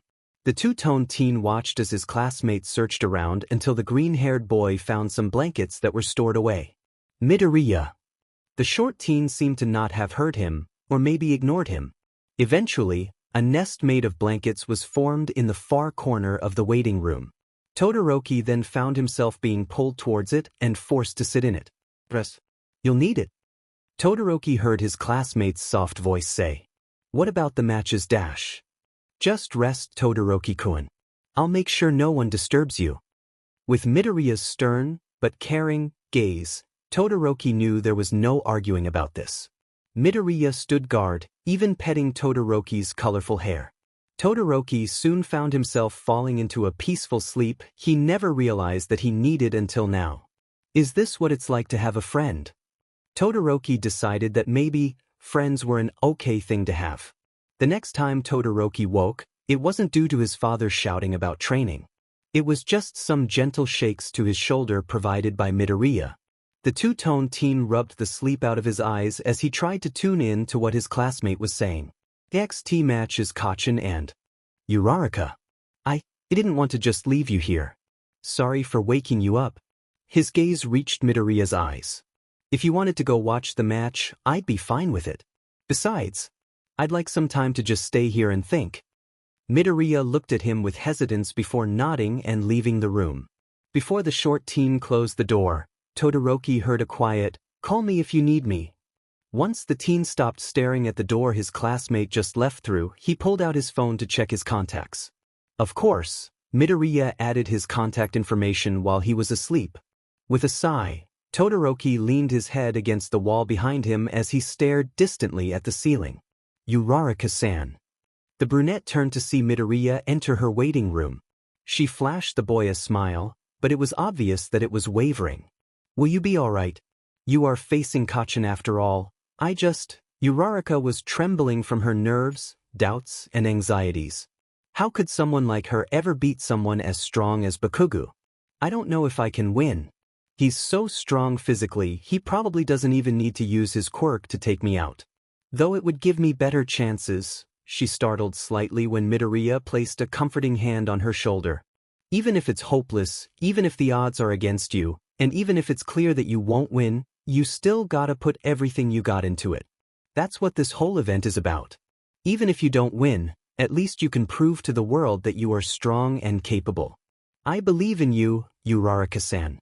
Don't give up hope because you think you won't win. Win or lose, you still prove something about yourself. Uraraka stared at her friend with wide eyes. Midoriya just gave her a smile. After all, if you don't try, you'll never know the results, right? Midoriya stumbled slightly when Uraraka jumped towards him with a hug.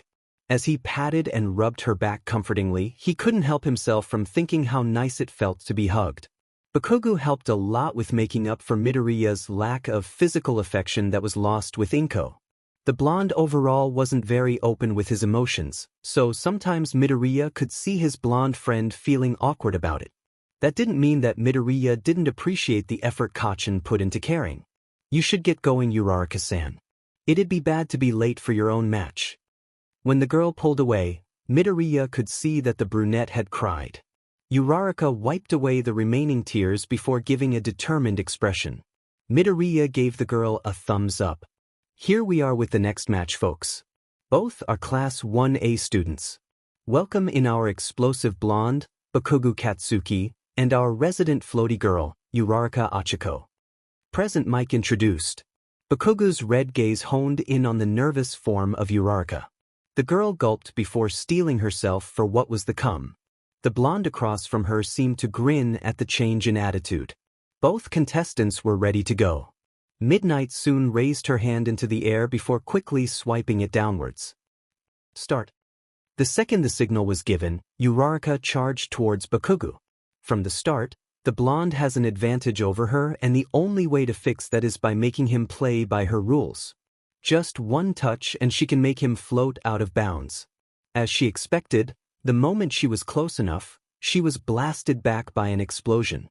There was no time to worry about whether or not Bakugou had enough control over his quirk to stay in even when affected by her quirk. The current challenge to focus on was just making contact with him at least once. The crowd had dulled in their excitement as they continued watching the brutal match. No matter what the girl did, the blonde kept blasting her away. Midoriya frowned from where he sat as people began to boo and murmur about the cruelty. The teen's brows furrowed at everyone's responses. Don't they see it at all? It's not being cruel or brutal. Kachin was acknowledging Uraraka's strength and knows how risky letting her close would be. Uraraka's plan of hiding in the smokescreen and floating her gym jacket didn't work. She just wasn't quick enough, and the blonde's reflexes and reaction time are excellent. What do you do when you're faced with an opponent who is too quick for you? Since she truly can't become faster than him, then she simply has to find a way to slow him down or delay him. A part of her desperately hopes her next plan works. She's not sure if she'll be able to continue like this if she fails. With that in mind, she continued to repeatedly dash towards Bakugou with her body crouched low. Due to all the smoke, the blonde couldn't see how her hands swiped at the debris she made him create. Midoriya's sharp eyes caught on to the brunette's next plan. The jacket trick was actually pretty clever, and the green-haired teen was mentally praising Uraraka for using the smoke of Bakugou's explosions against him. He knew that by the time she graduates, she was going to be an excellent hero one day. The short teen found his eye twitching when some random guy in the crowd stood and spoke out about Bakugou being brutal to a girl. When it comes to battles, does it really matter what gender the combatants are? If you have skills and you are strong enough to get into a school like UA, then you have strength regardless. Midoriya pouted at the blatant sexism. Sure, girls have biological restrictions, but they can still beat someone to the ground if they learned and tried. Having quirks thrown into the mix can even give potential within a weak person. The teen finally had enough when Present Mike began to commentate. His classmates startled at him suddenly standing up, the legs of the chair screeching. In a flash of green, Midoriya was gone. Everyone in the audience winced when the speakers made a loud pitched noise and crackled. That's when they heard it. Are you all blind? Can you just quiet down for 1 second and think? You are already writing my friend off because she's a girl. If she is so frail, then how is she still standing? How is she holding the expression of one who is determined and certain? How has she even gotten into the top hero school in Japan? Everyone went silent. Bakugou and Uraraka were still focusing on their battle, but even they were paying half of their attention to the voice of their friend. You are insulting them both and you don't even understand what you're watching. Did you even care enough to know Uraraka's quirk? With a single touch, Bakugou could instantly lose. I didn't even have to grow up with Bakugou to know what he's doing. Can't you all see that he's acting like this because he is fully aware of how much of a threat Uraraka is to him? I don't know who spoke up, but if you're a hero then you should retire now. In fact, I don't know how you even have survived this long with that mindset. On a battlefield, the gender does not matter unless it affects your quirk, whatever it may be. Everyone has the power to be dangerous, and if they are trained, they can be a deadly force. That girl has a smart mind and she has earned her right here. Uraraka could feel her quirk straining as she ran in again. Just a bit more. Even if she loses, do not be upset about it. I told her that this whole event is to show the world what she can do, and that applies to all of us. Win or lose, we showed our capabilities. We are the next generation of heroes. What kind of future heroes would give the people hope if we let certain people win? What hope would we give if we didn't even try? The sports festival is a way for the world to see the promise that there are still capable heroes they can rely on. From now to the future, we cannot let ourselves falter. If we do, we not only fail the people we will need to protect, but also ourselves. Midoriya reappeared in his seat just in time for people to finally notice Uraraka's grand plan. As he glanced up, he couldn't help himself from imagining the floating debris as some sort of asteroid field. If only the stars were out. Release. Uraraka's fingers met and it rained of stones. Bakugou glanced at his hands before taking a deep breath. This is gonna hurt like hell.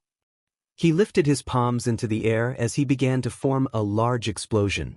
Many in the audience could feel their ears ringing as the air filled with a mix of warmth and smoke. Bakugou released a gigantic explosion that was taking on every bit of debris until it became harmless. Once it was over, Uraraka was pushed back to her side of the field, an absolutely exhausted mess. Bakugou winced as his fingers twitched. His wrists pulsed with pain from the strain of it all. That's when it happened. There were some leftover scraps that hit Bakugou, though it was mainly an annoying powder. The blonde swore as he went to wipe it off to keep it from getting in his eyes. Uraraka found a hidden energy reserve within her at the site, and she ran as swiftly as she could. Everyone held their breaths when her hand made contact. Bakugou's eyes widened as he felt himself start to float, gravity no longer tethering him to the ground. He gritted his teeth. If only he didn't release that gigantic explosion, he would have had enough control, and Quirk uses to easily direct himself under Uraraka's zero gravity. The blonde thought he got rid of all the debris. The second it took for him to struggle in creating an explosion to keep him in the ring, Uraraka could tell her body was going to collapse. Using whatever strength was left, she ran and shoved Bakugou's floating form, the rest of her body hitting the ground. The blonde just blinked as he flew through the air. Well, shit. Midnight examined the situation of Bakugou's position and Uraraka's still conscious body. The hero raised her hand up in the air toward Uraraka's side of the field. Bakugou is out of bounds. Uraraka is the winner. The roars of the crowd were deafening as they cheered. Everyone in Class 1A stood with whistles, cheers, and clapping. Midoriya listened to the many different voices and gave a small smile at the encouragement given to both of his friends. They at least listened to him for now. He won. Uraraka thought in a daze. She barely realized she was hoisted onto a stretcher by the medical bots. I won. The brunette let out a huff of tired laughter and a failed attempt to fist bump the air. I won. I actually won. She couldn't wait to call her parents. Midoriya decided to get up and have some time to prepare himself. After all, he was up next, and so was Todoroki. The short teen hoped that Todoroki was doing well. He hasn't seen his classmate in a while. He wonders if his words had truly reached Todoroki. Before he could start his planning for his match, he made his way towards where Uraraka would be. He wanted to see how she was, even if it was going to be a brief meeting. As Midoriya wandered the empty halls, his gaze at his feet, he took a turn and realized that someone else was walking his way. He glanced up once his vision caught sight of a flaming boot. As the boy lifted his head, he was met with the flaming face of Endeavor. Midoriya noticed how the hero seemed to tense and become even angrier at the very sight of the short teen. Midoriya couldn't blame the man really. Midoriya wasn't exactly pleasant when they first met. Endeavor, what brings you here? Both of them knew that the politeness was strained. The short teen wondered if the man was ever going to speak until the hero's deep voice reached his ears. You are quite strong. You have a very powerful quirk as well. Emerald eyes narrowed. He didn't like where Endeavor was going with this. Shoto's purpose is to surpass all might. While your quirk will never compare to that man's strength, you are a perfect trial run for my creation. Midoriya's expression soured at the wording. So, don't disappoint him by not putting in your all. Endeavor was met with cold silence. Since he said what he wanted to, he continued on and walked past Midoriya. Do you want another kick to the ball? The man tensed and looked over his shoulder with a glare. His mouth was open and ready to make a threatening response, only to falter at the sight of Midoriya's gaze. You said it yourself. I'm not All Might. Endeavor huffed. Obviously you are in dash. Shoto isn't you. Silence filled the air as the flaming hero stared with a wave of burning anger. Midoriya showed no fear or signs of being intimidated. I hope you are happy with the fact that you are letting a child complete your longing to be number one. The hero sighed in a deep breath at the words. Even if he does surpass All Might one day, what does that mean for you? The world would be praising and talking about Todoroki Shoto. Todoroki Enji would just be on the sidelines and maybe give praise for the fact that Shoto is your son. Either way, you will never surpass All Might. In the end, it was someone else who did. Did you become so blinded by this obsession that you never even put thought into anything else? Yet, at the same time, I'm glad you did, because then I would have never been able to meet someone I see as a dear friend. Midoriya continued on his way while Endeavor just stood frozen in place. I do wonder if, one day, you'll be able to climb your way out of that hell of your own making. It's a little funny how your quirk is like a self-fulfilling prophecy. Good luck with that burning and melting throne. The short teen's footsteps began to fade from Endeavor's range. Farewell. The man was left in the halls alone with his raging thoughts. On his way to Uraraka, he ended up running into Bakugou. The blonde just gave him a thumbs up. Painerd. Round face had more guts than I thought. I guess we won't be able to have that match after all. Midoriya stood on his tiptoes as he ruffled Bakugou's hair. I'll try and win for the both of us then. The blonde choked out a laugh as he weakly pushed Midoriya's hand away from his hair. Yeah. Even if you do get your butt kicked though, remembered what I said during the tower defense match. We either kick butt together or get our butts kicked out of the competition together. The green-haired teen smiled. Roger that. Bakugou walked by and gave a friendly push to Midoriya's back. Round face is that way. The next time Midoriya saw Todoroki, it was across the battlefield. It was time. The short teen could see the conflict in his classmate's eyes. He could only be glad that it at least wasn't that inferno of anger and resentment that had frozen Zero. A part of him wished he could tell what Todoroki thought when the two-tone teen was in the waiting room. Hopefully, it was a good conclusion of thoughts. Midnight began the match. Start. Both contestants took a deep breath. Before Midoriya could blink, Todoroki shot a wave of ice towards him. In order to buy some time, the short teen formed a shield as he ran out of the way. Just as he expected, his shield wasn't strong enough to completely stop the ice, but it certainly paused it for a brief second before dissipating. That was all he really needed anyways. It was still pretty good considering he was still practicing on that move. Now that Midoriya knew what to expect, he charged up his body in small bursts of speed to avoid the rest of Todoroki's attempts. The teen kept trying to find a way to get in closer. He tried some electric shock waves, but they were blocked by the ice. It looks like there really was no other option than to just find a way to run up close for a hit. Midoriya dodged out of the way of another shot of ice only to notice that it seemed slower than the previous.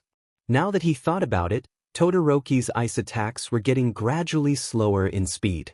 Emerald Eyes took the moment to examine Todoroki only to zoom in on the growing frost on his classmate's skin. He's not immune to the temperatures of his own quirk. Midoriya decided to try and wait for his classmate's ice to slow down enough so he could get in close. The short teen kept borrowing small bits of power from the large stadium screen and the electronics people in the audience had with them. Fortunately, Midoriya could hide the power lines that would appear whenever he took electricity from devices. While it is a pretty sight and can't be physically grabbed, it wouldn't be good to tell your opponent what you're doing. It took a little more conscious effort, but it wasn't too hard of a task since it was mostly a cosmetic effect. It was about a minute longer until Midoriya finally saw a good opening. Todoroki's body was shivering, his breaths becoming visible in the air. He knew without looking that there was frost creeping up his limbs. His eyes widened when Midoriya came charging right towards him. As he released ice to stop the green-haired teen, it ended up being too slow to do anything. The two-tone teen braced himself for the incoming kick, his mind pausing in thought as his classmate's voice reached his ears. You're freezing. Todoroki could hear the concern. He grunted in pain as the kick hit his abdomen, his body being pushed back. He tried to grab onto the foot only for his hands to flinch at the shock of static he got. Cold temperatures and dry conditions help with increasing electric shocks. Todoroki, your ice is only helping me here. The two-toned teen narrowed his eyes. He knew what Midoriya was trying to say. I told you before. I refused to use my left side. He let Midoriya run in close, his right side trying to create smaller patches to freeze the teen in place. Midoriya's body ducked to avoid a punch. You just said, my left side, did you not? Does that not mean my fire, instead of his fire? Todoroki's eyes widened and his movements ceased for a split second. That was long enough for Midoriya to get close and release a shockwave. The two-toned teen found himself flying backward and made a small slope of ice to catch his body and turn it away from the boundary line. He couldn't find a response to counter Midoriya's words. Your ice is helping me and it is hurting you. If you use your fire, you could technically use your quirk indefinitely. It is a perfect balancer, yet you refuse to go all out. Midoriya could see his classmate grit his teeth in frustration. I said I won't use it. I can't afford to. Todoroki barked out. The green-haired teen ran in for another hit. He could see those heterochromatic eyes widen when Midoriya's voice became raised. I told you that it's your quirk. Why are you letting that BSTRD block you from using your own power? Why are you letting him be the reason why you can't grow as a person who is going to need all his strength someday to save lives? Todoroki was expecting a punch when he saw Midoriya getting close. Instead, he found himself getting slapped. Not using your own power because of this idea its endeavor's flames is shackling you. You say it's to defy him, but it sounds to me like you're still letting him use you as a prisoner. He's holding you back even though you're being rebellious towards him. Wake the F up and prove everyone wrong. Prove to that flaming trash pit that you are Shoto, your own person with his own power. Become better than Endeavor. That's what it means to be here. No. Go plus ultra. Don't hold back and spit on those who have been doing all they can to advance and win. Show the world who you are. Todoroki was hesitating. He shot out a smaller burst of ice that Midoriya easily dogged by jumping backward. The green-haired teen ran in again and Todoroki got ready to block, seeing as his right side was becoming too frozen. Instead of a hit, Midoriya had leaped as the boy's shoes hit against Todoroki's shoulders. The short teen had used his classmate as a springboard just like during the race. The two-toned teen felt a shock from the powered-up contact, his body falling forward to the ground from the force of it all. His head rang with the words Midoriya shared quietly in that brief moment of contact. Don't you want to be free, unlike me? Every single person watching had been filled with surprise as a small tornado of flames seemed to erupt from Todoroki's left side. Midoriya's body twisted in the air as he returned to the ground gracefully. When he stood up, he smiled at the sight and warm feeling of Todoroki's flames. Normally, he wouldn't be okay around the presence of fire, but this was a different case. He opened this door and he was not about to back out and close it. You're crazy, you know that. Todoroki gave his classmate a grin. Memories flashed through his mind of all the pain Endeavor had caused. It brought nothing but sorrow. However, he remembered those precious times with his mother where she encouraged him to become a hero of his own. He remembered the younger him that cried to her in fear of becoming Endeavor. She didn't agree that he would become another Endeavor. She believed he could become his own hero. Todoroki ignored the pinprick of tears forming at the corner of his eyes. To help your opponent like this? I really hope you know what you're doing, Midoriya. All he got was the green-haired teen's encouraging smile. Oh, I am fully aware of what I'm getting into. The short teen's body was beginning to glow brighter as electric green sparks began to dance rapidly around his body. Both of them completely tuned out what sounded like Endeavor's voice in the audience. Who needed him, right? As soon as Midoriya went into a fighting stance, Todoroki released both his ice and fire at once. Midoriya gave a charged leap just as pillars and gigantic waves of ice and fire were aiming straight for him. His feet jumped and bounced off the solid ice to keep him moving, his small body constantly dodging. Before the pair knew it, they were about to come face to face.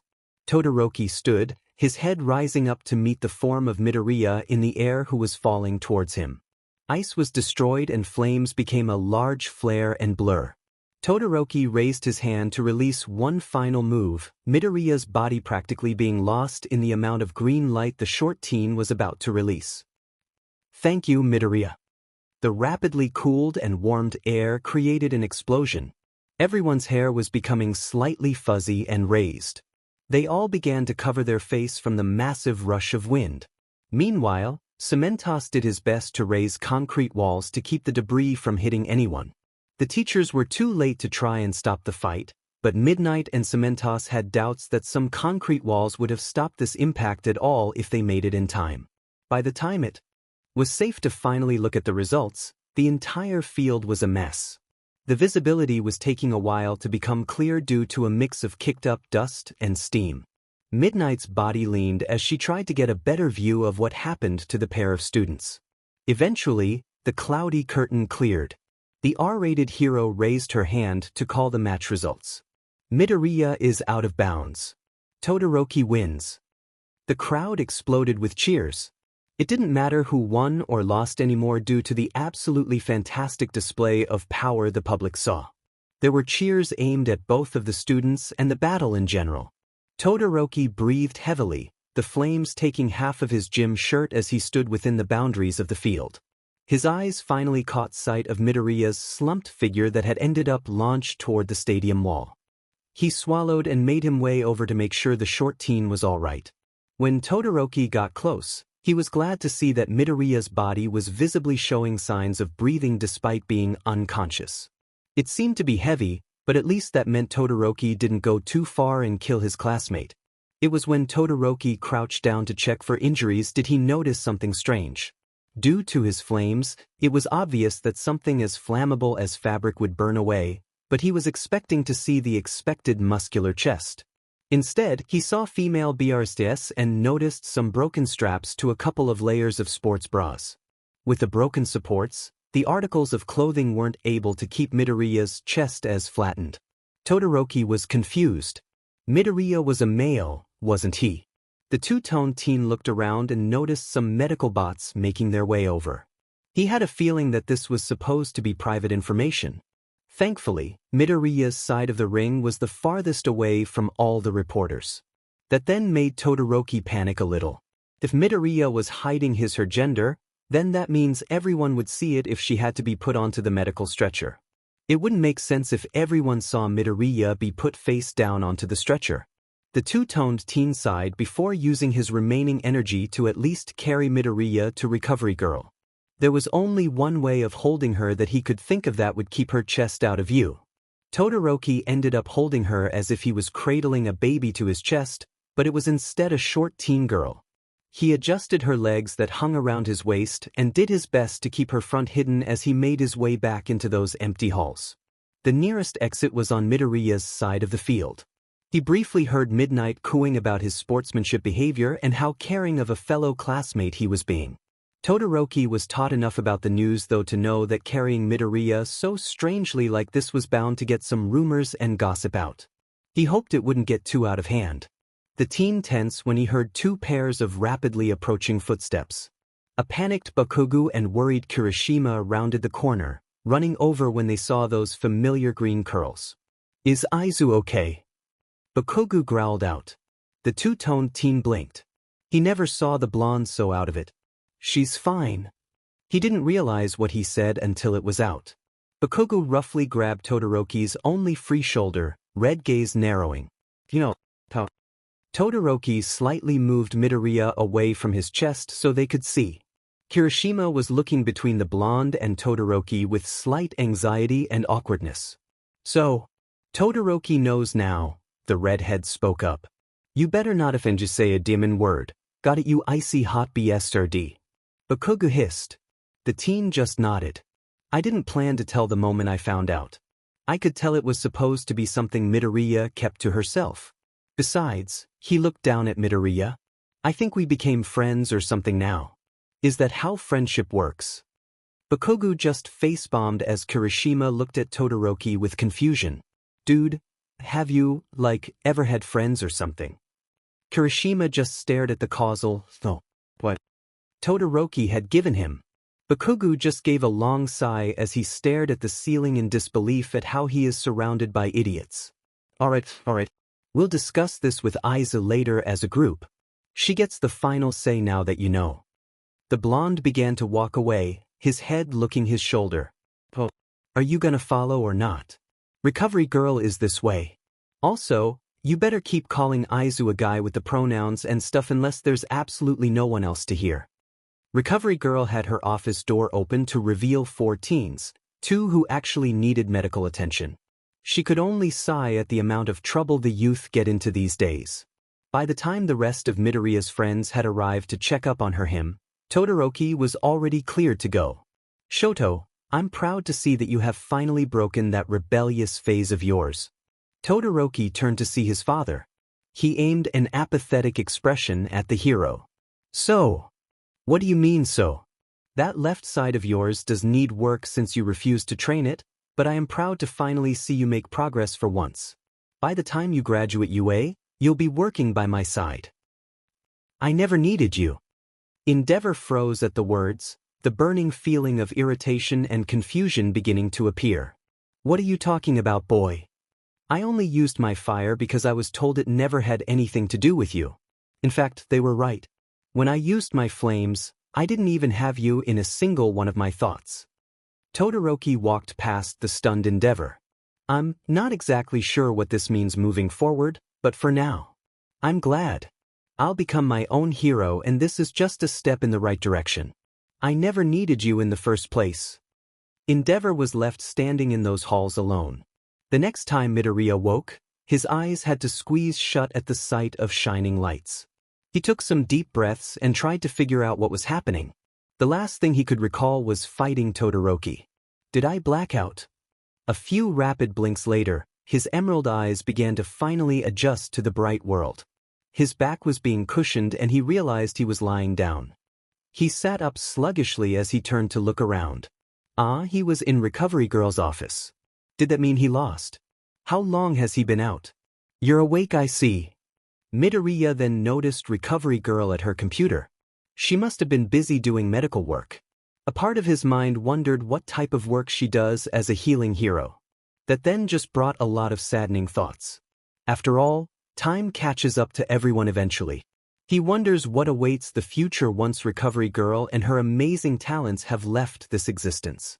Even at her age, many heroes recognize her and respect her work as a healer.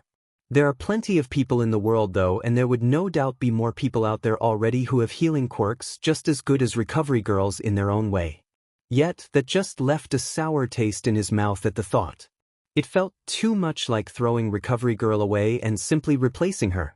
Midoriya decided to start making her some small gifts to thank her. The woman deserves it for all the years she served. The short teen snapped out of his thoughts when he felt his hand being lifted. He felt the small figures of gummies being placed in his palm. You look like you're thinking way too hard, dearie. Anyways, you seem to be doing well, so if you wish to return to your friends, you can. That's when Midoriya panicked slightly as a part of his memory returned. He remembered faintly feeling part of his clothes being burnt. He quickly checked his chest only to see it looking flat again. Recovery Girl seemed to notice and was quick to calm the teen down. That Bakugou friend of yours brought them from your bag. Don't worry, no one else saw. The ones that brought you here already knew. I may not know what it is like to be trans, but I do know it can be mentally taxing for many. Oh, that's right. Considering that Recovery Girl was the nurse of Yue, his father made sure to tell the old woman that he was trans to explain being a girl. The man usually told everyone to keep it quiet because of how difficult it is for my son. Too bad it was a lie. A lie that Midoriya had to live. He really wished he could have his hair long again and wear those nice hair clips he collected, but never could wear. Sometimes he wished he really was doing this because of wanting to transition. In that scenario, it at least meant it was by choice and not force. Yet, when did Midoriya ever truly have a choice? Midoriya just blinked and changed the topic. How long have I been out? The hero glanced at the clock. If you get back to your seat now, you'll be able to make it to the finals. The finals? The green-haired teen thought in surprise. He slept through that many matches. He carefully slid off the bed and began making his way out. He didn't want to rush and be scolded about not taking care of himself. Thank you, recovery girl. Take care, dearie, and please try to take better care of yourself. I was getting a little worried about how much you needed to sleep.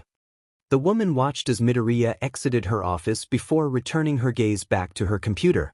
When Class 1A saw those familiar green curls enter their vision, everyone turned to see Midoriya all healed up. The teen actually winced a little at everyone talking at once about how worried they were. Bakugou finally shut everyone up with some small explosions and led his friend to an empty seat by the rest of Midoriya's friends, who made it to the finals. The blonde glanced back at Midoriya before turning back to the arena. Glasses won his match against Class 1B's Vine Hair, Birdface won against Raccoon Eyes, and Shitty Hair won against Round Face. In the semifinals, Glasses lost to Half and Half while Birdface lost to Shitty Hair. That now leaves Half and Half against Shitty Hair. Their classmates who heard the blonde's explanation could just blink and stare. Did that guy literally not remember anyone's name? They really didn't understand how Midoriya just nodded his head with complete understanding. I guess that is what it means to grow up with someone. Midoriya glanced around though and realized someone wasn't there. Where's Ida? I expected him to give me a lesson about being careful as soon as I recovered. He turned to see an unsure Uraraka who had tapped his shoulder. He left for a phone call sometime after returning from his match.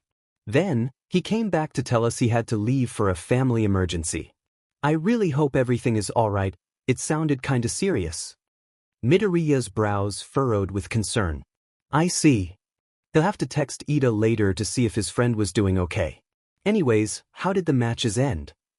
Uraraka seemed to brighten up at the topic change. Well, Ida sped up and pushed that Shiozaki girl from Class 1B out of bounds. Tokoyami managed to use Dark Shadow to back Ishido up until she fell out of bounds. The brunette seemed to become a little sheepish. As for my match against Kirishima, well, I managed to make him float, but he kinda used his quirk on his arms and anchored himself to the ground by stabbing it. He was really sturdy to try and push or kick, and I'm not very strong physically. It wasn't really going anywhere, so I forfeited. Besides, I kinda was too nervous at the thought of going up against Todoroki. I had enough nerves just going against Bakugou. Azui, who sat nearby, just patted Uraraka's back to comfort the girl. Anyways, Ida had his engine pipes frozen by Todoroki, and Kirishima was sturdy enough to get past Dark Shadow. Tokoyami didn't seem to be that skilled at close combat yet. Everyone's attention was soon brought back to the arena as the final match was about to start. Midoriya would have liked to cheer for Kirishima, but considering Todoroki's abilities, the redhead felt quite doomed. The fifth only lasted about a minute, which was honestly pretty impressive. In the end, though, Kirishima ended up frozen with parts of his body encased in ice. At least the boy lasted longer than Zero had. Midoriya felt a little saddened that no fire was used. He couldn't blame Todoroki for that though. It was a pretty big decision for the teen. Besides, at least Todoroki tried to use his fire. The two-tone teen became hesitant out of the blue and the flames died down, but it was something at least. Before anyone knew it, all the students were gathered at the field, the podium dramatically rising from the ground. Todoroki stood on first with Kirishima taking second. Tokoyami was on the third-place podium. Ida would have been there too if the teen didn't have to leave. Bakugou raised a hand for a high five and Midoriya was quick to answer it. Neither of them may have won the sports festival or got to really fight each other, but that was okay.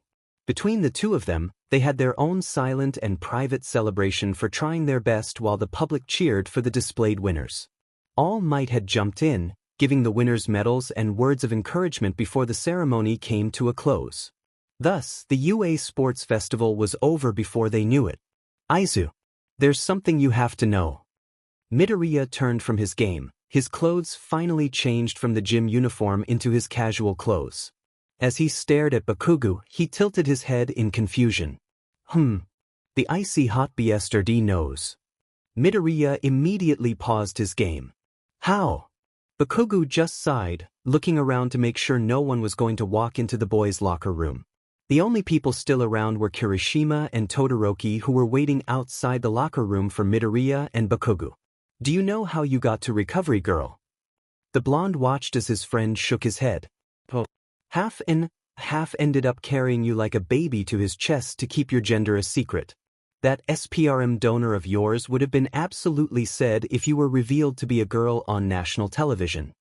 Both of them shivered at the very thought of such a horrible scenario. Midoriya's fingers took a second to stop trembling. Where's Todoroki-kun now? The blonde's head gestured to the room's door. Shitty hair and half are waiting out there for us. I planned for us to all meet up at my place like we did with Shitty hair. Midoriya could only sigh. It was a little pressuring to see more people become too close to his secrets. If more people find out, he wonders how much longer he can hide the truth about his living conditions. The pair soon left the locker room and began to travel to Bakugou's home. Is this about Midoriya being a girl? Todoroki spoke up from a beanbag chair. Midoriya seemed to keep herself busy by setting up a game for the group of 4 to play. Bakugou just relaxed on his bed. Yeah. What are your thoughts about it, ICH-? Todoroki. The two-tone teen's eyes widened slightly at the use of his actual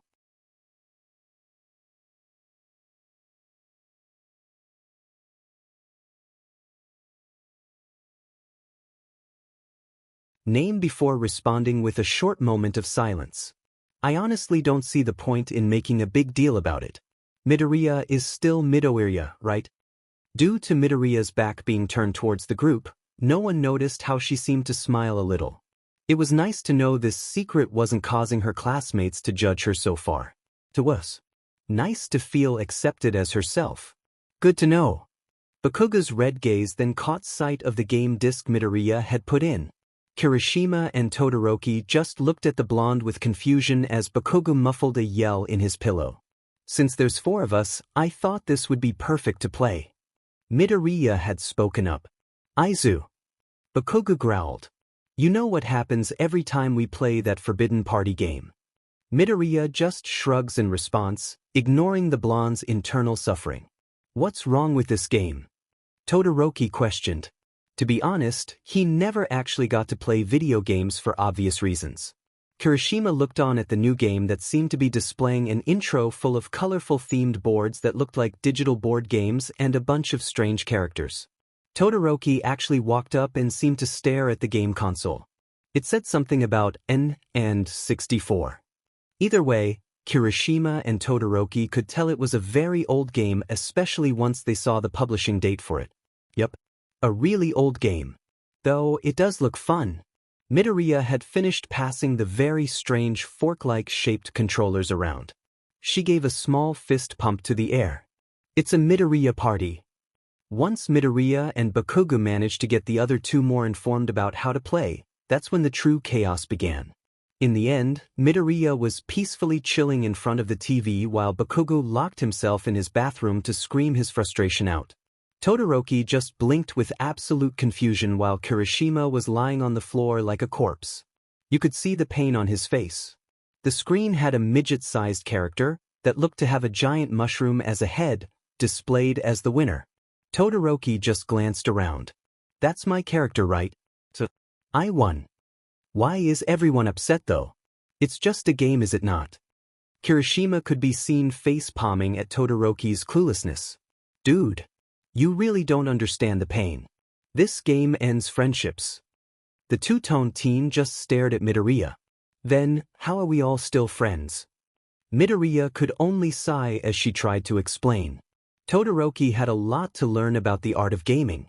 Due to the sports festival, all students were given some time off before normal classes returned. Midoriya wasn't very excited about it though. Hisashi had mainly broken things around the house a day or so before the event began instead of hurting her. After all, she was going to be on live national television. It wouldn't be good if she walked out and was injured before anything even happened. The second Midoriya had opened their apartment door, she knew Hisashi was home. The teen was surprised that her father didn't throw something as soon as she closed the door behind her. Hisashi turned away from the TV, which was showing a recording of the sports festival. His eyes bore into hers. He stood up with an unnatural silence as he made his way towards her. Midoriya instinctively tried to back up only to wince at the hand that tugged at her hair. What the hell do you think you were doing with Endeavor's son? He forced her into a kneel, his hands still gripping tightly to her scalp. Are you that much of a beach that you didn't mind asking for your clothes to be burned off? The man's other hand wrapped around her throat. It wasn't enough that she couldn't breathe, but it was just enough to make it feel like she could barely breathe. Are you trying to defy me on live television? Does that boy know? I don't care if he's the son of Endeavor. I will make sure you know he'll be hurt if he tells a single soul. I refuse to lose all the progress I've made with you because you decided to foolishly burn yourself on a live broadcast. His hands removed themselves as he stood up from his crouch. Midoriya found her body being kicked in the back from behind. A heavy foot began to crush her as she struggled to get up from the floor. Her ribs began to hurt and she was still recovering from the near suffocation. If you really wanted to let the world see you in such a state on national television, then maybe we should start making some new options when I bring you out at night. If that's what you really wanted, then you didn't have to be so shy about it. Midoriya only had a few moments of relief when Hisashi had left. The teen then had to cry out in pain as something smashed onto her back. The stench of alcohol began to fill the air. Students after the festival get a short break before normal classes. No. That's good for me. The back of Midoriya's clothes was raised, some glass shards falling onto her bareback as Hisashi stepped on where those pieces were. She did her best not to squirm as those shards wiggled and sliced at her skin. You don't know how much I've been holding back because of that FNG stupid event.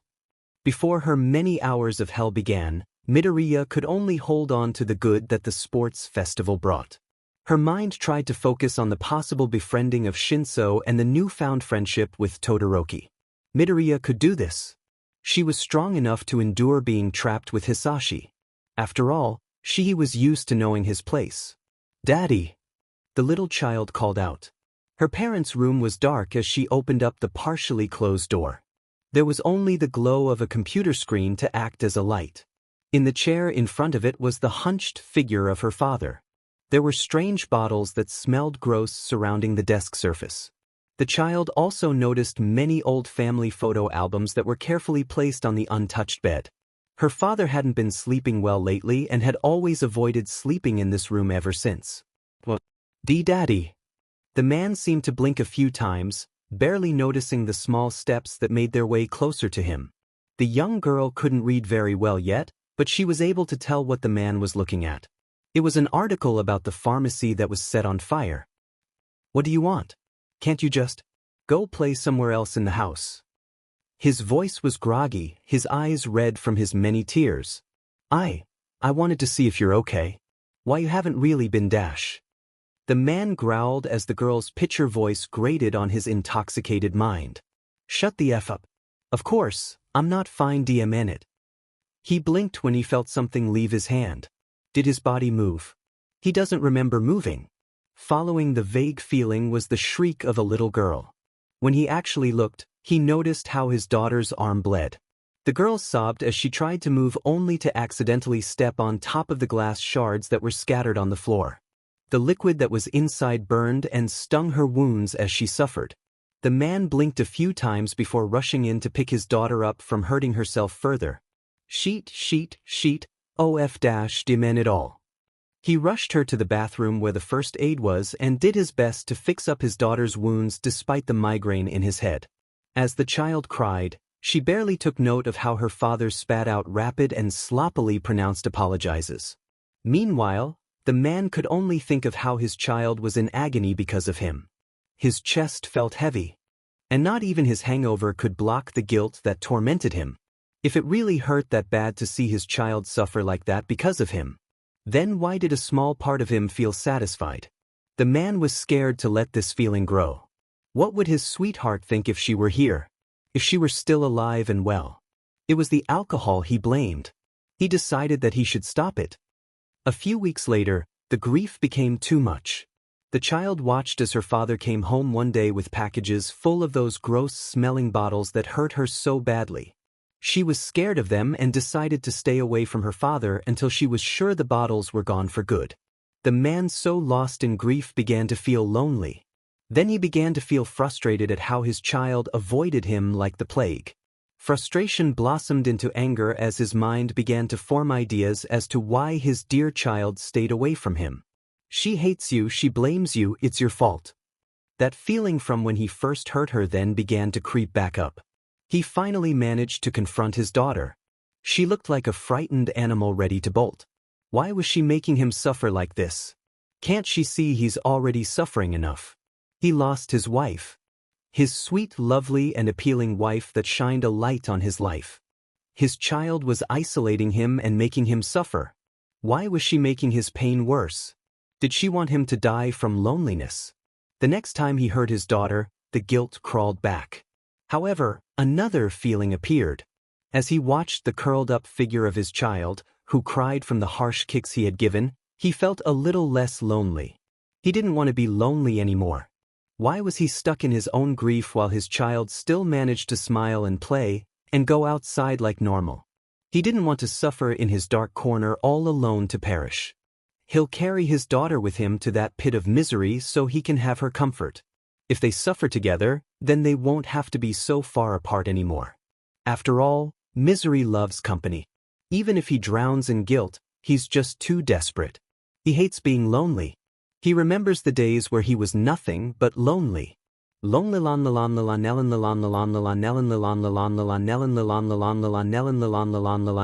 Lonely. Oh. He hurt himself again. Some family time with his daughter will help fix that. The child cried that day with no one to hear, but her father. Oof. There was a loud rustling as the grocery bags fell to the ground. The products scattered as they fell out, some containers, unfortunately, breaking open on impact. A small game console could be heard clattering against the concrete. I didn't dash. Amajiki instantly knew this day was not going to turn out as well as he hoped. His friends had pestered him to go out and meet up with them at a nice cafe that was a bit far from where he lived. It was supposed to be some sort of cute cat cafe that was known for its good treats and drinks. Nijire was the one who got Mirio on board, and he couldn't exactly refuse them when they insisted that he came along as well. Yet here he was, on his way to meet his friends, all while causing problems for another person. Why couldn't he catch a break? He can't even speak properly right now. He must look and sound like such a moron. Amajiki wouldn't be surprised if the boy in front of him gets angry. Are you okay? The boy's soft voice had asked. Amajiki had to blink at the lack of irritation. When he really got a look at who he bumped into, he began to vaguely remember those viridian curls that framed the boy's face. Did he meet this boy before? I think we've met. The teen in front of him had responded. Amajiki's body froze when he realized he must have spoken his thoughts out loud. Good going, Amajiki. He can imagine a slow clap echoing in his mind. This boy that he doesn't even remember that well probably thinks he's a weirdo. Amajiki really didn't trust his words right now, which wasn't really much of a problem since he couldn't find his voice anyways. He just silently crouched to help collect the fallen groceries. He tried to salvage whatever could be saved. Ah, you're one of the seniors I met on my first day. The elvish teen glanced towards the boy as he tried to remember. The first day? Shoot. What was this kid's name again? It had something to do with meaning green, right? It looks like he didn't have to rack his brain too much for the boy's name. I'm Midoriya Izuku. Sorry, I can't exactly remember yours. Amdiki Tamaki. He really wishes he wasn't so socially awkward. Where were those social butterfly friends of his when you need them? As long as they were around, he could try and fade away into the background. He watched those emerald eyes light up with recognition. So the teen actually remembers him. Amajiki wasn't exactly sure if that is considered a good thing or a bad thing. The elvish teen looked down at the grocery bags. He did his best to recover. Most of the stuff was okay, it would just need some rinsing. However, there were some drinks and fragile containers that were unable to be saved. Midoriya carefully grabbed the bags from his senior with gratefulness for the help. Amajiki went still at the brief skin-on-skin contact with Midoriya as the short teen took hold of the groceries. Oh, how he wished his friends were here. He was absolutely hopeless all alone. All the short teen did was get his groceries back. Yet, He's finding it difficult to find the right words to say and the right actions to do. Amajiki kinda wishes he could just run to the train and go back home. I'm his senior. So that means I should stay around and help him, right? Am I not supposed to stay around though? What if I'm only supposed to stick around when we're at school in a professional environment? Should I just leave or is that too rude? I really don't want to just run off after ruining his groceries. Amajiki didn't even realize how his mouth moved and his words were already betraying him. I can help you get why you dropped. I mean go to the store and help pay. What are you saying? He mentally screeched. The older teen felt like he was withering away on the inside when Midoriya nodded with a smile. Really? Are you sure? I don't wanna waste your time if you're busy.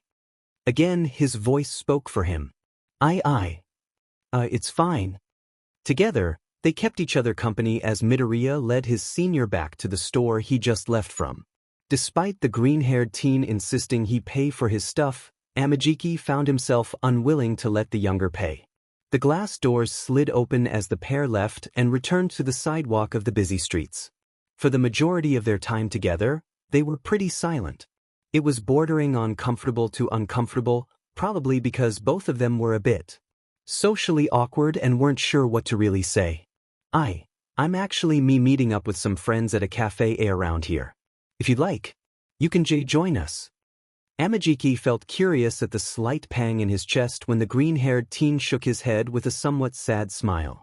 I'd love to and it does sound really nice, but I really have to get back home. Kind of on a timer you could say. Maybe another time. Sure. The elvish teen found himself saying, Sorry to have kept you. Amajiki felt the urge to cover his eyes when Midoriya passed him a sunshine smile. The older teen watched as the green-haired teen crossed a street and disappeared from his view. Felt a little lonelier now. How strange. Hato could be seen standing from the booth seat with a cheerful expression and rapidly waving hands. Over here. Amajiki hunched as he began walking over to where his friends were seated. He could feel the wandering eyes of some of the other customers. Why'd his friend have to call so much attention? When he finally slid into the booth, he felt something in one of his pockets shift and clatter to the floor. He blinked in confusion, feeling around only to figure out it wasn't his phone that fell out. Amajiki was confused when it didn't turn out to be his wallet either. I didn't know you played video games, Tamaki. Togata had chimed in. The elvish teen decided to finally stop guessing what he dropped and actually look to see what he dropped. He felt silly for not doing that earlier. His dark eyes widened when he saw a handheld video game system. His fingers curled around it as he picked it up with care. When he examined it, it said, Game Boy, with a text saying color underneath. It looked really old. This isn't mine. That's when Amajiki became startled. This belonged to Midoriya, didn't it? His friends stared at him with curiosity as he face-planted onto the table. There was a muffled whine. Hato poked at his shoulder. Hey, what's wrong? He slowly lifted his head, his arms folded in front of him as he hunched over in his seat. His chin barely touched the table surface. I think I accidentally stole this from someone. Togata and Hato glanced at each other with surprise. Amajiki stealing something, even if it was accidental, sounded like quite the story. The elvish teen began to fear the blue-haired girl when he noticed that excited glint in her eyes. Oh, when did this happen? Did it happen before you got here? It had to have been. What happened? Who'd you meet and steal from? Was it a girl or a boy? Did you make a friend? Oh, what about Dash? Amajiki groaned with the sound of misery as Togata chuckled and did his best to lift the anxious teen's spirits. Eventually, the elvish teen managed to finally tell what happened. Hato's eyes seemed to sparkle with interest. Too much interest for Amajiki's liking. Togata just seemed to smile at him like a proud parent. The elvish teen jumped slightly when Togata gave an encouraging pat on the back. Well, at least he'll be easy to find again. Normal classes are about to come back, so you can just return it to him. Besides, from what I remember and what you told me, he sounds like a really kind and understanding guy. I'm sure he won't be mad or think you stole it. Say, Amajiki. The said teen that Hato was looking at tried to scoot away at the girl's gaze. Which way do you swing? Nijire.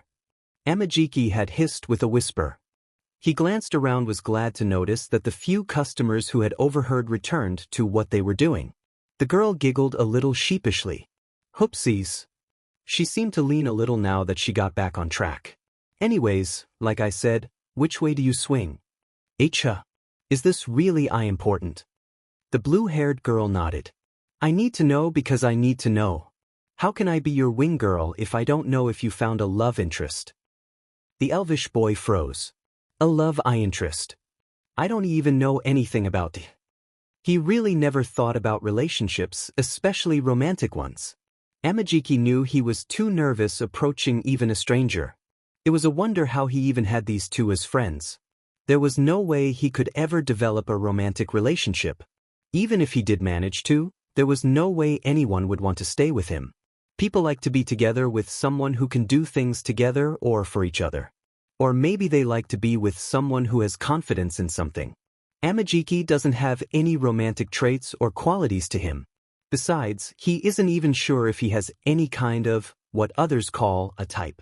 The rest of his day was spent with Hato trying to, not very sneakily, get more info about the green-haired teen. Togata just did his best to give the elvish teen encouragement and suggestions. Neither of the boys tried to stop Hato. Once she had her mind on something, she was going to poke at it. Amajiki could only sigh as a hand went into his pocket. His hand seemed to grip onto that old game system as a way to comfort him. It surprisingly seemed to work, and Amajiki isn't quite sure why. The apartment filled with snores as Hisashi slept. There were recently opened bottles surrounding him as he lied on the couch. Midoriya could only sigh, freshly placed bandages on the teen's newly acquired wounds. The man was squeezing the short teen's torso like a teddy bear, and the boy didn't dare to try and escape the man's hold. Midoriya was quick to figure out the strange mood swings Hisashi would have. The man would act how he usually does, only to have some sort of internal meter tell him he somehow went too far. Sometimes, it looked like some sort of internal trigger went off in Hisashi. When that happened, Midoriya felt like he was going to have whiplash when Hisashi would suddenly begin to act like an actual caring father. The man would bandage his wounds as best as he could, and he'd become possessive of the teen. Sometimes Midoriya witnessed his father fall into crying fits, and the teen couldn't remove himself from Hisashi's grasp. When Midoriya had finally come home and set aside the groceries, Hisashi had continued the usual routine. Then Midoriya ended up hitting the wall, his head smacking against it a bit too hard. The green-haired teen watched as his father's dark eyes seemed to freeze. The man would continue to rap his head, give him an ice pack, and show lots of affection. This was the one thing Midoriya could never find a pattern in. He's been smacked around plenty of times, yet why did this trigger the man? It felt completely random. It was confusing and only served to make Midoriya wonder at times what exactly is happening in Hisashi's mind. Then Midoriya ended up sitting on the couch next to Hisashi while the man drank away and rambled on about the small things and big things in life. Before Midoriya knew it, he ended up being cuddled as Hisashi cried himself to sleep. Now, all the teen was trapped like this until his father woke up as if nothing happened. With nothing to do, the green-haired teen began to think about his time with Amajiki-senpai. Midoriya knew he had some social awkwardness, but never to the extent his senior seemed to be going through. The elvish teen was literally turning into a statue and struggling to say basic sentences. Midoriya wondered if he could give his senior tips or advice to help lessen that high level of anxiety. That's when Midoriya realized he was missing something. He remembered picking up those groceries but completely forgot about his game. That had never happened before. The short teen would always remember where he put his games and if he dropped it or not. He always mentally kept track of it like he had a sensor built into his brain. It was instinct really. Yet here he was, at home and spending all that time walking around without even giving it a single thought. Did Amajiki's company really distract him that much? That then brought him to another conflicting experience. When he told Amajiki-senpai that he couldn't join the older teen, Midoriya actually felt a bit sad. It was different though. He normally felt sad when he had to deny any kind of hangouts, But this time, he felt more sorrowful and regretful about it. Somewhere in his mind, he actually really wanted to spend more time with Amajiki and he couldn't fathom why. Midoriya tried to push the thoughts away when it began to make his heart ache. Why did he feel so strongly about wanting to spend more time with his senior? Was it simply because the older teen was relatable and Midoriya just wanted to naturally become close friends? Was it something else? Either way, Midoriya wanted to meet Amajiki again. He wanted to spend time and actually get to know his senior. Midoriya felt a burning determination to befriend Amajiki. You won't leave me, right? The woman looks down at her loving fiancé. He looked a lot like a scared child at that moment. The man was comforted by the loving smile he received. Inko held Hisashi's hands carefully in her own. I love you, so don't you ever worry about me leaving you. I won't be like them. Inko couldn't imagine herself as cruel enough to leave Hisashi. Her heart truly swells for the man and she was determined to give the man the love he was not given. Inko's mind flashed back to that terrifying scene during their final year of high school. She couldn't afford to leave Hisashi alone. If she left him, the man would likely die from the heartbreak. They'll be happy together and she'll make sure that happiness stays alive if she has any say. The short break was over before anyone knew it, the school becoming full of UA students. With the return of regular classes, Class 1A wasn't quite sure what to expect next. Midoriya glanced over at where Ida sat. It was sometime after the sports festival when the green-haired teen was able to hear the news. Apparently, Ingenium had encountered the hero killer Stain and was currently hospitalized. Midoriya couldn't imagine what Ida must be going through, especially when considering a media leak that Ingenium would likely be unable to return to hero work. He really needs to find some time to confront Ida about this. Ida's brother may not have been killed, but it was a painful process to see someone you care for get hurt so drastically. Midoriya just couldn't shake the feeling that something was wrong. Ida just seemed to have this strange aura that was familiar to the short teen. It was almost like whenever Hisashi was silently thinking of something bad. No words or hints were given, but Midoriya could just sense it. Emerald eyes looked away from Ida and back to the game screen. Midoriya really hoped that Ida wasn't planning something stupid. When Aizawa finally arrived, many mentally sighed with relief that the man wasn't looking like a mummy anymore. Seeing their teacher in so many badges and even casts was a sight for sure. The classroom board soon began to show a list of their names on the left with a varying number value to the right.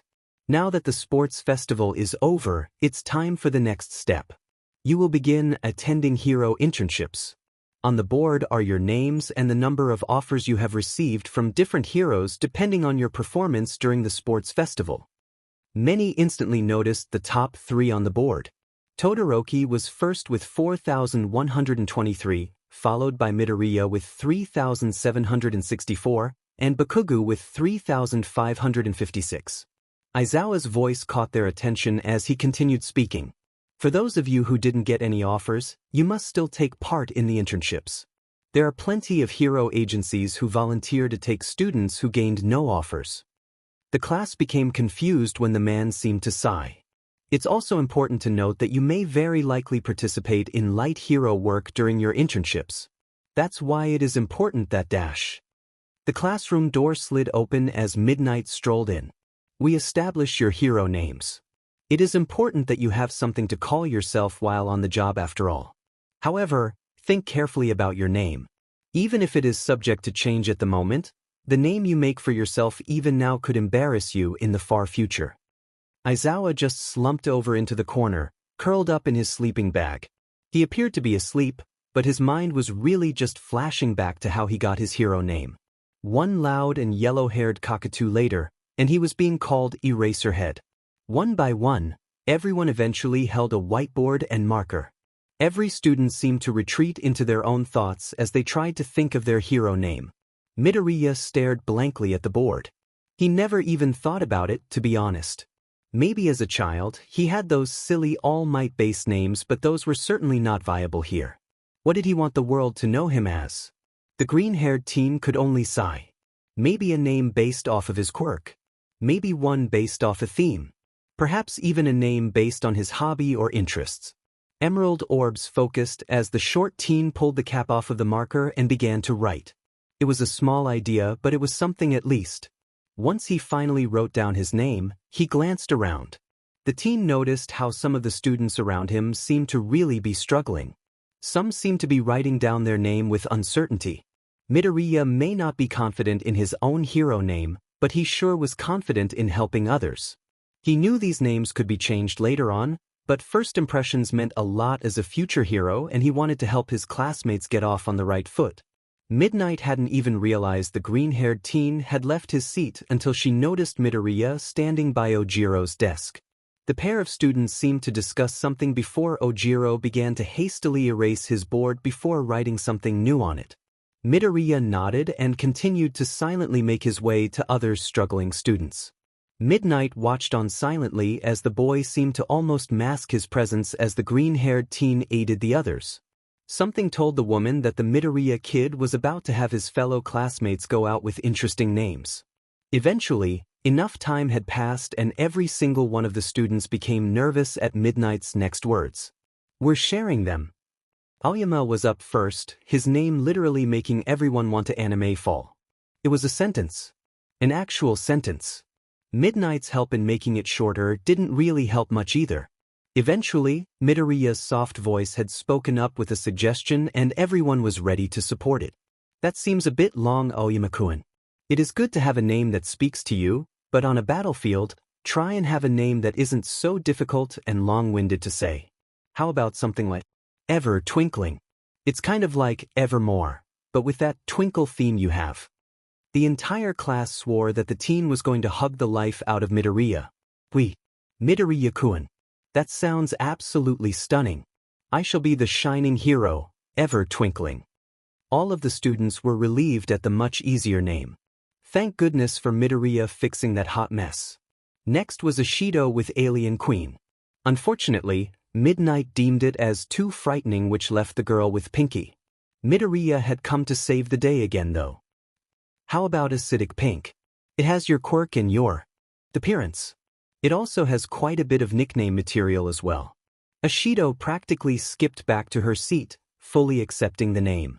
Mido. You're a lifesaver, you know that. Everyone began to have a little more confidence once Azui presented her name as Froppy. It was a really pleasant name in all honesty.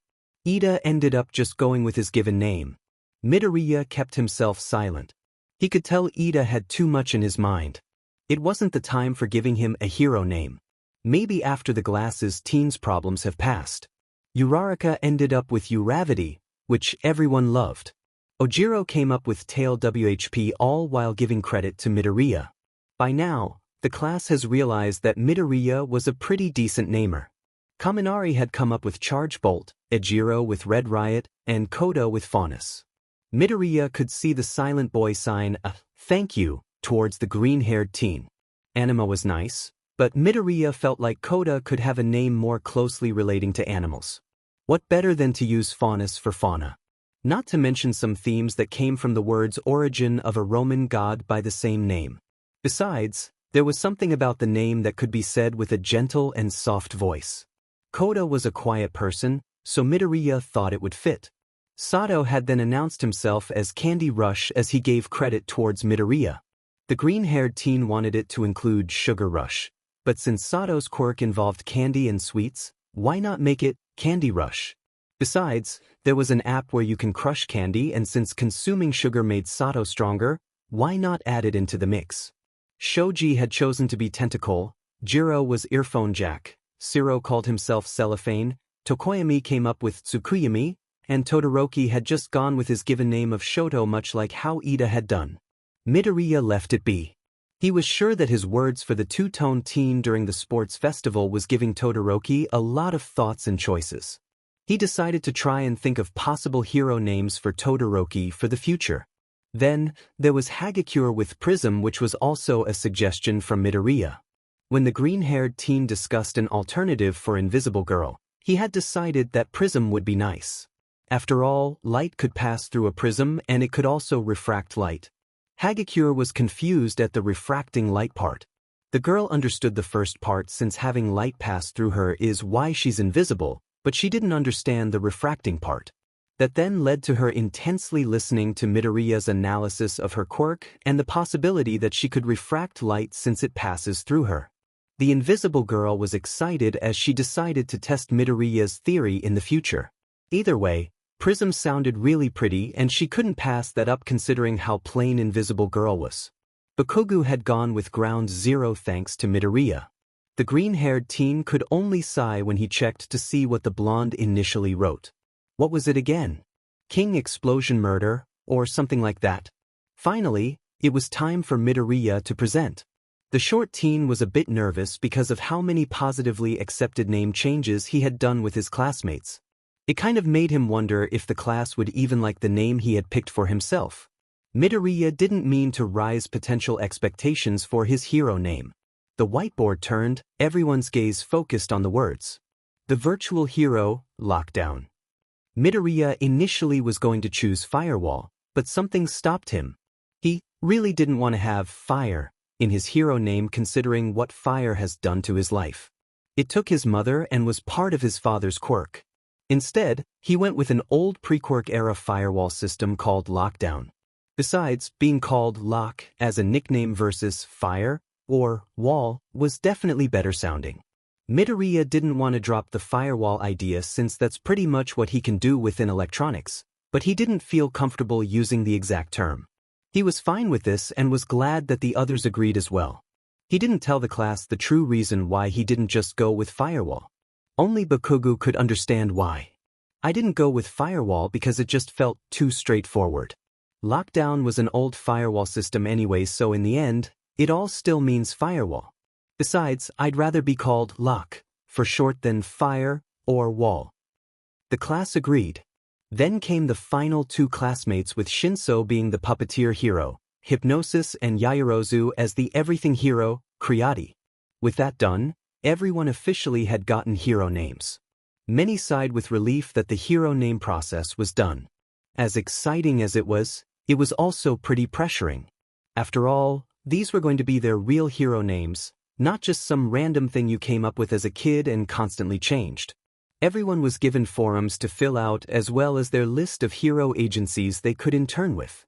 They were to submit them in a couple of days and were warned to choose carefully. As the day continued on, the bell finally rang for lunch. Bakugou was a little surprised when Midoriya had approached him with a serious expression. Before the blonde could ask what was wrong, that soft voice spoke with that slightly commanding edge. "Katsuki, follow me. There's something you should know." When Yagi got the text from Midoriya that the teen had made a decision, he was expecting Midoriya to arrive in the empty lounge room and say either yes or no and why. What he didn't expect was for the door to slide open and have Bakugou trailing after the green-haired teen. Yagi was sipping his tea only to cough and choke on it. Okay then, young Midoriya probably has a reasonable explanation for this. Maybe. Young Bakugou just was being insistent on tagging along. They do seem very close. I'm in my normal form so I don't have to worry about being revealed as Dash. Oh my. I made my decision. Yagi felt like he was going to choke on his tea again. But, young Midoriya, what about Dash? Kacchan is here because he's an important part of what I want to say. Besides, he has the right to know what I'm getting into. When Midoriya and Yagi turned to Bakugou, the blonde was looking between the pair with absolute confusion. Alright, what in the F is happening right now? It took some tea, sitting on the couch, and a long story and explanation until Bakugou had caught up. Yagi was initially very confused and wary of stretching his secret to another person. By the end of it all, Bakugou was slouched on the couch, his gaze lingering on the ceiling above. Midoriya and Yagi swore the teen had mumbled a holy sheet. The blonde teen had straightened his posture, his body hunched as his arms rested on his knees. Midoriya was met with his friend's red gaze. So, this is what All Might pulled you over for with the excuse of, just lunch together. Midoriya nodded. Yes. Yagi stared at Midoriya, making sure to meet the teen's eyes. You said you had made your decision, the green-haired teen sighed. I have. Midoriya took a deep breath. I have decided to deny the offer. The skeletal man had nodded with understanding. Any specific reasons as to why? I am not against your decision, you have every right to choose, but I wondered if there's any reason why you refused. The short teen seemed to think for a second. I think I'm fine where I am. I am already gifted with a powerful quirk, and while I do plan to be a daytime hero, and maybe that will change, I don't feel like I should take it. I would love to be someone to inspire hope in people like you, but I think I am able to that as I am. Popularity never mattered to me anyway. I just want to do as much as I can for everyone. Taking some legendary power won't change that goal. Sure, it will give me more power and abilities to save others, but in the end, there will always be people we cannot save. Bakugou raised a brow when Midoriya's eyes met his. That's why I brought someone you should consider taking on the mantle. Yagi didn't know much about Bakugou in all honesty. He knew the blonde teen could be aggressive and that the boy was gifted with a powerful quirk as well. Yet, despite Bakugou's rather crude language, there was obviously an emptiness to it when directed towards others. He could tell that Bakugou was that type who was prickly on the outside but had a good heart. The type who was tough, but actually did try to subtly convey good-natured actions and feelings to help others. Sometimes those types would also solve things in their own ways that may or may not end up blowing up in the person's face. Either way, Yagi could tell that Bakugou would be the type to be a fierce protector. If that teen ended up being a symbol like him one day, Yagi could tell it wouldn't be like the pillar he had built as All Might. Yet it could still work. I see. So that's why you brought young Bakugou. You think he is a good potential candidate. Midoriya nodded while Bakugou watched on with wide eyes. Are you sure? I don't even know if I'm even a good choice. I'm not going to be like All Might who has a comforting smile and is some goody two-shoes, golden boy. You have better chances of being a symbol for the people than I do. Katsuki. The blonde's attention was practically hyper-focused on Midoriya's words now. You don't have to imitate All Might. No one has to imitate anyone. As time goes on, the next generation will end up taking the role of the people we see today. Do they have to be exactly like their predecessors? Do they manage to still fulfill the role? Katsuki, I believe you can be a pillar who comforts people with your strength versus a smile. After all, there is comfort in seeing a strong leader who can live up to the role. You are fierce, but kind in your own way. I can see you warding off the enemies and providing the public that safety they'll need alive once All Might eventually leaves the stage. Bakugou felt Midoriya's small hand grasp his own. If you do end up with All Might's power, I'm sure you can be even more of an amazing hero. You could maybe even be, like, society's guardian in the future. Midoriya looked between Yagi and Bakugou. Please, consider it. The choice doesn't have to be now and you can still think about it, but I think this could work out. I've known Katsuki all my life and I know how he is. I'm sure he could be the hero that many will want one day. The room was full of contemplative silence. Yagi couldn't help himself from mentally agreeing with all that was said. Besides, he trusts Midoriya and he could tell that the green-haired teen knows what he's saying. The fact that Bakugou was actually hesitant and being self-aware of his own personality instead of jumping at the prospect of having All Might's power spoke for itself. A fierce but loyal and strong protector. A pillar. A guardian for the people. Someone who comforts the people and ensures they are safe by pure strength and ability. Yagi thought as he imagined what that could be like. A part of the man liked it. It was different. He didn't want another All Might imitator like Midoriya had said. Yagi wanted someone to grow in their own way and still provide the people that protection and hope they'll always need. Yagi faced the pair of teens with an understanding expression, a small smile gracing his lips. I see. That is definitely something I can imagine. That is certainly a future I wouldn't mind seeing. Besides, it's like you said, young Midoriya, I don't want an impersonator. The skeletal man directed his attention towards Bakugou, meeting that red gaze head-on. Young Bakugou, I would be pleased to have you as my successor. I trust Midoriya and my time is wearing thin. I have also paid attention to everyone in your class for a successor, not just in Midoriya. That means that I have paid attention to you as well. I could tell there's more to you than you let on. If you wish to accept my power, I will do my best to train you. Bakugou felt lost. He so wanted to accept, but Was he really worthy of it? He had no problem stating how he is the best, but to have All Might's power and to have this lofty responsibility and goal, is he really able to do it? Do they really see that much potential in him? Yet, he can see it in Midoriya and All Might's eyes. That confidence that this is a good decision and that it can work. Bakugou wants to be a hero, he wants to be a great pillar that won't crumble in the face of villains. This was an opportunity meant for Midoriya, yet the explosive blonde was being vouched for as a candidate. A future where he can protect society with even more power to do so. Midoriya and Yagi had watched as the blonde's red gaze gained a determined glint. You're both crazy, you know that. Giving a ticking time bomb even more power. This is a FANG hasty decision too. The blonde gave a small chuckle. So, Bakugou began. Where do I start? It was the end of the school day and Ida had planned to leave early. He didn't wish to avoid his friends, but he just needed some time to himself. When he closed the small door of the shoe rack, he startled at the sight of Midoriya. The green-haired teen was just casually standing there and playing his game. It was like the short teen didn't even realize he was just waiting there and scaring Ida. And Midoriya, you startled me.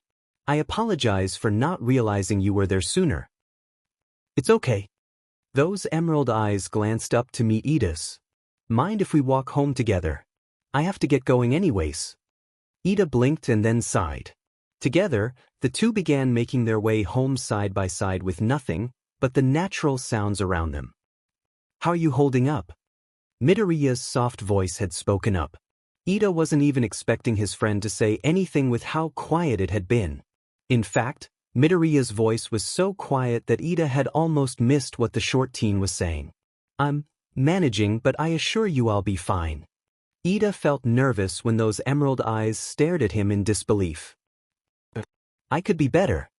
It felt like Midoriya could see right through him. Yet, despite not being completely truthful, Midoriya just nodded and seemed to accept the change in answer. Maybe the green-haired teen knew that was the most he'd get for an answer. I can't really say that I know exactly what you're going through. I still can't say it because I can't truly know what you're feeling and thinking. After all, everyone can react differently to the same or similar scenarios. Those emerald eyes seemed to catch Ida's. The tall teen froze at the sight. However, I am one of those who have been through something very similar.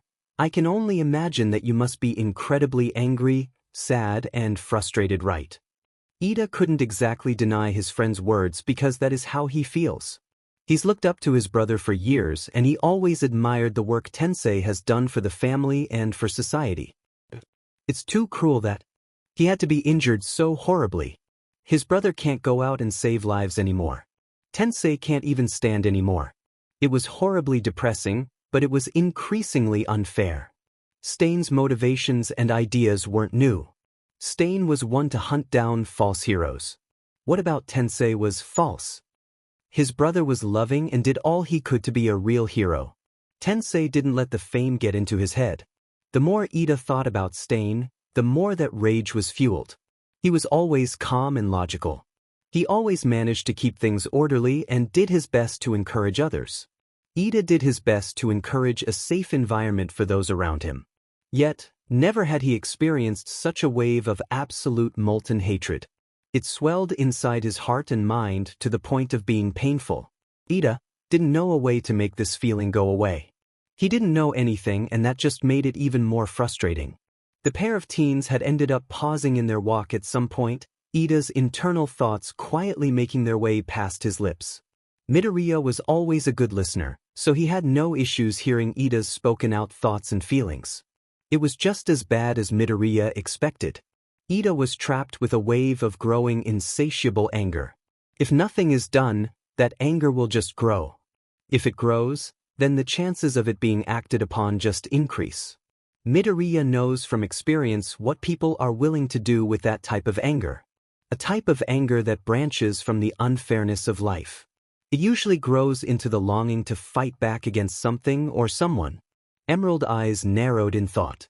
As much as Midoriya would like to think that Ida wouldn't go after Stain, it wasn't entirely out of the realm of possibilities. It's a stupid revenge scheme, of course, it was, but it was something that could be acted upon. Stain is the source of all of this, and no doubt Ida would, or already has, come to that conclusion. Since the tall teen doesn't even know how to healthily handle these feelings, there is no doubt that Ida will think of revenge. To get back at who or what has wronged you in some way. The green-haired teen so hoped that wasn't the case, that Ida wouldn't do that. Yet it could happen. When one gets lost in their emotions like this, even someone like that of a gentle lamb would be willing to do the unthinkable. Desperation, rage, revenge, sides of humanity that can create a terrifying being. If Ida went after Stain, it was going to end in tears. This Midoriya knows for sure. He can't let that happen. Not just because Ida is his friend, but also because Ida still has a family that loves him and a brother who is fortunate to be alive. Midoriya doesn't want to find out what would happen if Ida died at the hands of the hero killer. The Ida family would no doubt suffer. Midoriya had to prevent it. No matter what. Ida had frozen when Midoriya gained a slightly firm grip on the glasses teen's arm. When the Ida looked down, he swore those emerald orbs were pleading something from him. I know it's not easy. Those feelings will refuse to go away, but no matter what Ida, don't ever act on them. Those who do will be met with disaster in some way. No matter how it ends, it will be at a point of no return. Think about your family. They are there for you, they love you. Don't hide away and avoid everyone who cares about you and is willing to help. The glasses teen was still as Midoriya had hesitatingly let go. The pair had already reached where they would branch paths. No matter what Ida, think of those that love you. Don't continue to add more strife with whatever is going on in your mind. The green-haired teen's fist clenched. If not for friends like me or at school, follow my advice for the sake of your family. Before the short teen left, Ida numbly observed as his friend ran over to quickly embrace him. Please, don't do anything stupid. Midoriya knew that there was not much more he could do for Ida directly. Hopefully, the next step to his plan works. As Ida watched Midoriya's retreating form, he could only feel a mix of sorrow and frustration. He felt his teeth and fist clenching, eyes narrowing in thought. Midoriya, what you're asking of me? I'm afraid it's too difficult, even for me. Midoriya actually wasn't heading home. He didn't need to leave early like he told Ida either. He just took an alternative route that would loop him around back to UA. If he's correct, the teachers must still be there. He really hoped a certain teacher was still there. He needed this plan to work for Ida's sake and for the sake of Ida's family. Midoriya knew it'd be a miracle if his words to his friend actually got through. Yet, he knew the likelihood of it was very low. That's why he needed this to work in his favor. The halls to UA were mostly empty as the green-haired teen made his way to the teacher's lounge. He grasped the handle and the door slid open. Of all the things Aizawa Shoyudo was expecting in life, this wasn't one of them. He had to stay behind for a little bit longer due to work, but he really wasn't expecting anyone to come to the teacher's lounge. There were only a few other heroes who had to stay behind as well, papers shuffling and keyboards clicking. So imagine his surprise when Midoriya Izuku ended up standing beside his chair. He put the papers down to look at the kid. Midoriya, what brings you here? A part of the man was internally startled and concerned by the look in those emerald eyes. Aizawa-sensei, there is something urgent to discuss. Is there a room where we may speak privately? Aizawa Shoto was not paid enough for this. Midoriya watched as the Aizawa just slumped down as if the man was trying to absorb himself into the couch. Let me get this straight. Aizawa let out a deep sigh.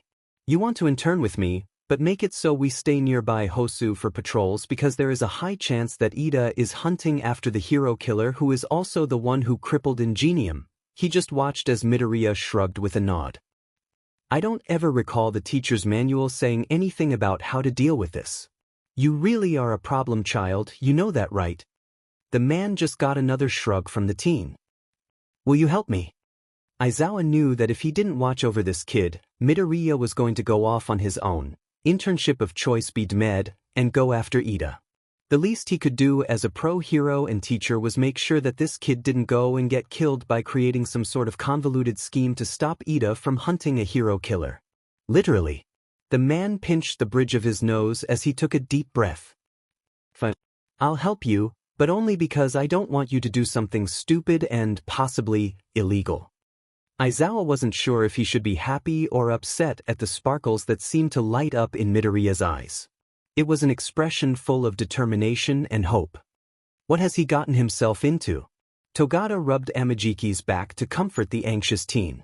Hato was using her words, as usual, to try and cheer the elvish teen up. Hey, I'm sure that Midoriya kid isn't trying to avoid you.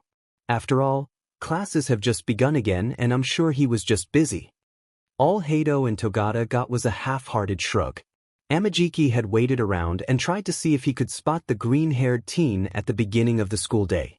That ended up a failure. A part of him wondered if Midoriya was already in class. He certainly wasn't about to walk into a room full of unknown first years. So he just continued to his class of 3A. Then, the lunch PRD came and he thought he'd find that mop of viridian curls in the lunchroom. Still no luck. Eventually, classes returned and he wasn't able to do anything but focus on his classes. Now, it was the end of the day and he still couldn't find the short teen. He could feel his mind begin to make untrue assumptions about why Midoriya wasn't around wherever the short teen should have been. One of the thoughts was that the teen must have written the Amajiki off as a thief and was now avoiding him. The dark-haired teen could only sigh, the weight of the game device becoming heavier in his pocket.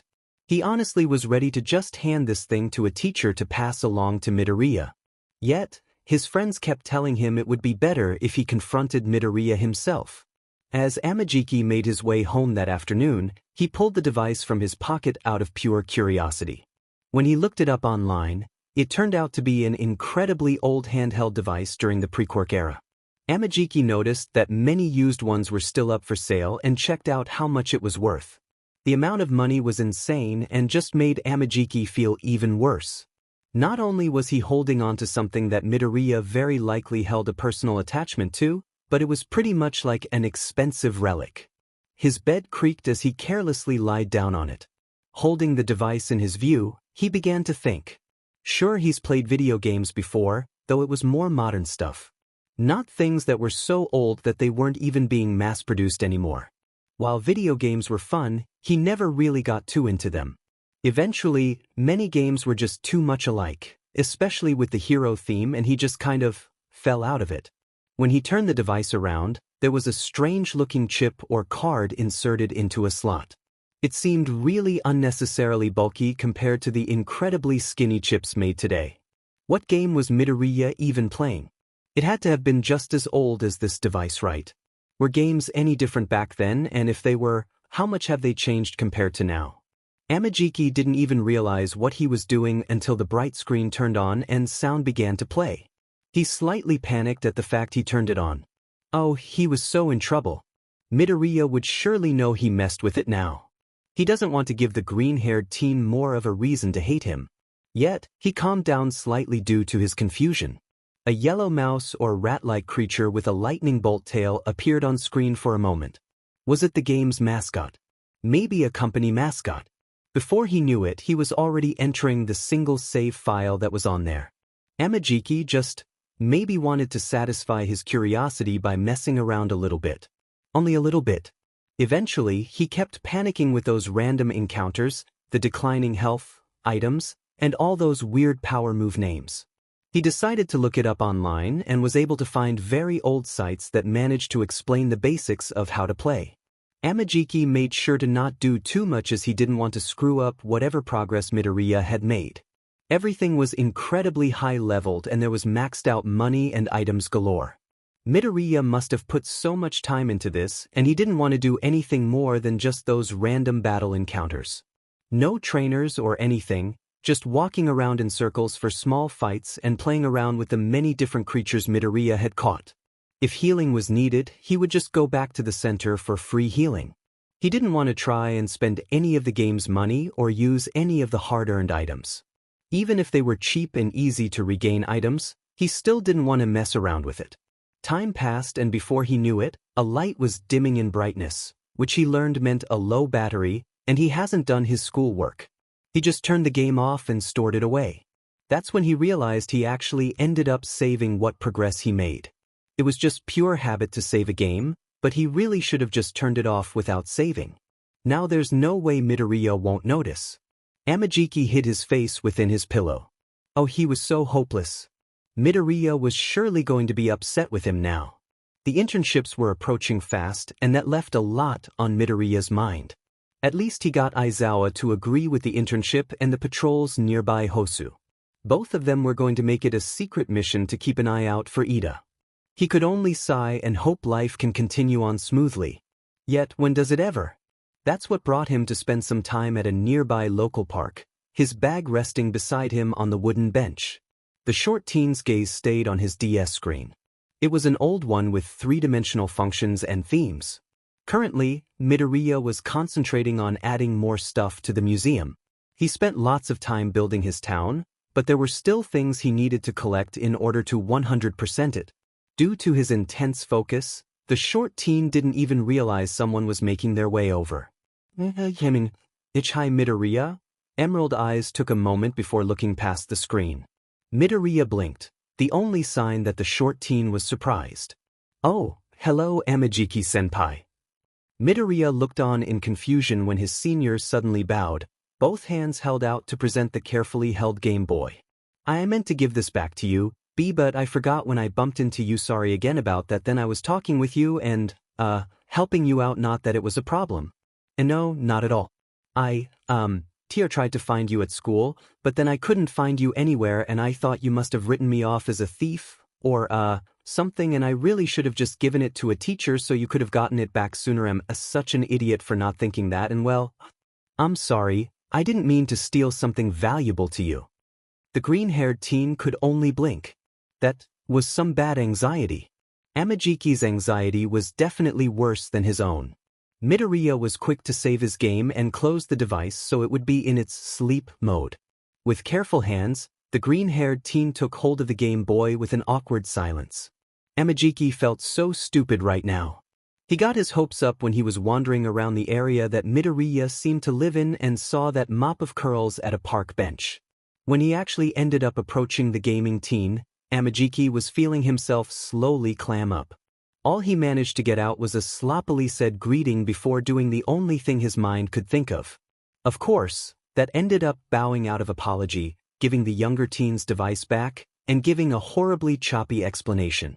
Where was that confidence he felt before when he first noticed Midoriya sitting here? As the green-haired teen took the device back, Amajiki's hands were quick to go to his sides. His eyes stayed clenched shut as his body filled with nervous trembling. He quietly gulped when their fingers made brief contact and the sound of the device turning on reached his ears. Now, here it was, the moment Midoriya would find out he messed with the younger's game.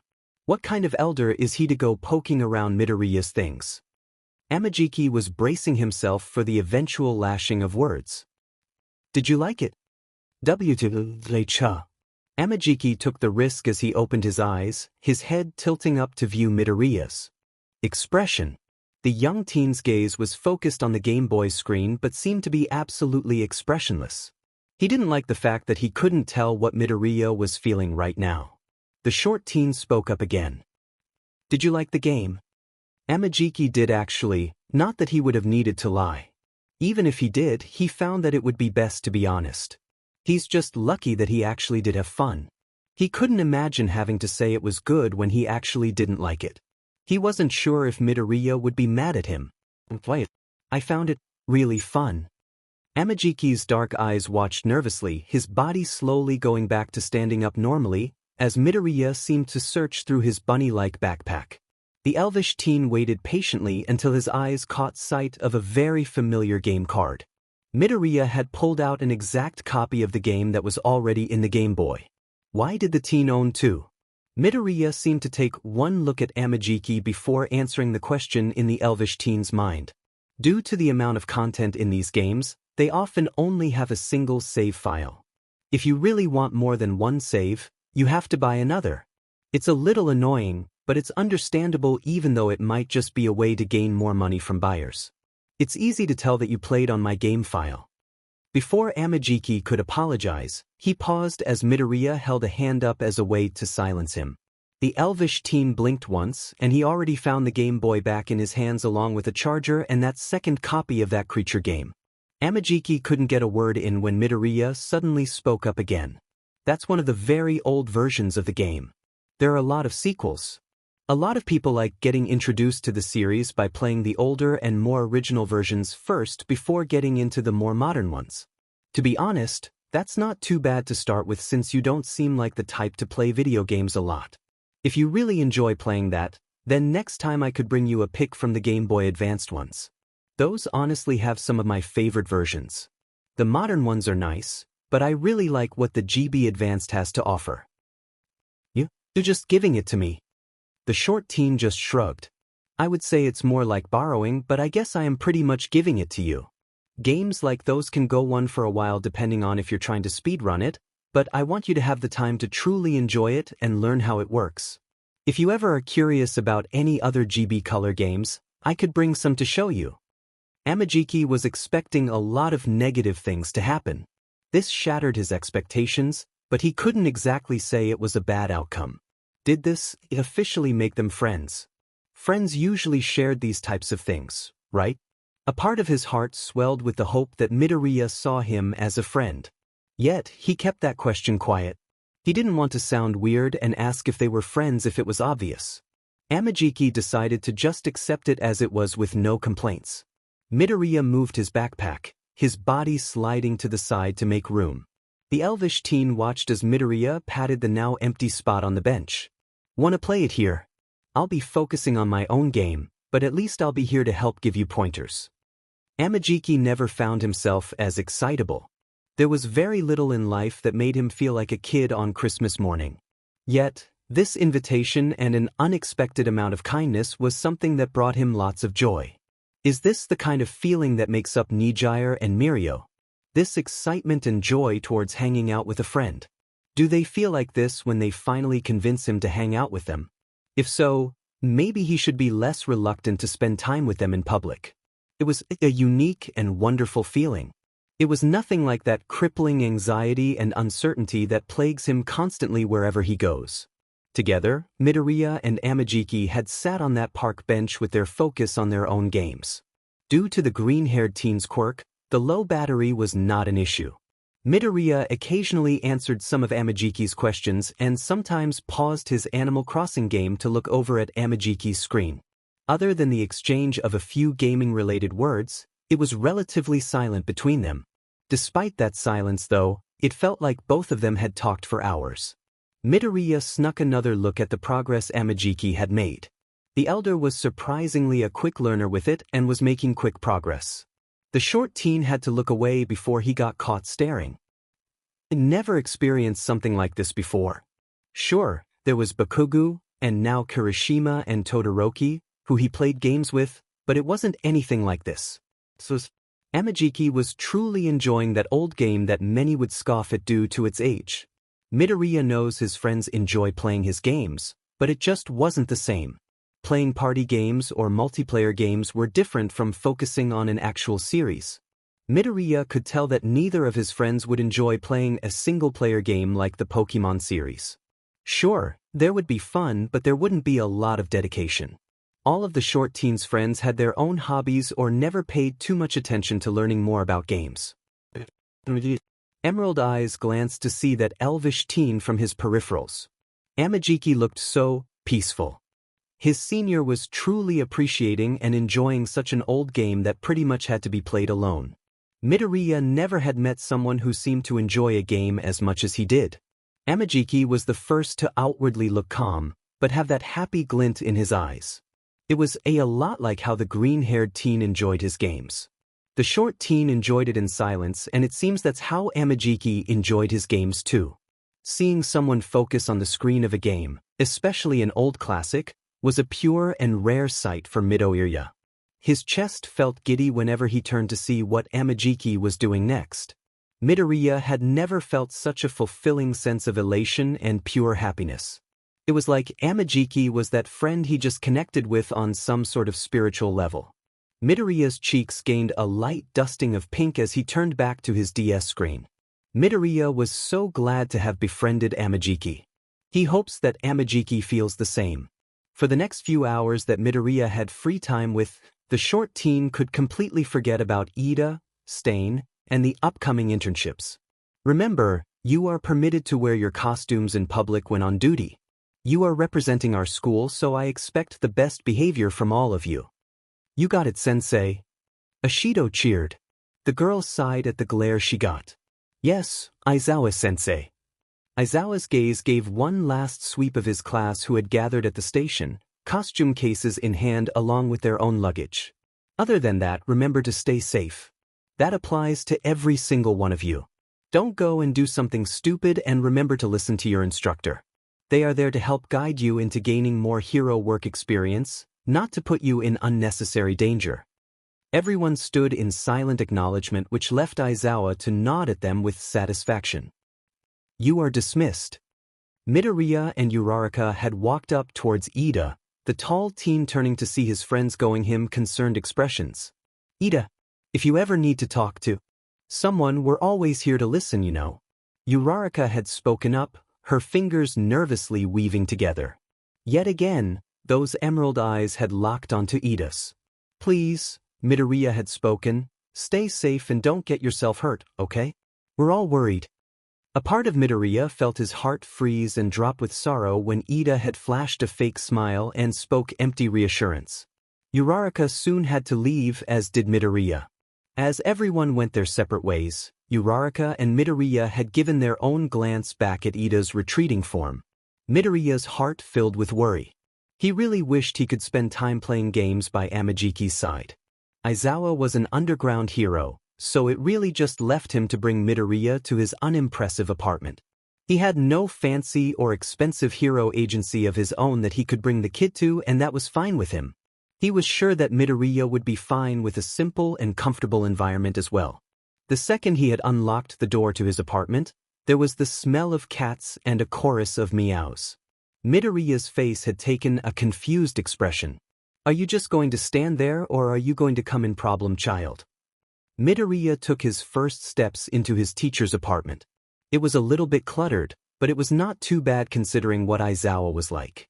What really caught the green-haired teen's attention, though, were the three cats that were wandering around the room. One appeared to be a calico whose fur pattern resembled that of a tiger. The second cat seemed to be a light-haired mainsin with very messy and fluffy fur that reminded Midoriya of the colors in that special coffee art. Was it latte art? Midoriya wasn't sure, since he wasn't too big of a fan of those types of drinks. He was more of a tea person. As the cat's head turned towards the teen, Midoriya honestly felt like the cat was constantly set off. In a way, it reminded him of Aizawa when the teen had told his teacher his plan to keep Ida from getting killed. It was that sort of "I'm done" expression. It was also a tad on the chubbier side. There was a small voice in the back of Midoriya's head that whispered "extra thick" at the sight of the moody creature. The teen was quick to move on to the next cat after that. The third cat was a simple tabby cat with different shades of orange and blonde. Midoriya noticed how it had a scar on its left eye that left the animal half-blind, as well as a small chunk that was missing on the right ear. It was way less noticeable on the left, since a very tiny bit was missing there. Maybe Aizawa found this one in a bad place within an alley. Welcome to my home, problem child. When Aizawa saw Midoriya look at the cats with curiously, the man sighed as he introduced his pets. The calico is called Stripes, the tabby is Espresso, and the main CN is Mood. I was shot down when I wanted to name him A-hole or BSRD. They're all males. Midoriya blinked at the last one. I guess everyone had to have some way of expressing humor. Aizawa rubbed the back of his neck as he began to lead Midoriya around his apartment. Come on, kid, I'll give you the grand tour. Don't expect it to be like the fancy stuff on TV, though. You can set your costume case by the door. That is how Midoriya found himself beginning his internship with Aizawa Shoda.